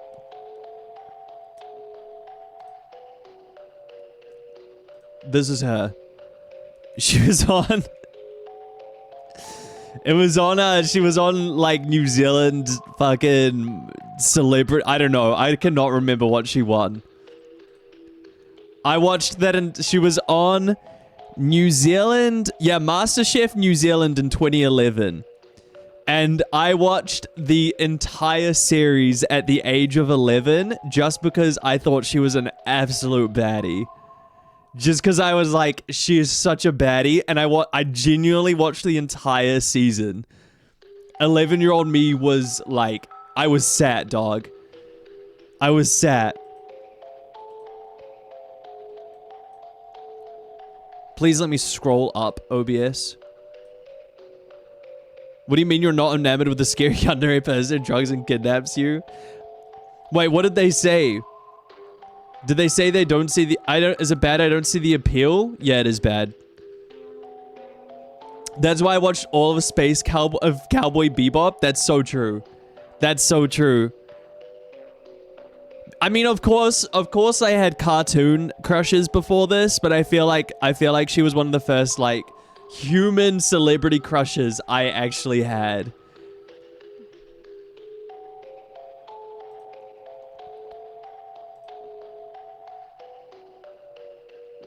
Who's your cartoon crush? When I was a child, Azula and Ty Lee and Raven and Starfire, you can see a very common thread of I guess you would say my type. I feel like I don't have a type anymore, but you can see a very common direction in women I am attracted to from those two examples.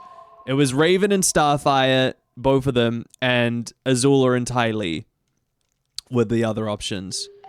What do you think of I haven't seen the live action versions of I've never watched a live action version of Avatar: The Last Airbender. Hi Ying. How's it going? You'd wear that just because I said it was cute? Is that fucking... Oh, yeah. If you say it's cute, I'll wear anything. You know how it looks, you know? Dog, you know where that apron would look the cutest? On my bedroom floor. You tilt your head, smile slipping into something warmer. Then wear it at home. I want to see you in it when we make dinner tonight. Cole freezes. The playful mask falling away for a heartbeat. Really?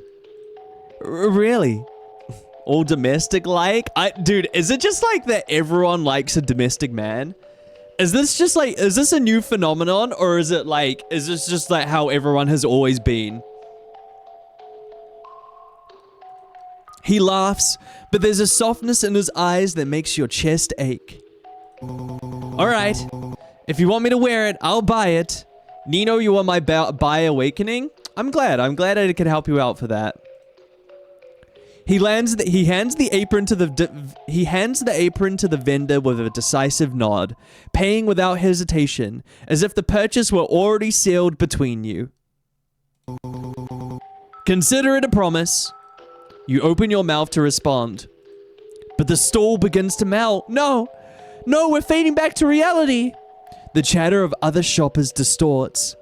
Cole's smile lingers, but their edges blur, smear, melt into darkness. Tuesday, 9:30 a.m. Rise and shine. Dog, that was so interesting. I love these little flashbacks we're getting of the life before he was... I don't know. Was he a monster back then? Or did he transform into a monster somewhere along the way? A familiar voice rings gently in your ears as you blearily open your eyes. Hi, cutie! Waking up this time around was less taxing than yesterday. Oh, look at you, early birdie.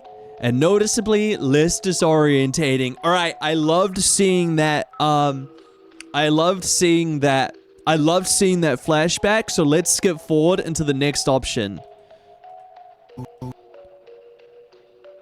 Wait, what? Cole practically flinched when he sat up, nearly tumbling off the bed entirely. You remember my name? Okay, no, we have seen this. We have seen this. Okay, no, we have, yeah, we have seen this. Okay, let's go to the next option.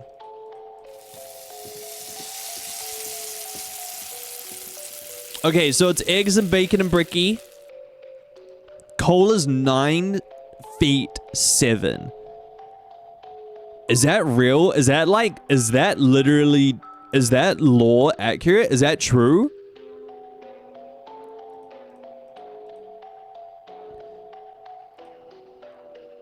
Whoa. This is new. Whoa, this is new. I was about to explore, but he just stopped me. 9'7". Two thoughts. One, that's probably too tall. Second thought, do you think, like, how big? Because you'd have to match body height, right? So, what's the general rule? Like, size of your forearm? Is that it? But then, because it would be like... I mean... proportionally... height doesn't actually define anything else, but if you're 9'7", I feel like it has to be slightly proportional. You know?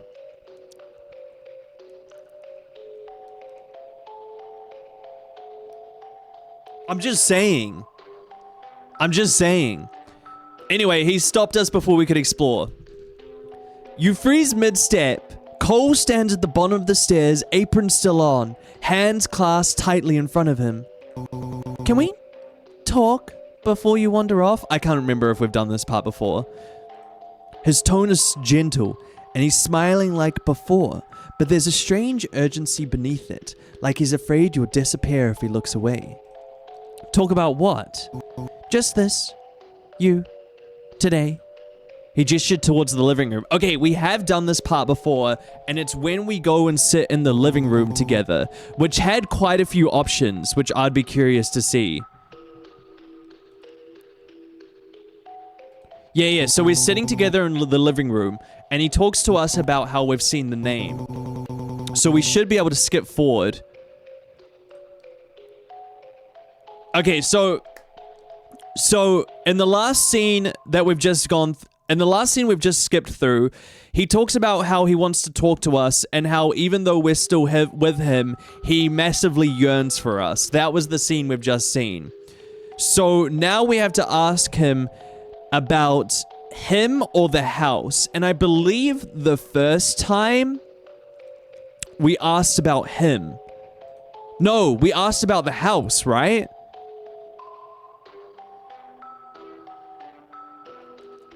Did we did him? Did we not ask about the house? I think we asked about both. That's what I'm starting to think as well. Okay, so I think last time we asked about both. So let's try if we see if we ask about him. Me, I'm not that interesting. Yeah, but you're still basically a stranger to me. Fair enough. So tell me something real. Something real. He thinks for a long moment. Oh, this is the moment where he says his favorite color, right? I like when you say my name. That's not what I meant. It's what I meant. He leaned closer. The few stray strands of hair in front of his face swaying slightly as he turned your hand around in his.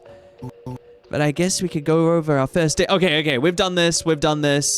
And then we ask about the house and how he got it from his grandma or something, or he got it from his relationship. Okay, we've done all this. Then we sit in silence, and he tells us what happened to him, about how we got sick. We know all that. So next up, the only question we have is who are the people in the picture, or nothing. But I don't want to ask who the people in the picture are.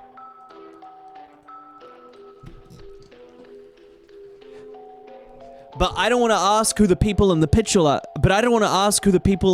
are. Because we already know that. So I want to see how far through we can get without figuring that out. So let's just sit in silence. Cole blinked a little confused. Nothing at all? Yeah. Oh, I see. He eyed your empty plate as always. Then he took the plate from you in front of you, placing it in the sink, running the water, just as he had before. This time you could do what you wanted, right? Grab a fork? Oh shit, so we're gonna go straight into trying to break into the room. Oh, okay. So now we have to distract him.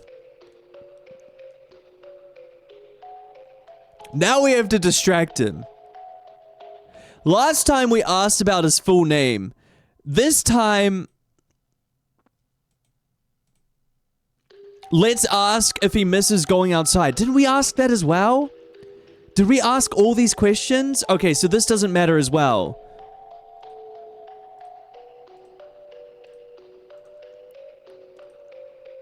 And then we knock over the paper towels. Yeah, and then we walk away. And then we get into the house. And then we break into the room. And we've got all this. And we see the room. We've done all this before.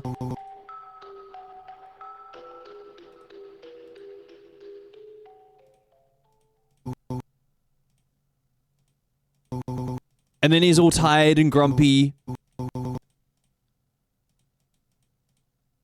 Then we go to bed.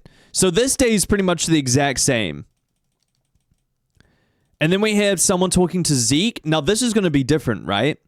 Now he's talking to Zeke. It's going to be different.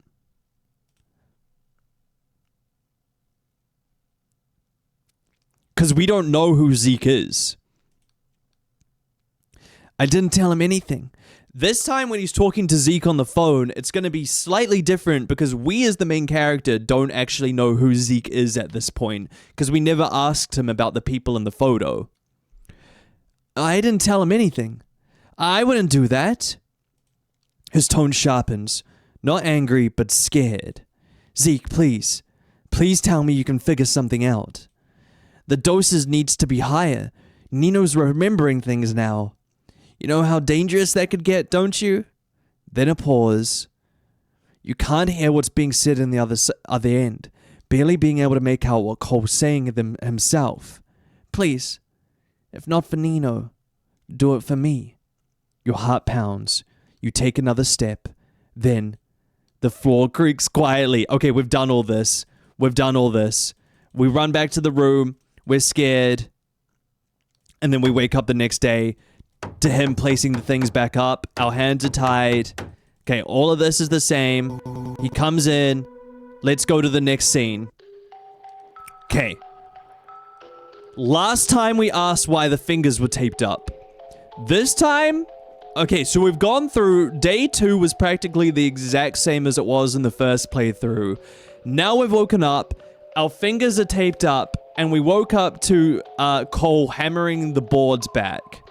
So this time, let's ask him why you were using the hammer. What were you doing?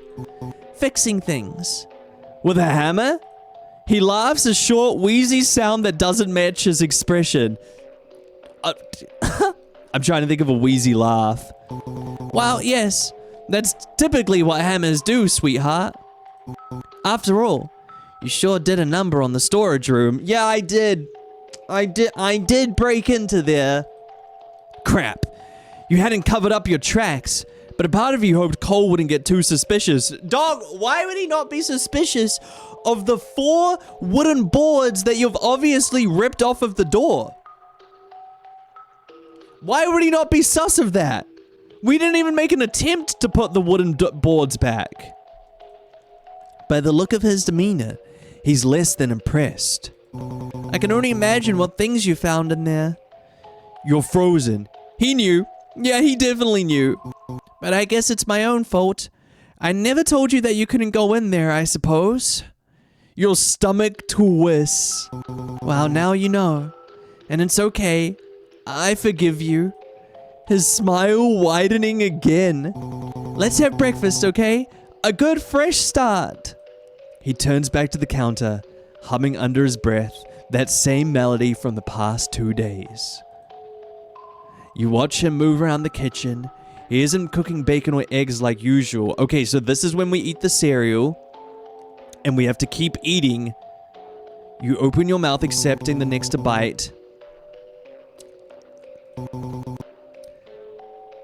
And then in the next part, we sit in the living room.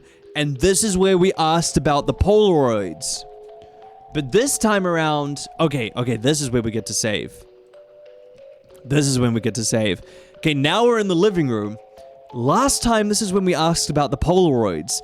But this time, I want to ask about the family photos. But do we ask about the one that's flipped over or the one that's standing up? I feel like the one that's flipped over is more curious, right? This is the family photo, but this is more curious because it's flipped over. Let's ask about that. Who the fuck is she, Cole? Oh, wait, I don't know if that's Cole. Sorry, I said my jealousy came out for a second there. I don't actually think that's Cole. Never mind, that's probably his parents or something.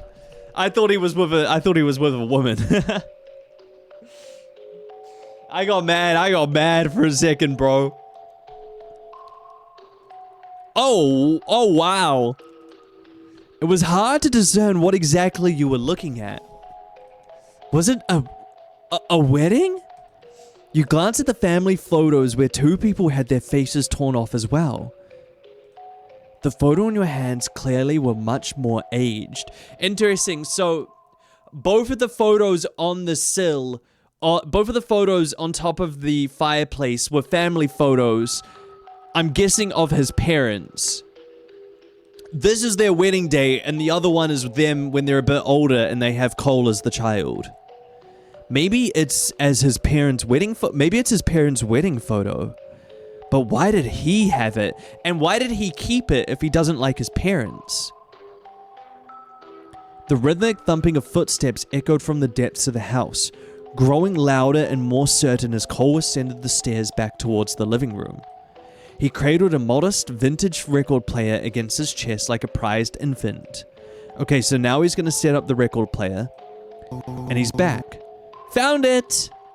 He chirped, his voice airy and bright. He moved a space among the haunting Polaroids to set down the machine. He handled the equipment with a level of tenderness that bordered on reverence, his long, rubbery fingers delicately sliding a record from its sleeve. He didn't look at you immediately. Okay, so he's putting the music on. So now are we going to ask him about the photos that we just picked up? Oh, yeah. We looked at the frame photos. Oh? Which one? His eyes trailed to the fireplace mantle, noticing the photo that was originally face down was propped up again, and his smile slowly faded. Uh-oh, did we make him mad? The older looking one. I see. He hesitated before standing to lower the picture frame once more. Who are the... Oh, shit, this is a big question.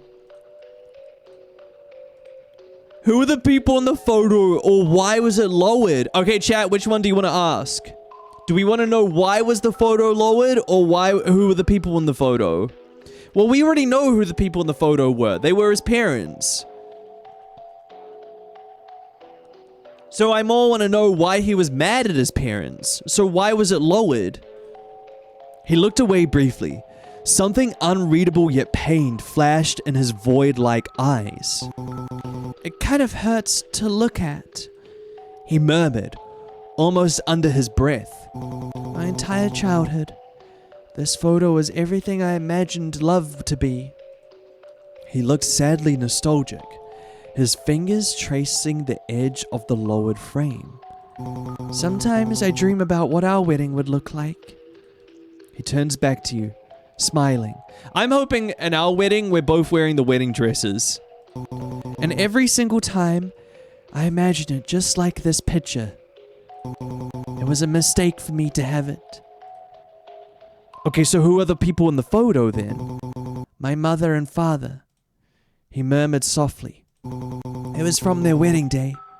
My grandmother took the photo and framed it for them. Tell me more. He smiled sheepishly over his shoulder. It's nothing special, really. I'm sure I'd bore you. I still want to know. I find parent wedding stories interesting. To be very honest, I took it from their house when I... He trailed off briefly. When I left. Wait, so are they monsters as well? Or is he... I get the feeling that he wasn't born a monster, but he transformed into a monster later on. Why steal it if it belonged to your parents? Cole sighed, pausing for a moment as if gathering thoughts. We, never had a very strong relationship with each other. That's including my parents' marriage. When I was younger, I would beg my mother to tell me the story of her and my father's wedding day all the time. I loved love. It was a beautiful thing. He turned slowly, returning to your space. But it was also delicate, easily shattered. That's why my mother's happiness didn't last for too long. Dog, if your tragic backstory is that your parents got divorced, move on. You know what I mean? You know what I mean? Like, I'm sorry, but like half of the people in the world have like so many people have divorced parents and they turn out completely normal. You know what I mean? Like, maybe I'm saying this as a place of privilege as someone who didn't have divorced parents, but so many people have like divorced parents and they turn out to be completely normal people. They don't end up kidnapping the love of their life and turning into a gigantic 9'7" monster with strands of hair attached to the ceiling. You know, they don't go down that route. That's why my mother's happiness didn't last for too long. Cole suddenly had a faraway look in his eyes. I guess that's kind of the reason why I hold on to the love I have so desperately. His attention was suddenly redirected to you. I'm doing this the only way I know how, after all. My life was filled with people leaving me. Cole's gaze was heavy once again. You don't know my struggle, Nino? Listen. I'm not saying that being a child of divorce isn't traumatic. It absolutely is a traumatic experience in your childhood. What I'm saying is that most people don't end up kidnapping and drugging the love of their life and making them forget their memories because their parents got divorced. You know what I mean? You know what I mean? I'm saying most people don't end up going down this route because of their parents' divorce. I haven't done it yet. Cole's gaze was heavy once again. But you won't leave, will you? Not if you keep making me the yummy breakfast every morning, Cole. The soft music of the record was like an audible representation of Cole's emotions. Hi, Toby. Oh shit. Okay, I'm saving at this point. Wait, this feels like a big decision. Wait, this feels like a big decision. And I don't think we got this option in the first playthrough. Okay, so we can either give in to Cole and say, of course not, we won't leave, or we can keep our dirty mouth shut and not answer. Which one do we want to do, chat? Whoa, which one do we want to do? It's up to you. It's up to you guys. 2? You want to say nothing? Okay, that's a brave choice, chat. That's a brave choice, but I like the thinking. All right, we won't say anything. We'll put a little bit of doubt into Cole's mind. Your silence was a million words to Cole. Nothing changed in his expression, save for the slight twitch in his eyes. That's been happening a lot more recently. Oh, fuck. Oh no, Cole, don't punish me. Oh shit, dude. Are we making him more deranged? We're loosening up Cole's screws a little bit. Right then. Cole lets out a slow breath, grounding himself. Cole kind of gives other mother vibes. You know what I mean? Thank you for spending time with me. Oh, he's pissed. He's pissed. This is so sexy. You spent a few more moments together, quietly existing with each other. Okay, we've seen this. We've seen this part. And he goes off to prepare lunch like any other day. But we don't talk. Cole? Yes, my love?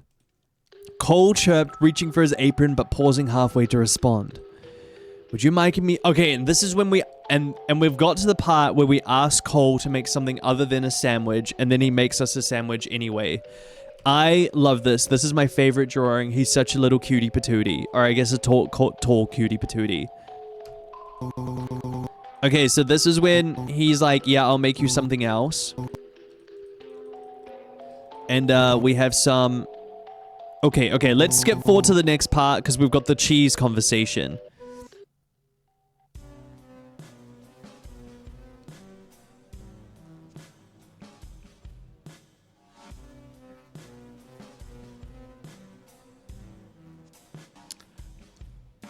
I feel like we skipped through a lot there. I feel like we skipped through a lot in that moment. Okay, I guess we have seen it all before. But the part I want to see...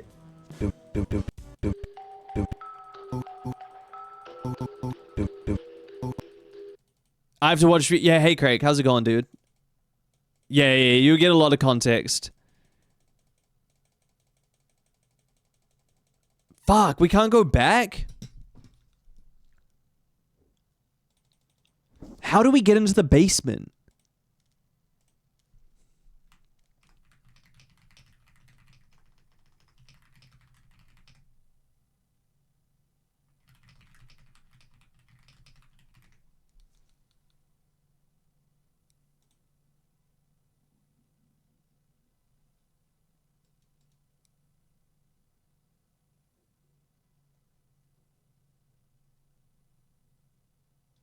Can you get into the basement?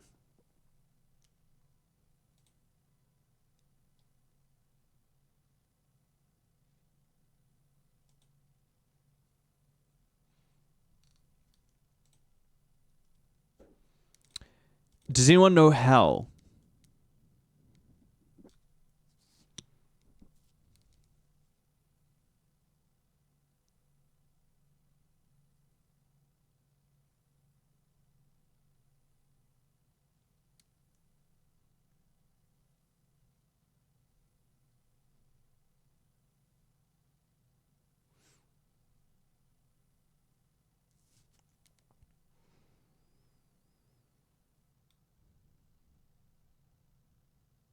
Hi, Rachel. Try being nice to him at the last question. What last question? Do you know what specific one?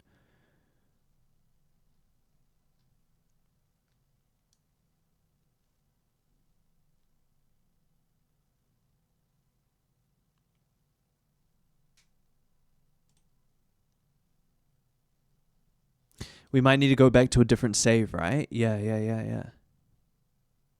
I agree. Okay. So, if we skip forward here, it takes us all to the part where we meet Zeke, which is exactly where we got to last time.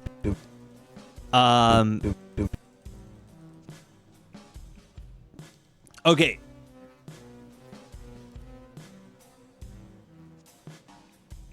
I just don't know what other options we could have taken to get to the point where we go into the basement.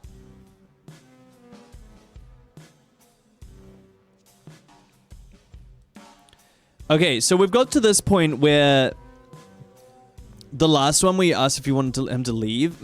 Okay, I get you. Okay, so the last skip forward skipped through a lot. It's the point where we see the basement and then scroll through it. And then, so now Zeke has arrived at the house, and I believe we asked him all these questions, right? Last time? I believe last time we asked him all these questions.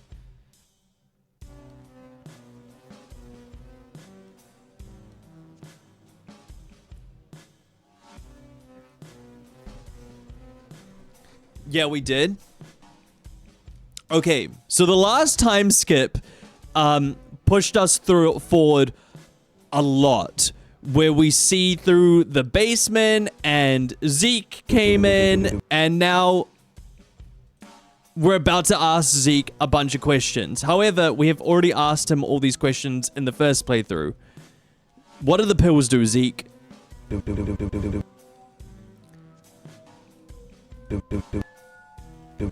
So we've already seen all this as well.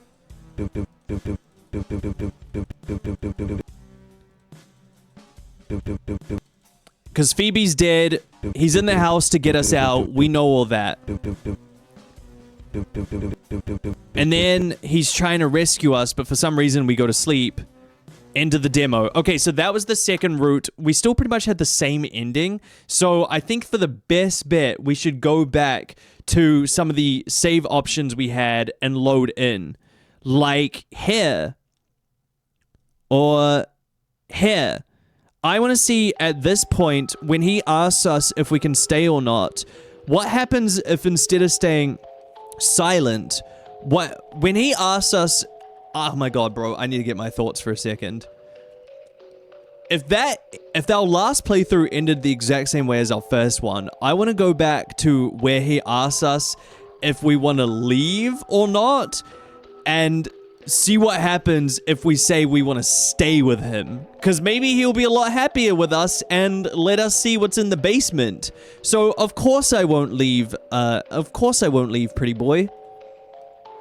Cole's eyes shimmered softly with something hopelessly soft. Of course. He shakily gasped your sleeve, slowly undoing the tape and bringing your hand to his face. That is intimate.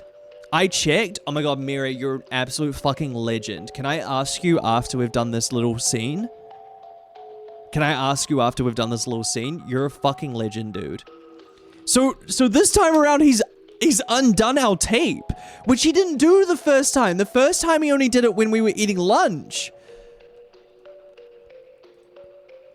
Oh, he's so cute! Oh my god!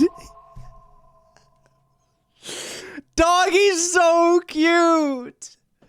Why am I gray? Bro! He gently nuzzled into your palm. Let me give you some chin scratches. Oh my god, he's so adorable. He gently nuzzled into your palm. Dude, he's like a little cat. He's like a little cat. You're captivated or unsettled? Save! Save! We've got new route options. Okay, at this point, dog, I'm captivated. I am so head over heels for him. Mildly suggestive scene incoming! Let's fucking go! Yes! Yes! Cole practically melted to the touch. Just making sure my window's closed.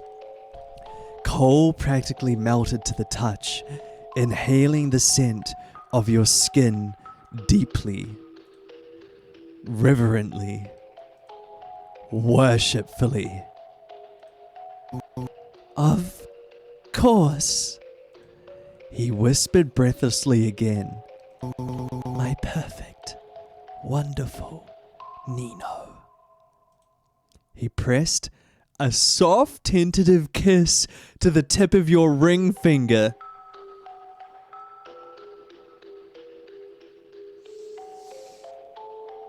I'm good. I'm in. I'm locked in. I'm good. Thank you, God. His eyes met yours, as if searching for a sign of any resistance, even as they gently...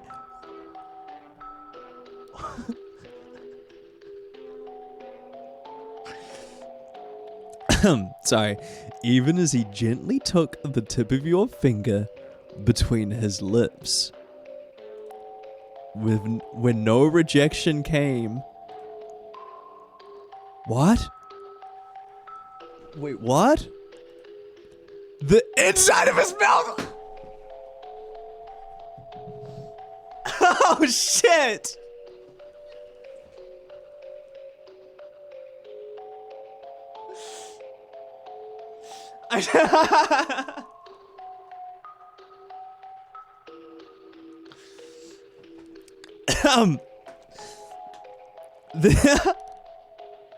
Dude, he's sucking on those fingers. Oh, he's not only a fucking freak he's not even a freak of nature. He's a freak in the bedroom as well. He's a fucking freak in the bedroom as well, dog. The inside of his mouth was warm. He was incredibly warm everywhere. His hands, his skin, even his mouth. You could feel his teeth gently press into the base of your finger. Ow, he's biting me? Ow, ow. Right where a ring would sit.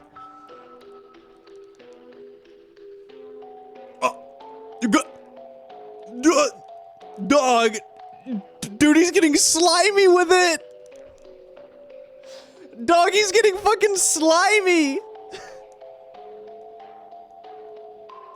He's fucking wrapping his tongue. Wait, is that his entire tongue? Dog, that's what his tongue does? His hand slowly trailed down the back of yours, his other keeping your wrist steady. Brother, that is a long fucking tongue. That is a long tongue. His eyes were foggy now, as if there was a wall of restraint crumbling before you. Cole had fully withdrawn now. Dude, how is he that's a lot of saliva. Dog, that is a lot of spit.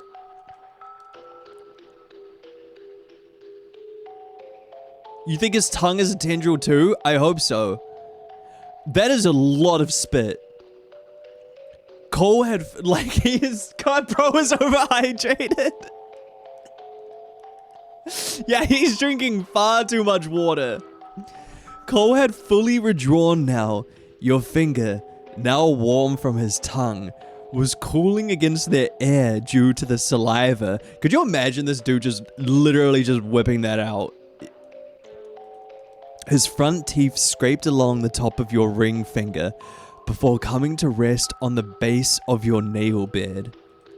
You tried to pull away now, but his grip was firmer than you expected. Cole? You murmured softly. Your other... what? You murmured softly. Your other hand still... you murmured softly.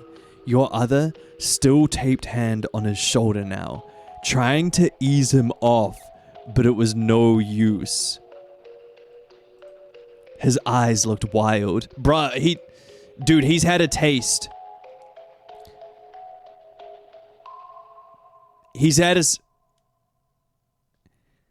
a single taste and now he's gone crazy with it. Now he's got bloodlust. It was a terrifying switch of demeanor. His teeth began pressing down on your nail. What? What? Oh no. Wait, what do you mean? Stay away from my nails. No. Cole! You tried again, trying to tug yourself away. Cole, please, that's enough. Oh, shit! Man, fuck! Dude got too horny. He got way too horny. He got lost in the sauce, dog. He got way lost in the sauce. Oh, shit. He ripped out the nail? Brother, he ripped out the entire fucking finger. He ripped out my entire finger. He's still kind of hot, though, right? Just me? Okay. Cole completely tore your nail. I hate nail stuff, dog. I hate nail stuff so much. Cole completely tore your nail off your nail bed. His face, oh god, that actually makes me feel sick. His face was shadowed by his hair as he pressed forward, using his height to push you down, his knee pressing down on your stomach, licking his lips of your blood. It's kind of hot. He went on... What the fuck? He went on to rip the nails off of all your fingers.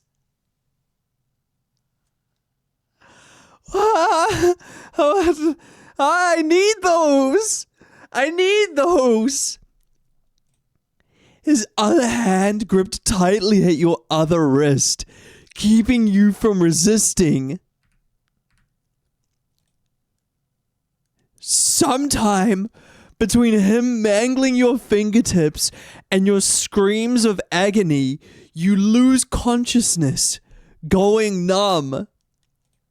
You've never been so glad to stop feeling in your entire life. Dog, what happened to him being a good domestic boy? You know, what happened to him devoting everything to me and not wanting anything to hurt me? This is literally having your fingernails ripped off is literally a form of American government torture. That is true. That is American government torture. What happened to being my good domestic wife? Wednesday? You could feel a slight pressure on your hands, a light rhythmic tightening around the tips of your fingers. You try to flex your hand, but the movement felt distant, as if your nerves were muffled by a thick layer of wool. Dog, I feel sick. I feel sick. Have any of you had fingernails ripped off? Because I've avoided my entire life having my fingernails ripped off. I just want to sit there like this. So what? He's trying to. You try to flex your hand, but the movement felt distant, as if your nerves were muffled by a thick layer of wool. Dude, so what? He's like wrapping up my fingers in bandages? How can I stay mad at a pretty face like that, though? You know, how can I stay mad at a pretty face like that? I also had some fingers had some ripped off, curse of long nails. I actually, speaking of nails, I miss painting my nails. I haven't been painting my nails a lot recently because I lost my nail polish, and then I got lazy. But I'm really thinking about going back to my nails. So what I kind of want to get done, chat, speaking of nails, sorry, I kind of want to get like actual nails done. Like I want to get like designs on them, but I am really squeamish when it comes to having my nails filed, as in I can't do it. Like I cannot do it. If you want to file my nails, you would have to gag me, and not even in a sexy way, and hold me down, again, not in a sexy way, because I genuinely hate the sensation of having nails filed. It freaks me the fuck out. So I would have to just go to someone and be like, can you do it, but don't file my nails, like, at all. Like, please do not file my nails.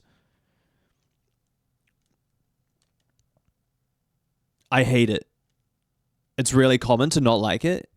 No file? Yeah, I'd probably ask for no file, but I think it'd be fun to get like little designs on them. Or just like fun patterns would be cool. It feels so weird. Dude, it makes me want to scream. Getting my nails filed makes me want to scream. Like, I hate it. I don't know how people can do it. It's like the physical sensation of rubbing your nails against chalkboard. It's awful. I can't deal with it. Anyway, back to the game. As your eyes blinked open, the ceiling of your bedroom drifted into focus, the familiar view from your bed offering a deceptive sense of security. Cole was hovering over you. He was leaning in close, his movements slow and deliberate, as he wound a fresh strip of white linen around your fingertips. I can't even cut mine. I also really struggle. This is going to sound gross. I also really struggle to cut my nails. Like, it takes a lot. I don't know what the fuck is wrong with me, but it takes like a big... Things like haircuts and trimming my nails take like a lot of mental energy out of me, because I do not know what is wrong with me. I find it so, like, what's the word? Like, the sensation of it is so horrific and overwhelming that I just like, I hate it, dude. It's like, so it makes me want to just sit there being like this. Like, I fucking hate it. And I've always hated it. Anxiety? No, it's not anxiety. It's like, It's sitting like, it's like this. It's just awful. And that's just like trimming my nails in a haircut. I fucking hate it. Hate it. Every so often, his gaze would flicker up to yours, his eyes wide and brimming with a desperate, watery kind of sorrow. He looked less like a man and more like a child who had broken a he looked less like a man and more like a child who had broken a and more like a child who had broken a precious toy and was terrified it couldn't be glued back together. As you shifted, a phantom sensation sparked in your fingertips. Not a sharp pain, but a dull, pulsing void. You looked down at your hands. They were cocooned in neat bandages, but the memory of the morning began to bleed back through the fog. You remembered the simple conversations, the weight of his presence, and then the sudden sharp intensity of his focus shifting to your hands. There had been a hunger in his eyes then, a strange, starving need. He had torn them away like an animal, a slow consumption of keratin and skin that was less about getting fed and more about merging together, swallowing the pieces of you as if incorporating your very essence into his own body. Well, I would say the yearning is hot, but I just wish he wouldn't eat me. At least not my fingernails. You're awake, Cole whispered, his voice cracking. He didn't pull his hand away. Instead, he gently pressed a kiss to the back of your bandaged wrist. Oh, my sweet, precious love. Please forgive me. Yeah, I'm going to say it, Cole. This is going to take a lot of eggs and bacon to make up for. Like, this is a hard one to make up for. Cole's voice was a jagged shard of glass, barely holding together. He didn't look at you with the wildness from before. Instead, he looked as though he were the one pinned down, trembling under the weight of your silence. He shifted closer, his eyes searching yours for a flicker of the warmth that had been there before the hunger took him. You tried to pull your hand away, but the movement was sluggish, the numbness acting like a heavy cast. The memory of the sudden, sharp snap of your fingers being... Sharp snap of your nails being pulled away, and the way he had looked at you as he swallowed the pieces surged back. A wave of nausea rolled through your stomach, and you instinctively recoiled, pressing your back against the headboard. Look at him reacting. Look at him. Don't touch me, Cole. Your voice sounded foreign and dry. I'm very angry. You started at first, trying to create distance, but you continued on. I'm tired. So damn tired. That's what he said. That's what he said when he was mad at me. Of everything. The memories, the confusion, the lying. Is this how? Who in this world was I before in life to deserve all of this? The words seemed to hit him like a physical blow. Cole's shoulders hunched forward, his expression twisting in a mask of absolute devastation. He didn't get any closer, but he froze, his hands hovering in the air between you, his palms open and trembling. I know it's hard for you. It's hard for me too. I know it's unfair. He looked desperate, his pupils pin pricks. I don't know if that makes sense. Staring at you with a longing for understanding. Connection. Is he crying? Is he crying blood? That's fucking gnarly. Is he crying blood? There was a redness clustering at the bottom of his eyes. Was that blood? Was he crying blood? I didn't mean to hurt you. I didn't know why it happened to me. I couldn't control it. I promise. I couldn't. Please forgive me. He keeps tugging at your sleeve, as if willing your forgiveness into truth. My heart, my love, my life, please forgive me. Okay, I mean, if you make me 2 eggs this morning and maybe 3 pieces of bacon, then I'll forgive you. I'm sorry. It won't happen again, I promise. Just stop looking at me like that.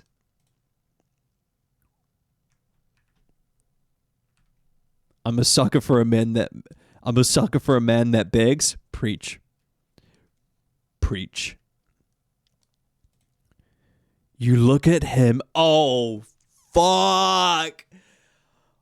Oh, shit, dog. You look at him with pity or disgust. We're hitting new levels. Okay. Save. Okay.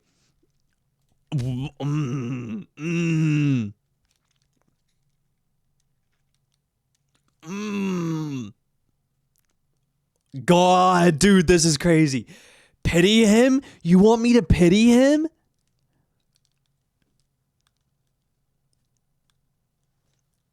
Oh, but I just want to see what happens if we completely reject him. I want to see what happens if we completely reject him. Okay, chat. I'm sorry. We saved? I did save. I'm pretty sure I saved. Yeah. Chat. This one time, I'm going to take the lead, and I'm going to just say I'm disgusted. I'm going to take the lead here, chat, and I'm going to say disgust. Oh, fuck. What did I do? Oh, no. What did I do? Dude, he's turned into something. He's turned into something from Amori. You look at him, not with the softness of a partner, but with the clinical detachment of someone observing a parasite. I'm gonna need some water for this. Fuck, I dropped the lid.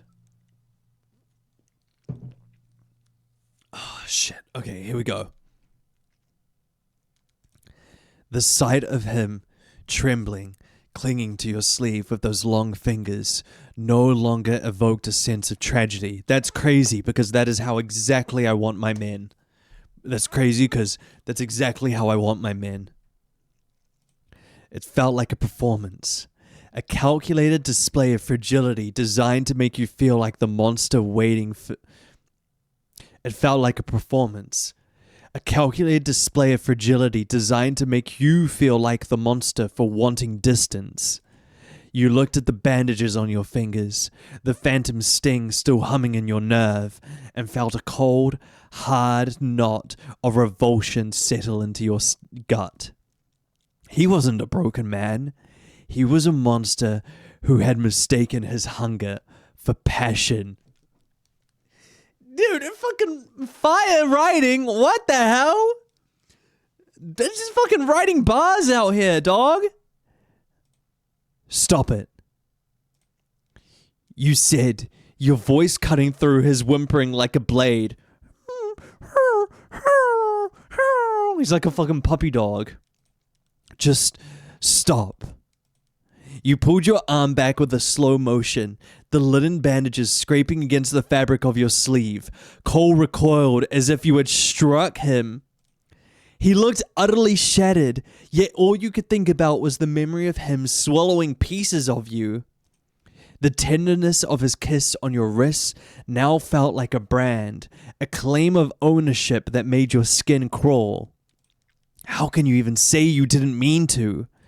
You asked, the disgust finally finding a voice. You didn't just lose control, Cole. You looked at me, someone who can't even remember their own life, and you decided that the best way to show love was to hurt me. The silence that followed was heavy, smelling of sterile linen and the faint metallic tang of old blood. Cole didn't snap back with a defense or a sudden urge of anger. Instead, he seemed to shrink as if the weight of your words had physically crushed his ribs. I'm going to step on him. He looked up at you through the fringe of his hair, his expression one of raw, pathetic longing. That's how I want them. That's what I want. He was waiting for the moment where you would soften, where the cycle would reset, and you would tell him it was okay. But the warmth didn't come.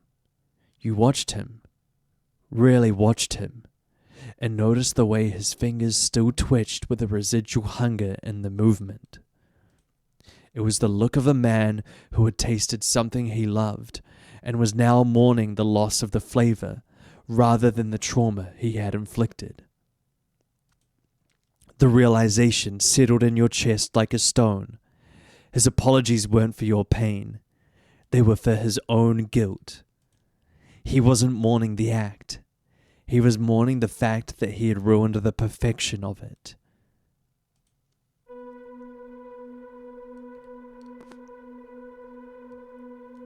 Dog, what did I do? What did I do? He's transforming! Slowly, a smile crawled back onto his face. So, you still see me after all. Even after everything, you always find a way to see right through me. You felt a scoff bubble up in your throat, though it never reached your lips. The irony was suffocating. His days actively sculpting your reality until you were nothing more than a mirror reflecting whatever vision of love he wanted to see. Yet he was the one scared? He didn't want a partner. He wanted a collection. I always loved that about you. Even when no one else cared enough to understand me. You saw me. All of me. Slowly, you shifted your weight, feeling the rough texture of the bed sheets under your skin. You looked past him, and then back to the bandaged wreckage of your fingertips. The numbness was starting to fade, replaced by a rhythmic, pulsating heat that reminded you that you were still made of flesh and bone. Things that could be broken, consumed, and discarded. But would he, or does he love me too much? Also, Zeke, if there's any time for you to show up, buddy, it's now. It's now. The chloroform would be really helpful right now. You needed to get out of this house. After a few moments of silence, Cole finally retreated without a word, gently shutting the bedroom door behind him with an empty look in his eyes. For several minutes, you didn't move. You stayed pressed against the headboard, staring at the door, listening to the muffled sounds of the house settling around you.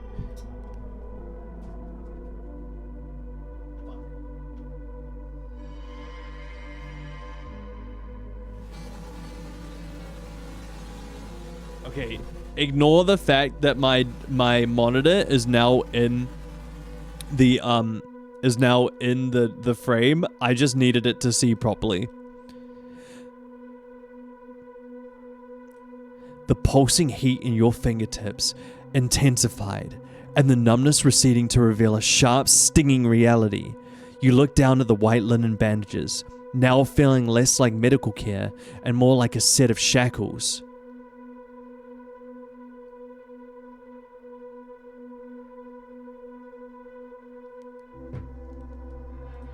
The room felt different now. The soft lighting and the curated comfort of the bed felt like a stage set. A fragile facade designed to distract you from the fact that you were a prisoner in a house built of lies and a fragile facade. Oh my god, I can't speak, chat. A fragile facade designed to distract you from the fact that you were a prisoner in a house built on secrets and dishonesty.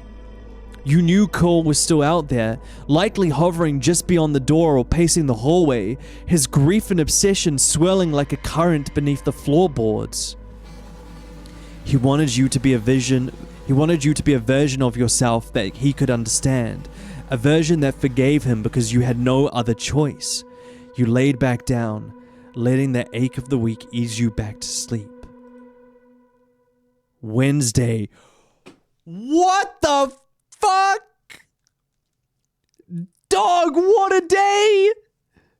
Bro, what a day that was! We didn't try to escape! What's the next morning gonna look like? The silence of the house usually felt like a blanket, but tonight it felt like a veil. You woke up to the rhythmic, gritty scraping that echoed up the floorboards. Wait, this seems new, right? You stay still for a long time, staring at the ceiling, listening to the cadence of the noise, because this is when Zeke would usually come in. Scrape, swirl, crush. Scrape, swirl, crush. No, this isn't new. This isn't new. This is when, Okay, this isn't new. This is him breaking up the pills, which we've seen. And then Zeke comes in.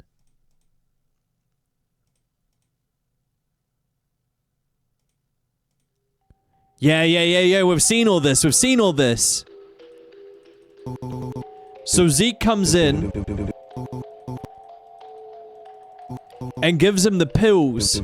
So that's it. There's there no consequences from the day beforehand?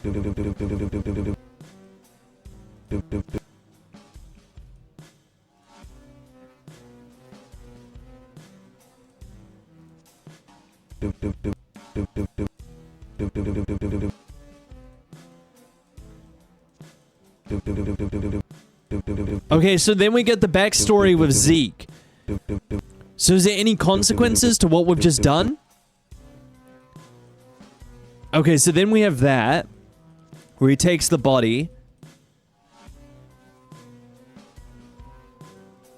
and he puts...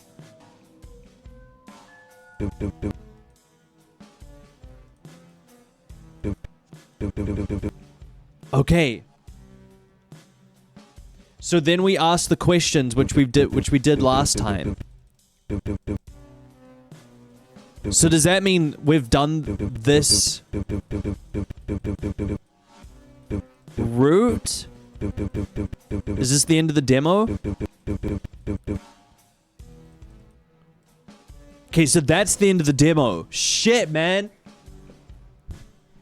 Shit. So then what happens if we go back to this scene and instead of disgust, we say pity? What to do with yourself? What kind of twisted part of you wanted to see and understand him so badly? Was it how pathetic he is? Was it how pathetic he is? That's how I like my men. I hate to say it. How worthless he made himself look just for your sake? Just what was it that either of you gained from any of this? Why does Cole insist on keeping you here so firmly? All right.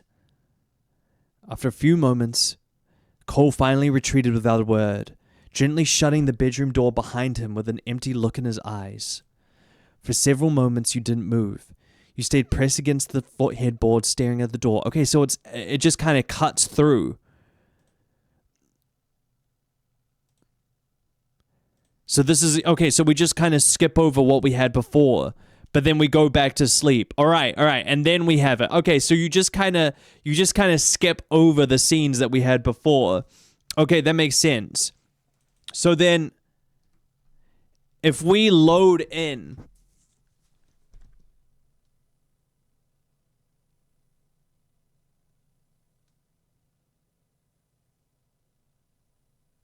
Yeah, is this the only ending in the demo? I feel like surely not.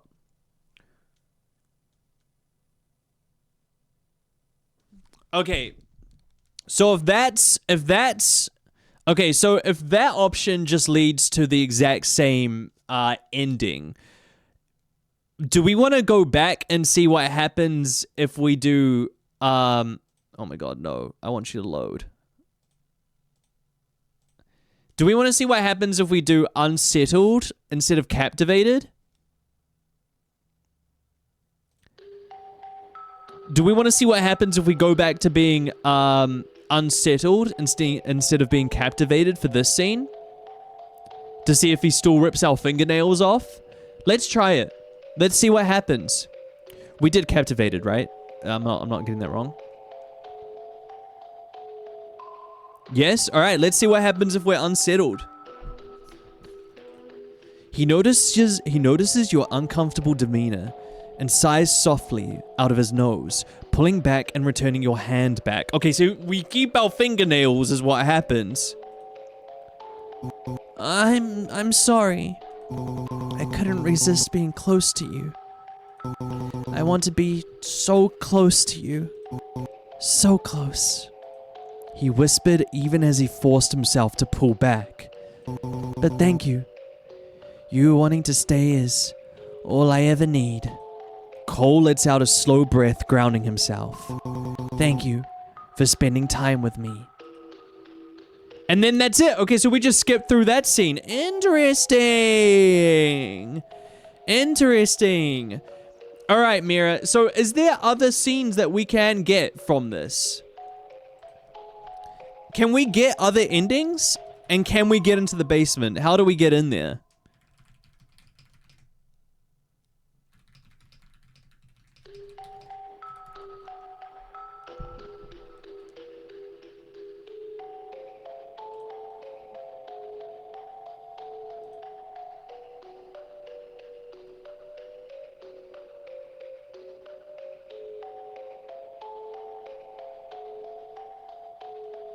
Dog, how many... Does anyone actually know how many freaking...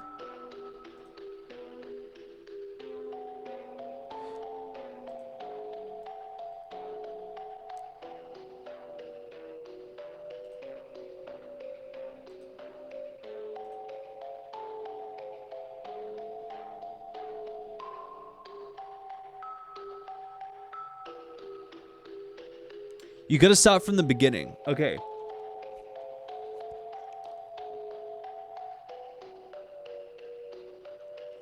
So the demo page says there's 2 main routes, but that's not right because it also says there's 2 full days. So I wouldn't even trust that, which is kind of annoying. There's 4 endings. Damn it, dude. How fuck? That's so many to get.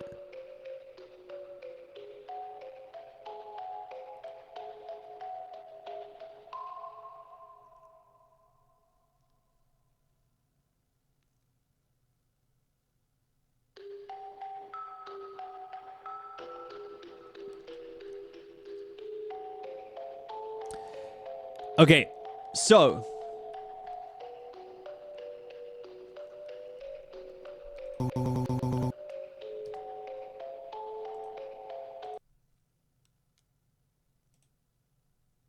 oh my god, I just fucking quit the entire game. I'm such an idiot.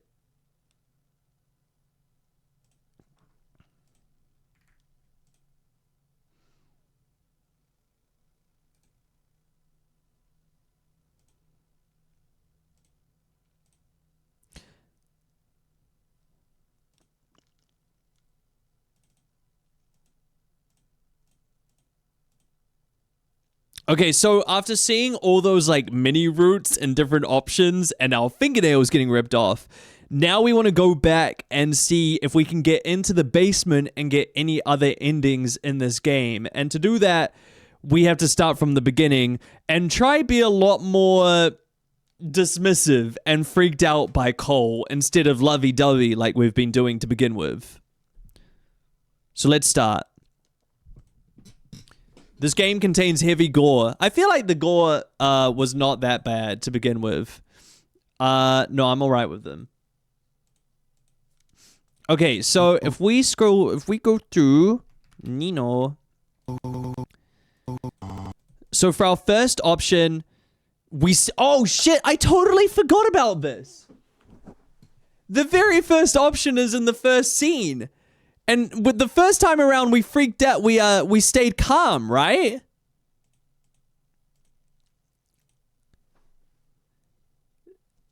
Am I remembering correct? Yeah, the first time around, we stayed calm. So let's just freak the fuck out this time and see what happens. Ah! Ah! Ah! You scream, absolutely terrified of your situation. You scramble out of bed, rushing to the bathroom and locking yourself inside.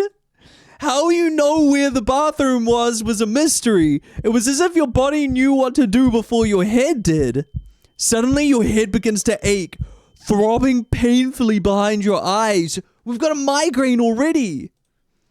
With shaky hands, you cling to the sink, trying to take deep, steadying breaths.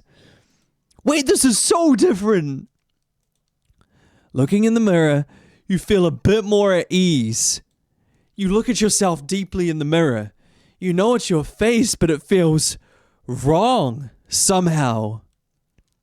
Oh yeah, let's go. We'll be mask presenting this time. You'll be referred to as he, him. After freshening up a bit and feeling much steadier, you head downstairs. After freshening up a bit and feeling much steadier, you head downstairs.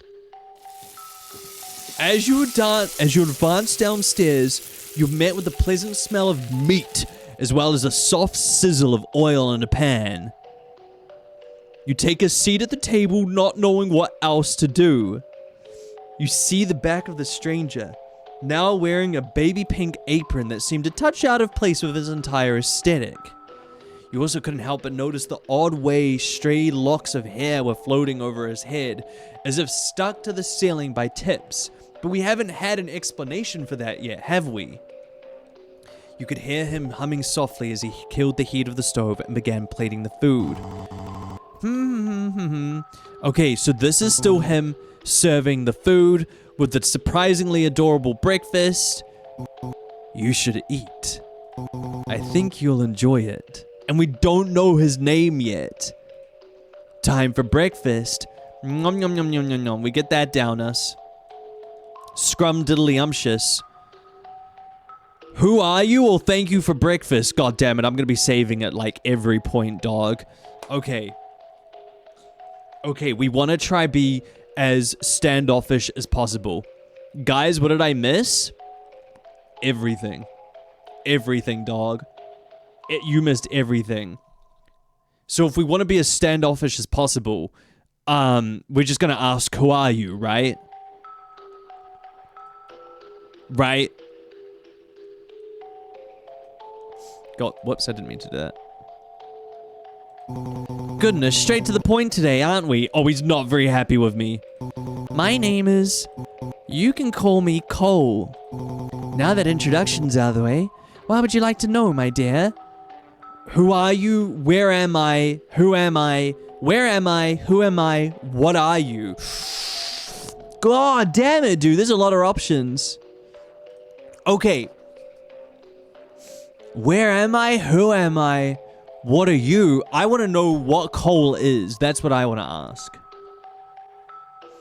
Yeah, exactly, strange. This seems like the rudest, most impersonal question.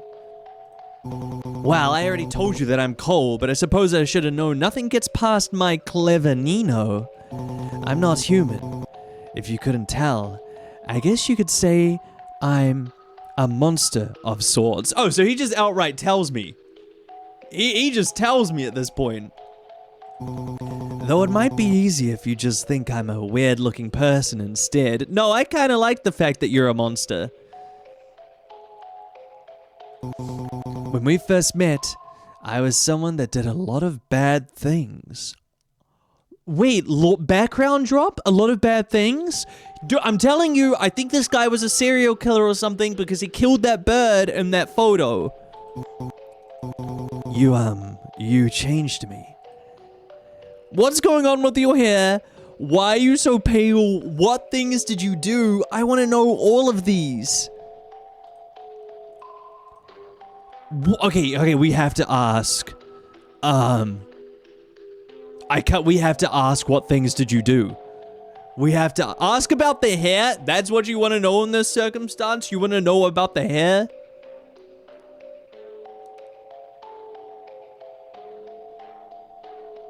Dog, I'm asking what his backstory is. I want to know what he did. Maybe he killed Phoebe. Bad things? He sat quietly for a moment as if contemplating what to say in response. Nothing to worry your pretty head over, honey. Okay, I'll stop thinking. He glances your empty plate as if double checking that you ate it all. Would you look at that? No. Nope. It's just the end. Wait, let me freaking quick load, dog. What are you doing? No. Let's go back and ask the other questions then. No, just let me load in, dog. What the freak? Why would I want to... What the fuck? What? Just let me quick load. Okay, if he won't tell me what things he did, then I want to know what's going on with the hair. Yeah, my hair. Look how skinty his waist is. I just want to fucking put my hands around it. Yeah. My hair. Static? That's the best explanation you're giving? Would you believe that, my dear? I don't buy that horse shit. You kind of had to. No, I didn't. No, I don't have to.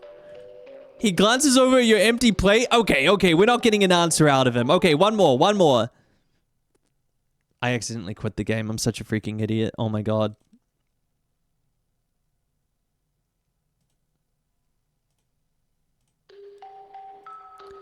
Okay, then. If you won't tell me what thing... Okay, then, dude, if you won't tell me what things you did, and if you won't tell me what's going on with your hair, why are you so pale? You're hurting my feelings, dear. No, it's not that. It's not a bad thing. Let's see. Skin condition. Yes. Good enough. That's good enough. That's good enough for you? This dude needs a little bit of a... I'm telling you, dude, Cole needs some vitamin D. And I'm not talking about the sun. Okay, so...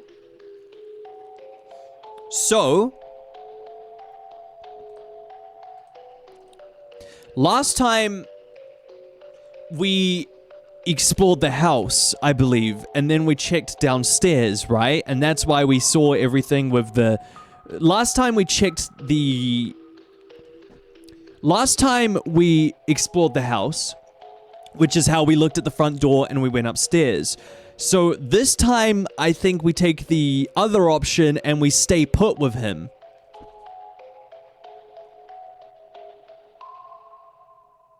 That's a crazy message, Joe. That's a crazy message. So, what do we reckon, chat? Do we stay with him?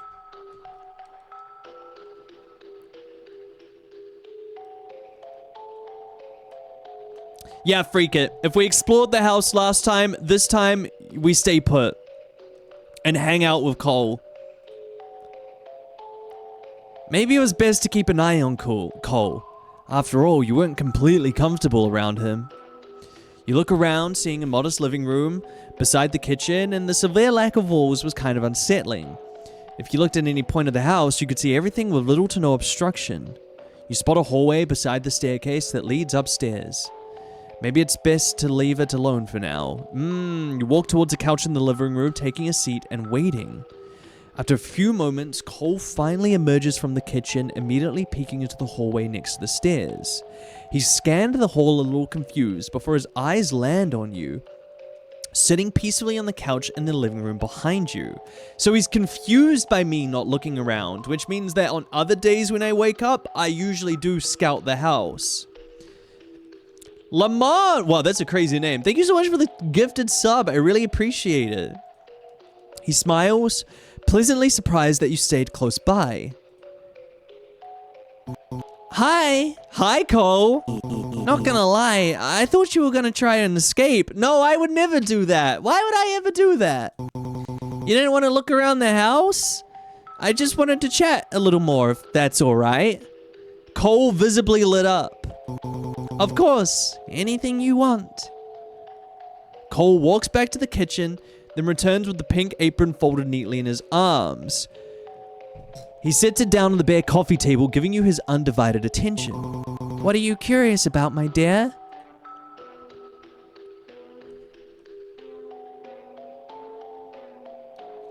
That's a new option. Oh, that's a new option. because we didn't go to the door, we didn't see the photo frame with Zeke and Phoebe in it. So, are there more people like you in the world is a completely new option. So, are there more people like you in the world is a completely new option. Cole sighed heavily, looking defeated in the way. I've totally lost touch with my physical form. Can I touch your physical form? Jesus. Yes, there are more like me all around the world. Like Zeke. I mean, Zeke is a monster. We don't know if Georgia was. Wait, what was her name? Phoebe. We don't know if Phoebe was. Way more than you'd think. Oh! He paused for a moment, eyeing you nervously. Do you think me not being human is scary? I mean, a little bit when you smile like that.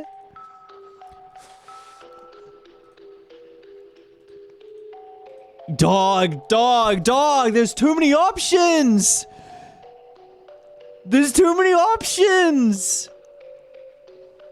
I don't know what to pick.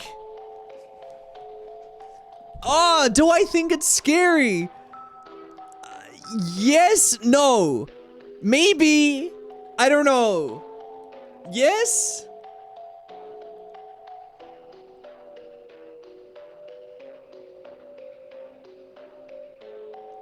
Okay, for now, I'm gonna say yes. Yes, it does. Yes, I do find it scary.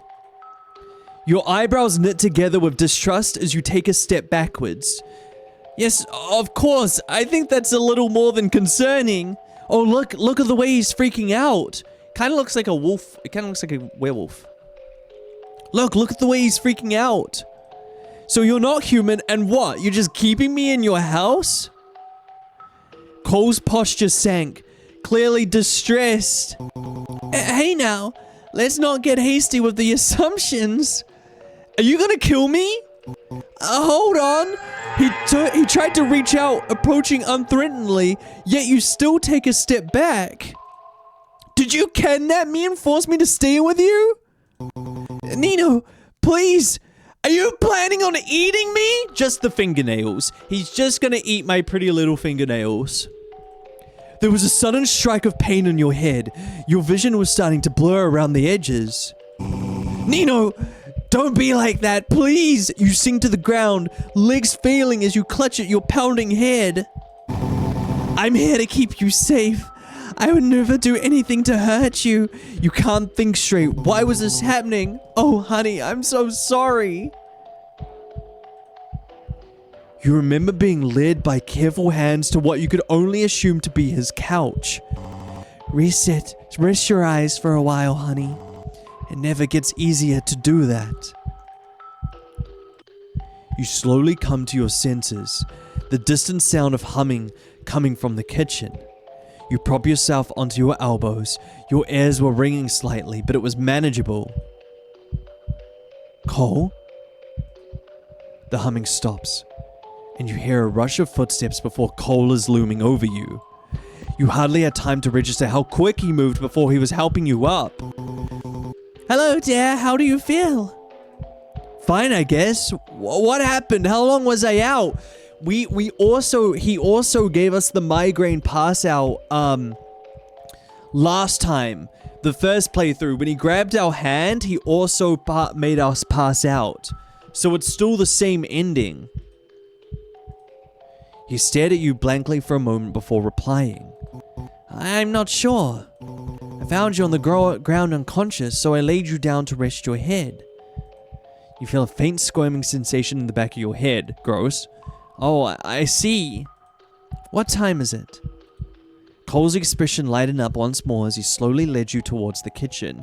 Mira, are we on the same track? Do you know? Are we on the right track? It's lunchtime. Maybe some food will make you feel better. Is his hair in your head? Dude, that's what I was trying to figure out. I was literally thinking the same thing. Like, is his tendrils in my mind? Hi, Red. Is Nino romancing scary people again? Yes, but this time he's got a skinty little waist and he's very sexy. You open your mouth to say something, but you're sat in the chair once more. Okay, so then we have lunchtime. And so then we have the normal sandwich that we totally just munch on, that we throw into our mouth. Yep. And then we ask what we were like before. Which we already know. We've already had this dialogue, so we can skip through it. We've already done all this. Then he has his ass cheeks out, which we've done that. Do we so now we can explore.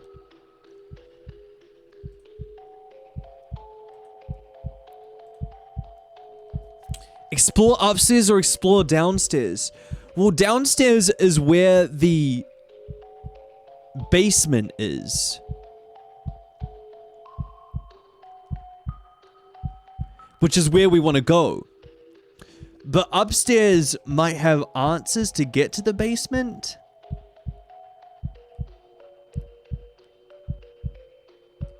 Let's go downstairs. Did I save? Okay, I did. Okay, let's try downstairs this time. You look around, see any modest living room, blah, blah, blah, blah. We've done all that. We've done that. We see the front door. Not worried about that. Yeah. So the door's all covered up. We see this photo of the hot friend group, which we've already seen. And then we try to leave.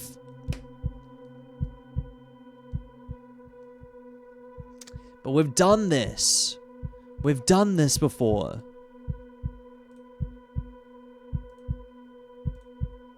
We've done all this. So maybe if we stay, or maybe we try to leave so we're more distant from him. Let's try that. We try to leave, and then he'll reach for our hands, and it's all rubbery. Fuck, I forgot about the jump scare, dog. I forgot about the fucking jump scare.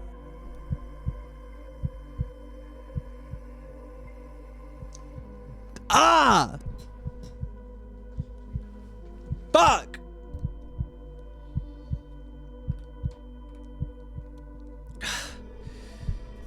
Okay, now my question... Sorry, I've got to recover for a second. My question is, because he's already made us pass out once, is it going to be different this time?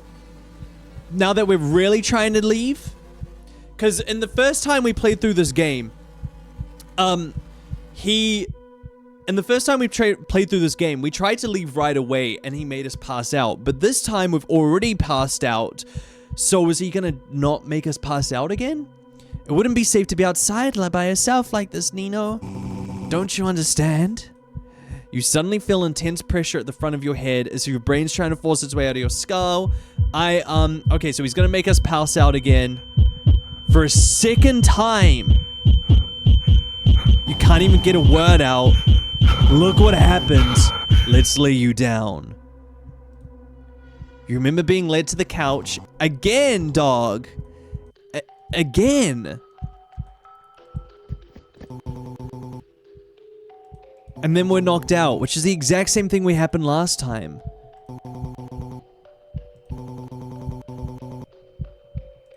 Are we on the right track?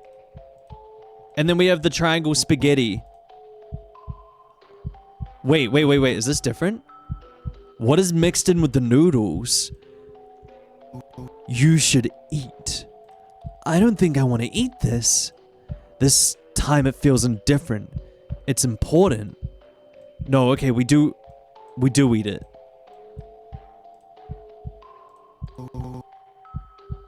Who are the people in the photo? Okay, so this is all the same. And we only recognize him, but just barely. What if we say he wasn't handsome? He says, I was handsome, right? What if this time we say, no, you weren't handsome? We'll be real distant. Ouch, my ego. He genuinely looked like his feelings were hurt. I'll have you know that I was quite popular when I looked like that. You'd be surprised. Well, to answer your question, Little Red Riding Hood was a woman named Phoebe, and Goldilocks was a man named Zeke. They were our closest friends, but not anymore. Okay. Say goodnight and go to bed. Alright. This is all the same, so we wake up on Tuesday. We remember his name is Cole. Then we go downstairs. Dog, are we on the right track? And then we have the, and then we talk.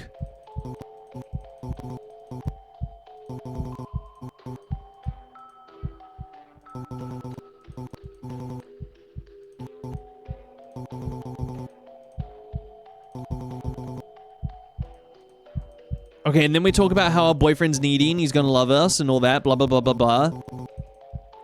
Ask about him or the house. I want to ask about the house this time.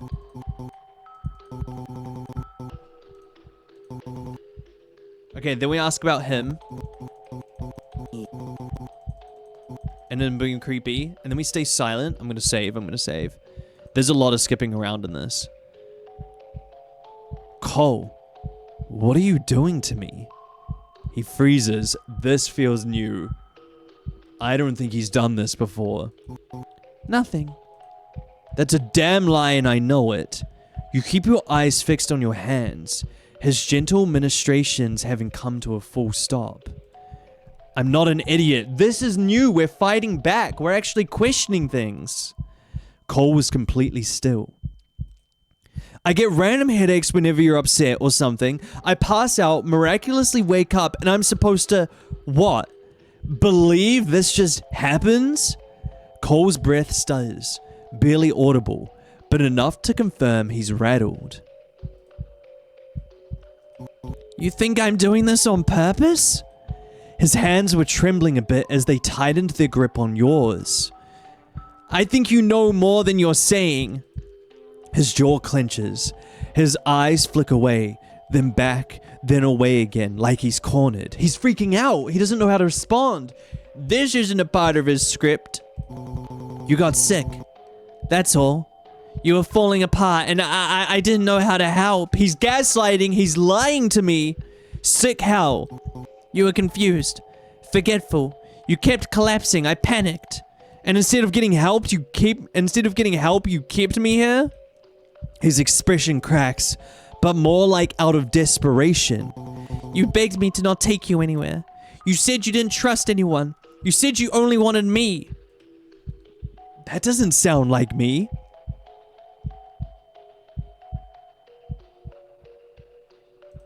Chat, are you here? Chat, are you here? Oh, I just got like crazy. I got crazy dropped frames for a second. Yes, no, you're good. You're good. I got dropped frames for a second. I thought my stream crashed. That doesn't sound like me. I know it doesn't. But that's what happened. And you expect me to believe that? He looks at you like he's bracing for impact. I'm not buying into his gaslighting. I don't believe his lies. I expect you to believe that I'm trying, even if I'm doing a terrible job. The tension between you simmers, sharp and unresolved. The conversation lingers in the air long after it ends. You're not sure if you feel closer to him or farther away. Either way, the day moves on. Tuesday. And we have the normal looking sandwich and it's all the same. And I say nothing to him. Cole blinks a little confused. Nothing at all? I see. He opens and then he cleans our plates. And then we do what we wanted. Oh fuck, this is also new. So we could either do nothing, look around upstairs, or stay and ask questions. Mira. Mira, are you there, Mira? What can I do? I lean towards saying nothing. And just standing still. That's what I lean towards. Not 3. You're a fucking legend, dude. How did you figure this out? Seriously. I lean towards standing still and saying nothing the entire time.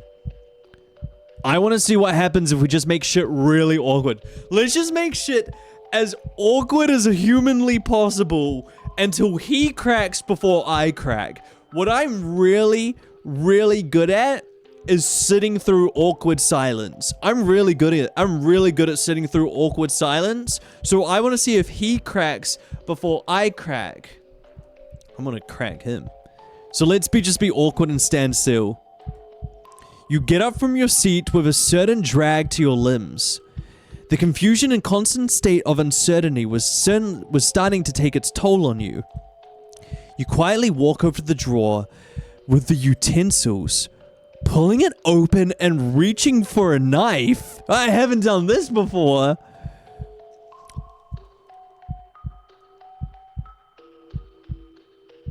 We're going straight for murder, dog. We're going straight for murder. I've saved. Holy. This is gonna be payback for the fingernails. I'm stabbing him. Pretty boy's about to get shanked. Did I save?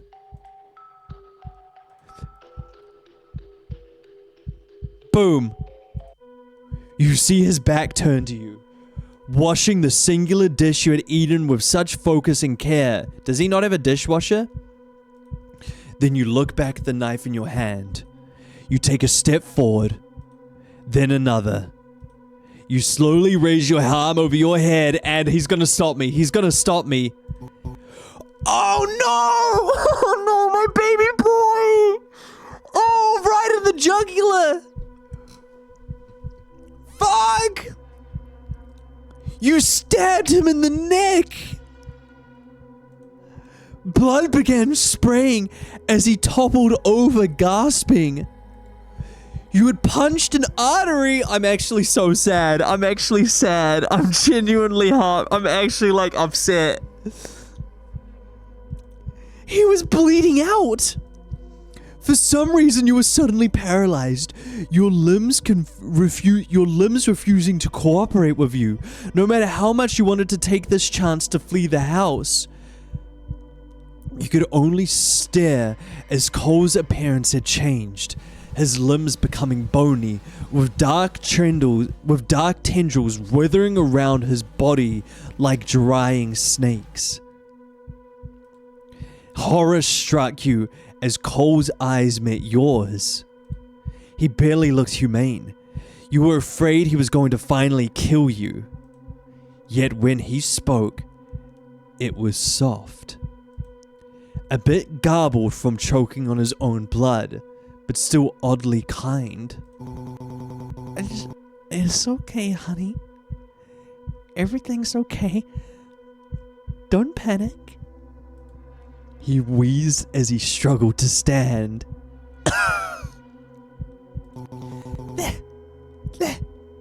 There. You look so afraid. He gathered your stiff body in his arms, gently squeezing you. I'm sorry. I'm so sorry I scared you. Why is he taking the blame? I stabbed him. Am I so horrible? You want me dead? His hold became firm, unwilling to let you go even as his legs buckled, dragging you down to the floor with him. Would you have preferred it if I was human, my love? It was good. Wait, this wasn't a fun route at all. This wasn't a fun option at all. It was getting hard to breathe. Could we have avoided this if I wasn't so disgusting? It was starting to feel suffocating. You couldn't breathe, managing your only weak gasp that barely got oxygen into your body. Cole's body was warm. So warm. I forgive you, even if you aren't sorry. I forgive you. You wake up on the couch, completely disorientated. I thought he was trying to kill me as well. I thought he was taking me down with him. You slowly sit up, resisting the urge to close your eyes again as your vision swam. Eventually you managed to get to your feet. Cole was nowhere to be seen. The blood on the ground was gone, and the bathroom was empty when you peeked inside. He must be in his room. How did I get on the couch? We're sat for dinner. On the table is spaghetti. Again. Damn, he got stabbed and he still made me dinner? That's a good house husband. Eat it. Little save. Fuck no. Fuck no. Yes, dog, why would we eat this? Spaghetti again? I know that reference. Honor his legacy? Fuck no, dude. We finally have our chance to not be drugged. I'm skedaddling, dude. I'm getting out of here. You leave the food on the table completely untouched and turn to go upstairs. You decide to go to sleep early. You crawl into bed. Why would I not try to leave? Why would I not try to leave? You crawl into bed, alone this time, as exhaustion settles into your bones after another strange day. The lamp beside the door casts a soft glow across the room and your eyes grow heavy. Sleep takes you quickly. Why would I not leave? Why would I not leave the house? You wake up, but this time Cole is nowhere to be seen. Your room is bathed in darkness. The lamp you had fallen asleep with is turned off. You don't remember turning it off. You sit up slowly, letting your eyes adjust to the dark. The house feels different at night, colder, heavier, like the walls are listening. Somewhere down the hallway, you hear a hushed voice.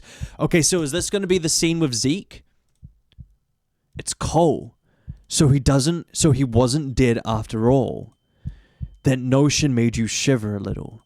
You convinced yourself that it wasn't a deep enough cut. Not that he's incapable of being killed at all.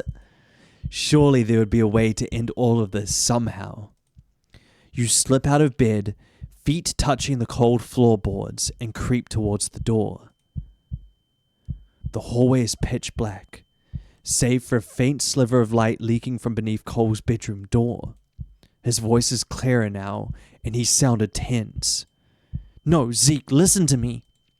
You freeze. Okay, so it is the scene where he's talking to Zeke, but I have a feeling the dialogue is going to be way different. Zeke. You inch closer, careful to not make the floor creak. I know what time it is, I know. No, I didn't tell them anything. I wouldn't do that. His tone sharpens, not angry but scared. Zeke, please, tell me you can figure something out. The doses need to be higher. I got stabbed, for fuck's sake. That doesn't worry you at all? There was a desperate worry in his hushed voice. If Nino remembers any more, then... You can't hear what's being said on the other end, barely being able to make out what Cole's saying himself. Please, if not for Nino, do it for me. Your heart pounds, you take another step, and then the floorboards creak. Okay, we've seen that. Silence. We run back to the bed, and he doesn't come in. And then we wake up the next day. And then he's banging. But this time, what could he be banging? Because we didn't... He's taped our fingers. What could he be banging this time? Because we didn't take down the boards. We didn't take down the wooden boards. So what is he banging this time? And then he comes in, looking all cute. And we're like scared.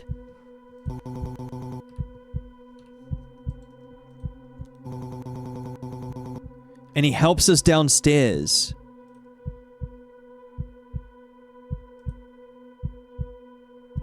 He was off. Way off. So much so it was concerning.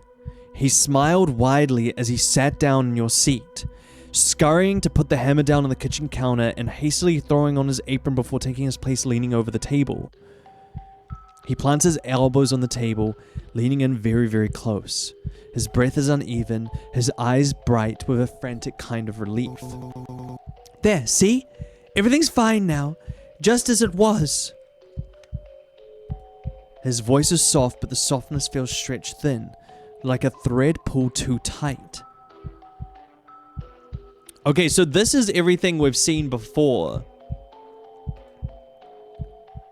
This is everything we've seen before. So we can ask why... Wait, what? So this time if we ask why my finger's taped up, why do I have a stab wound in my throat? Okay. He asked back with the same brittle calm. Alright. Clearly he's fine, if not a bit bitter. Something inside you hopes he's not upset at you. You're not sure if Cole angry was something you wanted to experience just yet. I get it, you know. He started again suddenly. You're scared, I'm scary. It's really only natural you'll react this way. He sighed, rubbing at the near invisible stitches in his neck. Oh, he stitched himself up? Ew. You swallow hard, unsure whether to apologize or stay silent. Cole, You don't have to explain. I know why you did it. He says it so casually it makes your stomach twist. You were scared. You thought I was going to hurt you, or... He trails off, jaw tightening. Get a little bit of that chin lift. Something. It doesn't matter. You reacted, I reacted. We're both still here. He lifts his head. Oh, he looks cute like that. Oh, he looks good. He lifts his head. It looked like the wound was sewn shut. Oh yeah, look, there's a scar. With his own hair. That cannot be sanitary, dog. That is not sanitary. And look, I'm fine. You didn't even hit anything important. He says it like he's trying to comfort you, but it only makes your pulse spike. Are you upset with me? He stills momentarily. For an instant, he doesn't blink, doesn't breathe, just stares. Upset? He repeats the word like it's foreign. No, sweetheart, I'm not upset. He suddenly gets serious, lowering his voice. If I was upset, you'd know. A chill crawls up your spine. He exhales shakily, rubbing his face with one hand like he was just as exhausted as you were. I'm not upset. I'm just tired, and I don't want to scare you anymore. He reaches out, brushing his thumb over your taped fingers. Let's just not do that again. His smile is gentle. His eyes are not. Let's have breakfast, okay? A good fresh start. And so we're back to where we were before. Where he's making us breakfast, but it's cereal this time, so that he can feed us.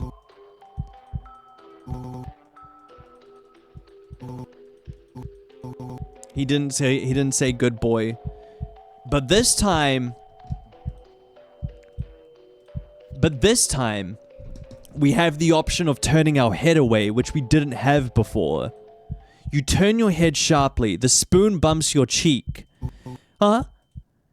He freezes. The air thickens. Nino, look at me. You don't. He exhales through his nose. This was a risk. I'm trying so hard to make this easy for you. He sets the bowl down with a soft clink. But you make everything so difficult when you wake up like this. He grabs your jaw, your chin pressed to the thinner eminence, between his thumb and pointer finger as they both keep your head in place. His touch is so longer as gentle as he had been the past few days.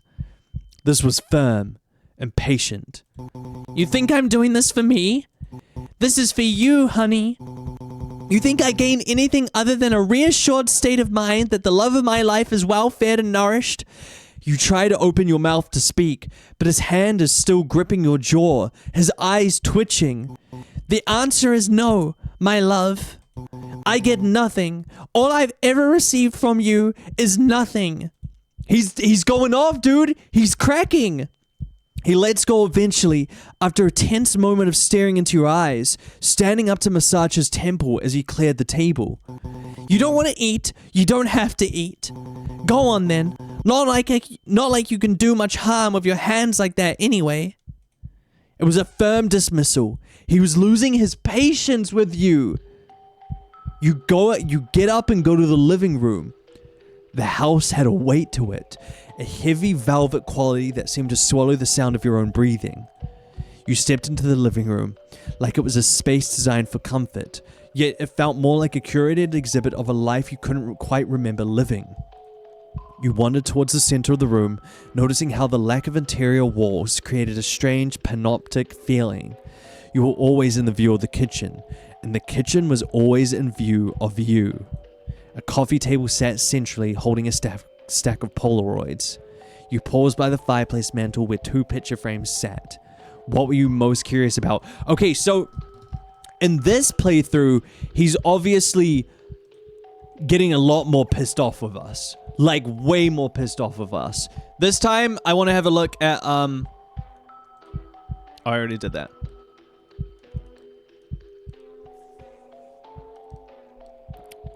We've been here for 3 hours, Nino. Let us go. Brother, you can just leave. You can just leave. There's a secret ending as well. Dog, how the fuck? How the fuck is there more? I feel like I'm doing everything I possibly can, and I got the same ending twice. Alright, let's look at this photo frame this time. It's a family photo. Oh, look, when he's younger. You see 3 figures. A frail thin woman, a tall man, and what appears to be Cole as a child. He's clearly displeased with his family or the situation, well, you're not sure. You couldn't help but wonder why he had torn their faces off. Was their relationship truly that bad? You glanced back at Cole, who was reorganizing his glassware with empty eyes, as if completely lost in the repetitive domestic nature. And as if he was completely lost in the repetitive domestic action of it. You drifted further into hallway, past the living room, and the stairs back up, your fingertips trailing along the bland wallpaper. That was when you saw it. A narrow door, tucked behind a shadowed corner. Unlike the other doors, it wasn't boarded up or even locked up. It was simply closed, with a handle that felt ice cold against your palm even through the tape. Right, the tape. You used your other hand's thumb to try to wedge it under the small gap that had formed around the edges of the tape due to sweat. Wait, is this the basement? It is the basement, right? You wiggle it free enough for you to pull the tape off with your teeth. You pressed your ear to the wood as you used your free hand to quietly undo the other hand. There was no sound, but there was a draft. Finally, dog, let me see what's in the basement. A thin, sharp current of air that smelled of damp concrete and something rottingly metallic like old rusty pennies. It was the only place in the house that didn't smell of Cole's pervasive warmth. The door pulled open easily and without noise. You flicked on the light switch next to the door, revealing a steep set of wooden stairs that plunged downward into a yawning void darkness. Please let me actually go down there this time. Your heart drumming a frantic rhythm against your ribs, you stepped onto the first stair, the wood creaking under your weight with a sound that felt like a warning. You froze, glancing back over your shoulder where you could see Cole's form still stacking plates neatly on top of each other. Please let me actually go down here this time. As you descended carefully, the light from overhead shrank, leaving you enveloped in a gloom that felt almost like liquid. The bit we're in! We finally made it to the basement, dude! Oh my god, that took so long! The basement didn't just feel colder. It felt like the house above was merely a skin stretched over something much more sinister. As you reached the bottom step, the light switch you'd flipped upstairs proved to be the only light source. its rhythmic hum casting long, jittery shadows that seemed to dance independently of your movements. The air was thick and stagnant, the smell of death and rot clinging to your skin like a wet sheet. Dude, we're gonna see Phoebe's dead body. I genuinely think they're keeping Phoebe's dead body down here. Maybe... What if we find Cole's dead body and we find out that Cole has been replaced by a monster? You felt the urge to gag, pulling up the collar of your shirt to try and filter clearer air. You take a step forward and the sound of your footfall doesn't... You take a step forward and the sound of your footfall didn't echo. It was absorbed, swallowed by the oppressive silence of the concrete floor. As you ventured deeper, the domestic facade of the home disappeared entirely. This wasn't a basement. It was something bad. Torture room.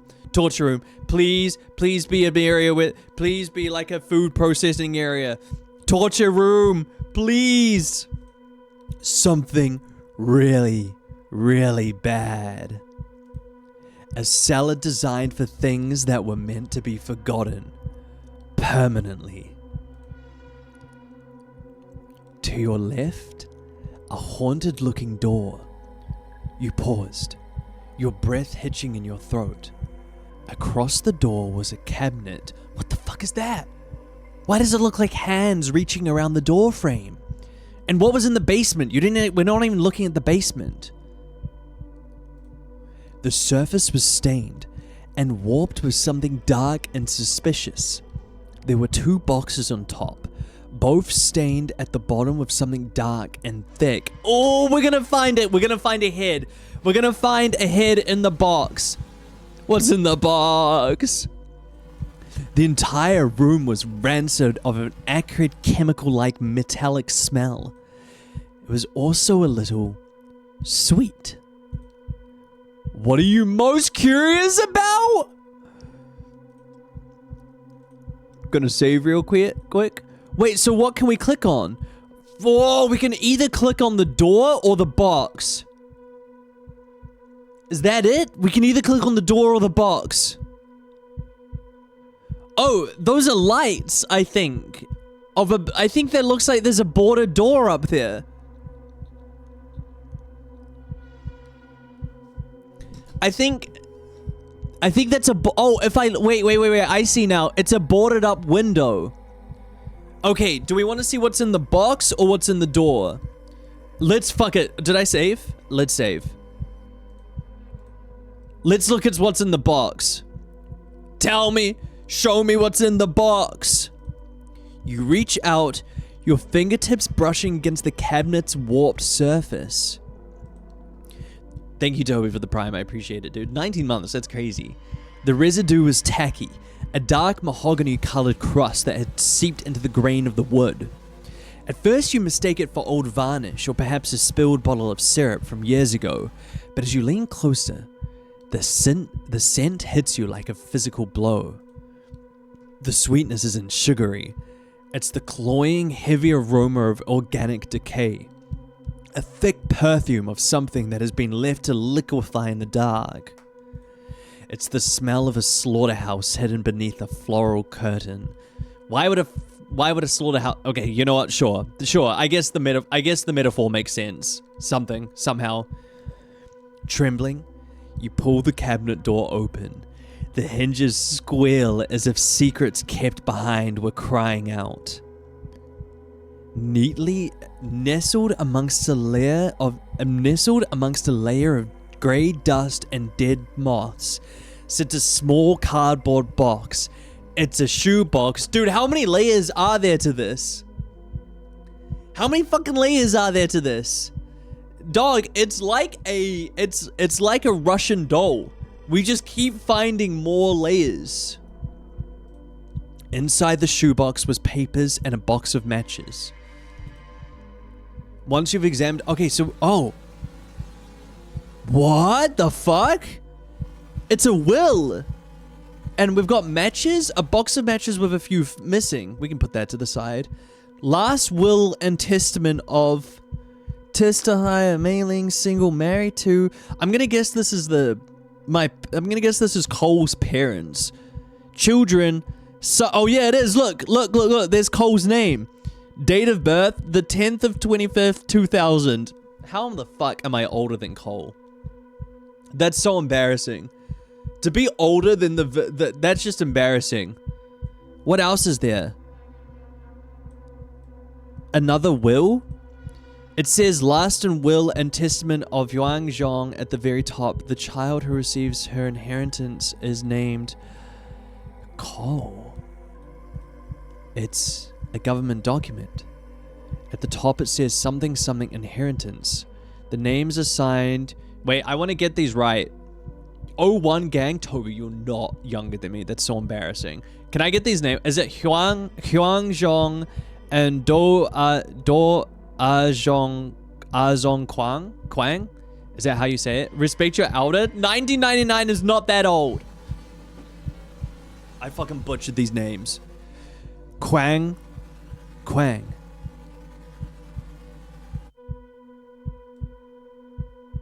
It said children. Lamau. Wow. Okay, bro. Don't even do that to me. What were the 1990s like? I don't know. I was in the fucking 90s for 1 month and it will haunt me for the rest of my life. I had 1 month in the 90s, dog. Okay?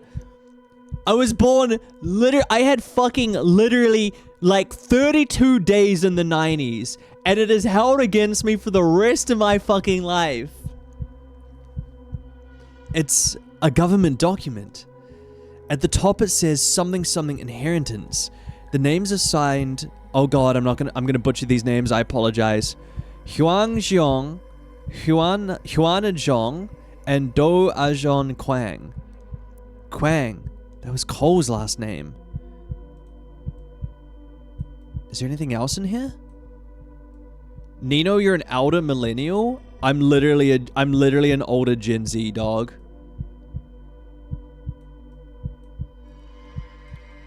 Was I the only children? I was the only child. Damn, bro. That's it. Just matches and a will.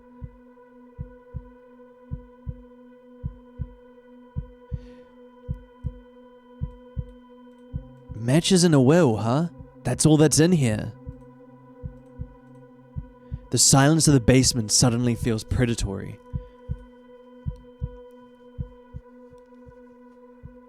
You realize that while you've been digging through the wreckage of a forgotten life, the house above has gone silent. Oh fuck, and now we get to check the door. Nino, how's your hip? Sore. Okay? Hearing that people here are older than me is refreshing because sometimes I feel this chat is full of Timmies. No, I actually have a surprisingly amount of like over 30s who watch me. If I look at my if I actually look at my YouTube statistics, the teenage audience is the youngest. Surprisingly, it's 18 to 25-year-olds, then 25 to 35-year-olds, and then teenagers. So, you know. Okay, now we get to see what's in the door. It's gonna be my parents' dead body, isn't it? It's gonna be my parents' dead bodies. The door groaned on its hinges, yielding to a room that felt less like a living space and more like a sterile afterthought. Inside, the air was thick, not with the oppressive rot that surrounded the cellar. I'm a teen, but I just lie about the age on YouTube. YouTube knows. YouTube, do you guys know this? YouTube knows. YouTube can tell how old you are based on what you want.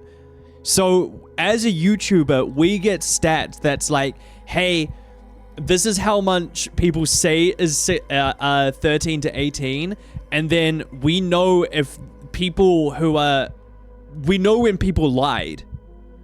about about their age, and they just put 18 because they're out here fucking watching Roblox. And so they're like, yeah, you're consistent with what other 12-year-olds watch, so you're probably 12 years old. Inside, the air was thick, not with the oppressive rot that surrounded the cellar, but with the sharp, stinging bite of industrial bleach and ammonia. Show me the rotting corpses! It was a ruddy storage room. Everything here was strips of the curated warmth Kel maintained upstairs.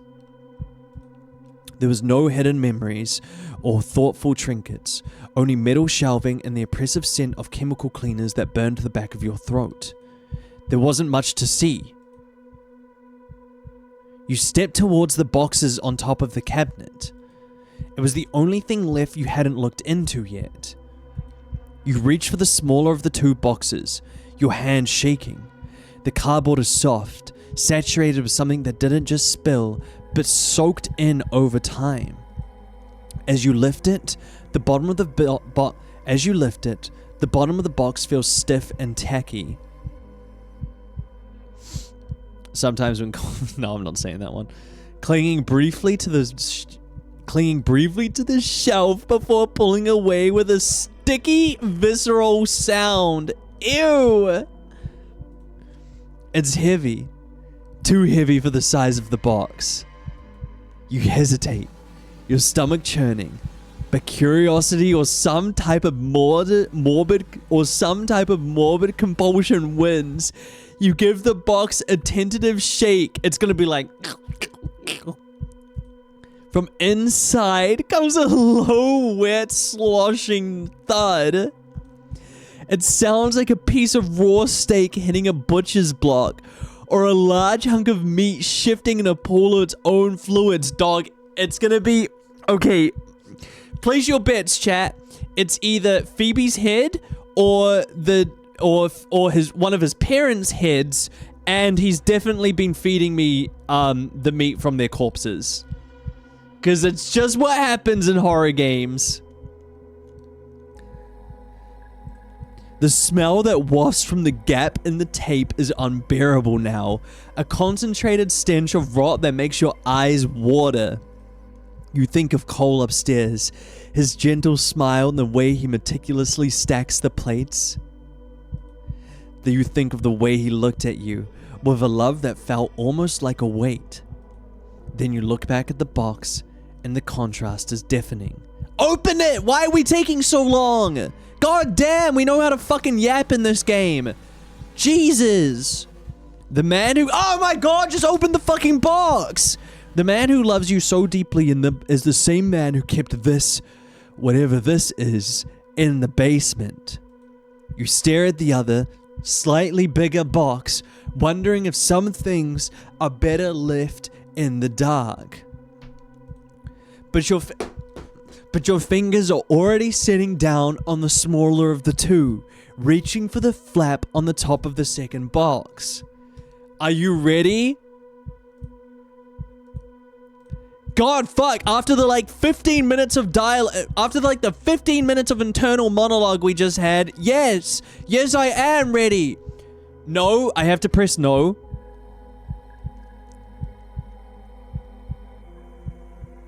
I have to press no, Mira. I'm gonna save.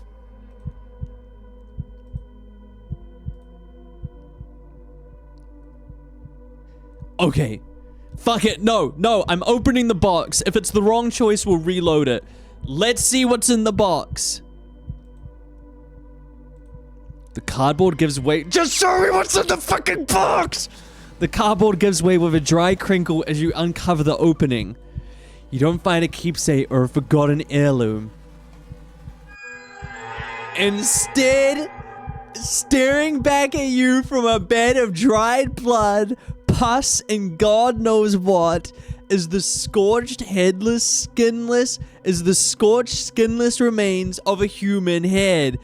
God, dude, it took us a fucking while to get there. Damn! Ew!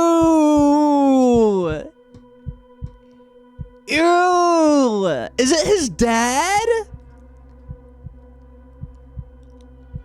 Or the mother, maybe? I think the eyes have been poked out. To be honest, it's not as gory as I thought it was going to be. Kiss it? No. The features of the ruin of charred cartilage and exposed muscle. The scalp long since gone, leaving a jagged blackened skull with odd tufts of black hair. It's a decapitated trophy of a life extinguished. It's a decapitated trophy of a life extinguished, preserved in a state of perpetual rotting agony. It's got black hair, so it must be the parents. The stench that erupts from the box is no longer a scent. It is a physical force, a thick, cloying miasma, I don't know what that word is, of ancient death and chemical preservations that coats the back of your throat. I'm gonna say the writing has been really good, but sometimes I'm getting the vibe that the author might be a bit younger because they're using a lot of big words. And I feel like that's something that you do when you're like a younger, talented writer, and then you learn to calm it down later on. The author is 15? 15? What the fuck? Thesaurus syndrome, literally. No way, that's fucking crazy. Inexperienced, that's a good way to put it, Recro. Miasma is not a big word. Miasma is not a big word, but I'm noticing a lot of words where you wouldn't necessarily use that in consistent writing, I guess is the way to put it. That's fucking crazy. That's a talented writer. It's just like, as anyone who's written, yeah, cloying miasma of ancient death, it's a bit much. It's a bit much, you know? It's like a lot.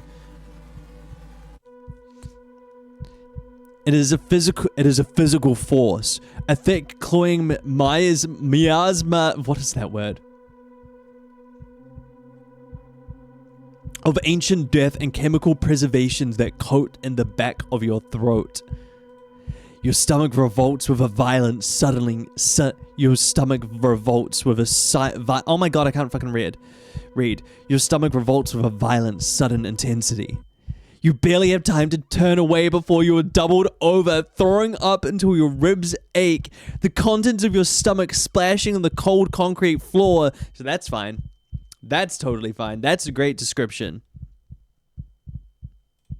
The sound of your own sobbing breaths fill the room, but they feel too shallow, too thin. Wait, I want to see what's in the other box.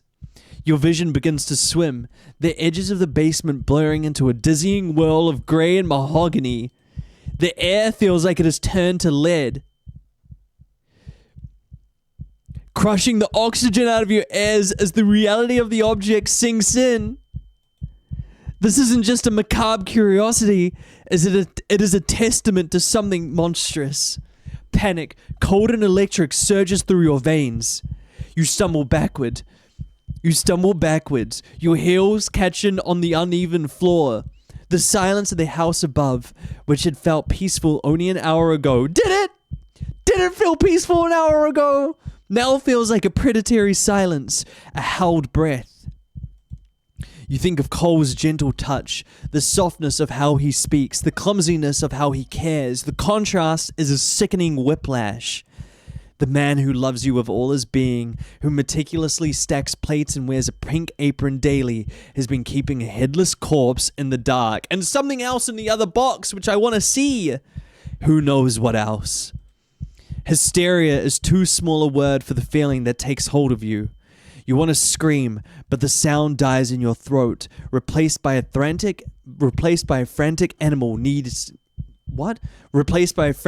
animalistic need to get away from the box, the smell and the memory of the thing. You begin to scramble back toward the stairs, your breath coming in jagged, erratic, gasps until familiar arms find their way around your waist, one pulling you tight to his chest, the other clamped heavily over your eyes. What a mess you made in front of my mother, honey. Oh, shit! It was his mom! Bro! First impressions are everything, you know. You just keep her down there? Like you're in fucking Psycho? The shock of his touch was like an electric jolt, and your instincts screamed for distance. Run! Run! With a sound of panic, you twisted violently in his grip, shoving your elbows into his chest and kicking out with everything you had.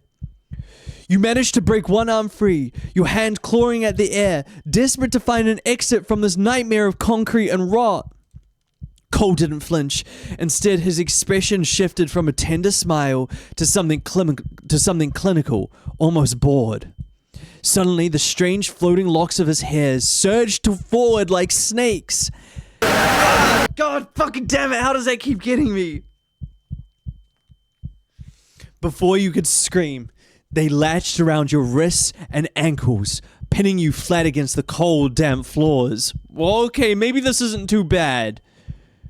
You know, don't help me, I'm right where I want to be. Don't help me, I'm right where I want to be.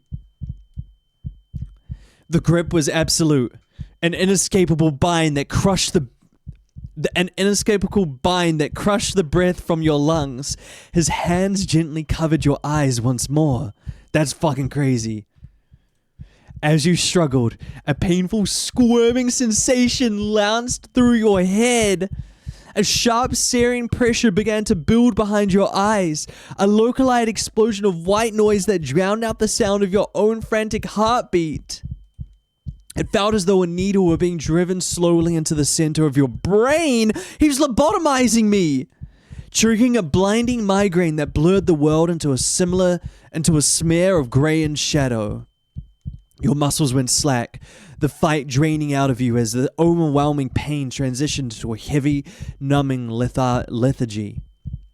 Cole leaned down, his face hovering just inches from you, his voice now a low, melodic hum that vibrated through your skull. You always were too curious for your own good, my love. He whispered, his eyes devoid of the warmth they had held upstairs. But seeing you here, it reminds me of them. The way they used to look at me with that same misplaced curiosity, the same judgment. They never loved me. They deserved every damn second of what happened. They were in the way of the life I wanted to build. Dog, you can just move states. Just move. Just move states, delete social media, and get a new phone. And guess what? You're free. You're free. I'm sure there is many people out there who go non-contact with their parents. You just delete social media, get a new phone, and move states. Easy as piss. They were in the way of the life I wanted to build. Our life. Together. When you wake up, we can pretend this little excursion never happened. And I can pretend you truly loved me. And I am. And everything I am. Wednesday? The taste of something incredibly bitter was the first thing you felt, clinging to the roof of your mouth. You tried to blink, but your eyelids felt as though they had been glued shut. Remnants of a bad dream lingered behind your eyes. So he fucking drugged me. He's drugged me again because I've got the bitter taste in my mouth. Dude, stop doing that, dog! Stop! There's no reason to do that. Why would you do that? When the world finally flickers into view, it was the canopy of your... When the world finally flickered into view, it was the canopy of your bedroom and a man. He was familiar. Who was he again? You tried to sit up, and the room performed a slow, sickening tilt. The wall sliding sideways as a wave of nausea surged from your gut to your throat. I've forgotten everything. It wasn't a natural sickness. It was a chemical heaviness. A sluggish synthetic fog that turned your blood into lead and your thirst into blurred watercolors. Dude, he's doubled my dose. He's doubled my dosage and I've forgotten it all. Easy, my love. Just a little more sleep. The man's voice murmured, sounding as if it were coming from the bottom of a deep well.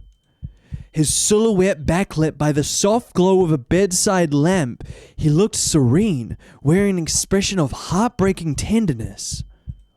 He leaned over you, pressing a damp, cool cloth to your forehead with a tentative touch. You tried to remember how you had gotten back to hit bed, but the memory was a jagged hole. Was my nickname in university, smoothed over by a layer of artificial numbness. You had such a scary episode. Cole whispered. Wait, how do I know his name? He didn't tell me his name. His eyes searching yours for a flicker of the disorientation that he had carefully cultivated. Cole. That's right. His name was Cole. You should have told me you weren't feeling well. You must have been exhausted. He moved with a practiced rhythmic grace, shifting to the other side of the bed to adjust the pillows beneath your head. I'm not stripping because he's in my bedroom. I'm stripping because it's getting really hot. And not just because Cole's in my bedroom. On the nightstand sat a small tray, a bowl of red liquid, and a thing of something clear. What was it called again? Cole had been very busy ensuring the gaps in your memory remained wide and unbridged. Are you hungry, Nino? Dog, I don't know. I think I just thrown up into a bowl or something. The red liquid in the bowl shimmered, catching the light of the bedside lamp. Is it blood? You stared at it, your mind trying to latch onto a single coherent thought, but your brain snuffed out every spark of recognition before it could ignite. Your tongue felt heavy, coated in that same bitter residue. I don't know. You managed to whisper. The words sounded like they belonged to someone else, distant and hollow.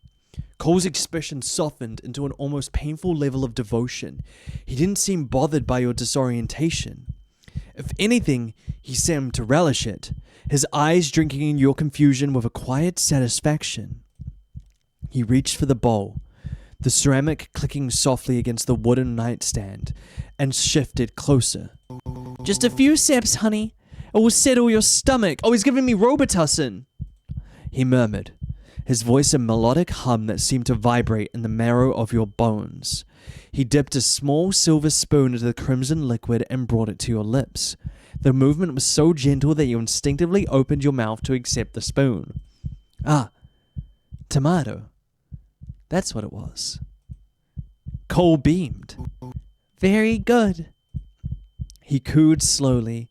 He continued to feed you dinner that way. He stayed with you until you fell back to sleep. He was giving me tomato soup. The silence of the house usually felt like a blanket, but tonight it felt like a veil. We're back to where we were before. Gritty scraping echoed up through the floorboards. And it's the crushing. And we see the tendrils. And then that's when Zeke's gonna come in, right? Yeah, so we're back to the Zeke scene. Holy shit, dude. And then he does that. And then Zeke will free us. And he takes the body and puts the body upstairs. And then he stops. And then we do this, where we are, and then we ask all the questions.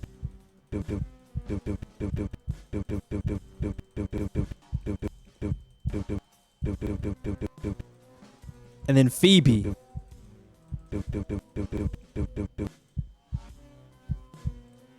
And then we go to sleep. And that's the end of the demo. Dog, that was fucking crazy. The basement scene was insane. Holy shit, that was so sick. That was fucking crazy. I guess, it's really hard to get the other endings. Dude, how the fuck do you get the other endings? I'm so confused. How did we go through all of that and not get a separate ending.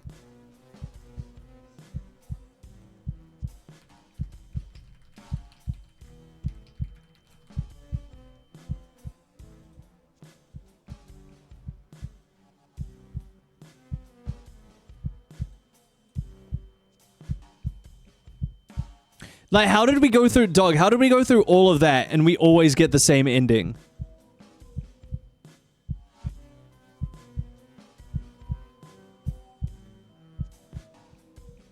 Maybe there isn't?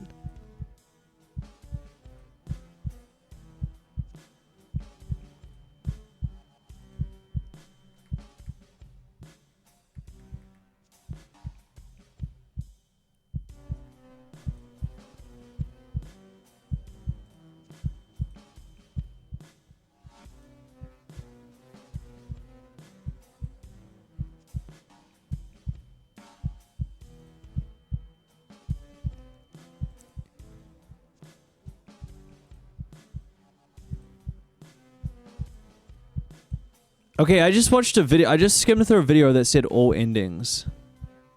And it doesn't seem like there's actually different endings. Okay. So maybe it's just the, maybe that's what it means by two endings. Maybe my brother gave me a pizza. Oh, what kind of pizza? What kind of pizza? I think the only thing I missed would have been, the different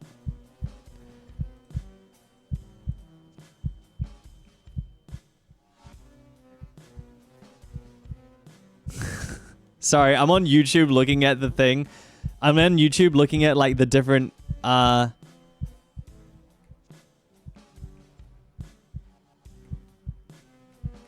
like seeing if there's different endings. It doesn't look like there's different endings. No, who was the baddie? Who was the baddie?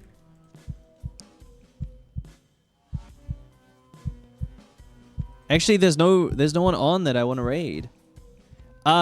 Someone Nino would be, if you went to character AI and talk to yourself, fuck character AI. Character AI is dog shit, and I don't like that there's character AIs in me. I don't like it. Character AI is a sin on this world.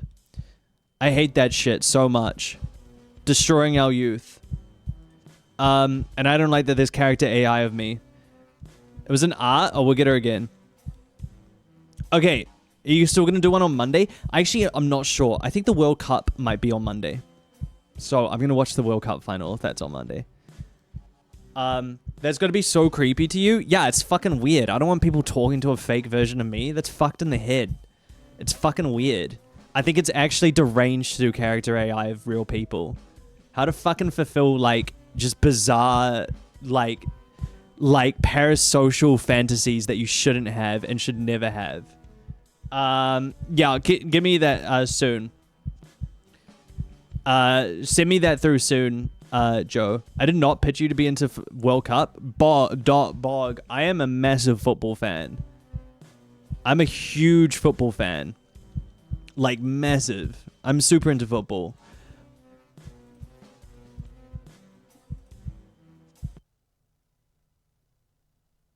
Wow, shit, chat. I think that's it. All roads seem to lead to Zeke. So I think that's going to be everything we play for this game for now. I adored this visual novel. I cannot wait to see what the full game is. Cole is my absolute baby boy. So if you enjoyed that video, thank you so much for watching. Leave a like and comment down below to let me know if you want to see more of these. Thank you for watching, and I'll catch you in the next one. Bye.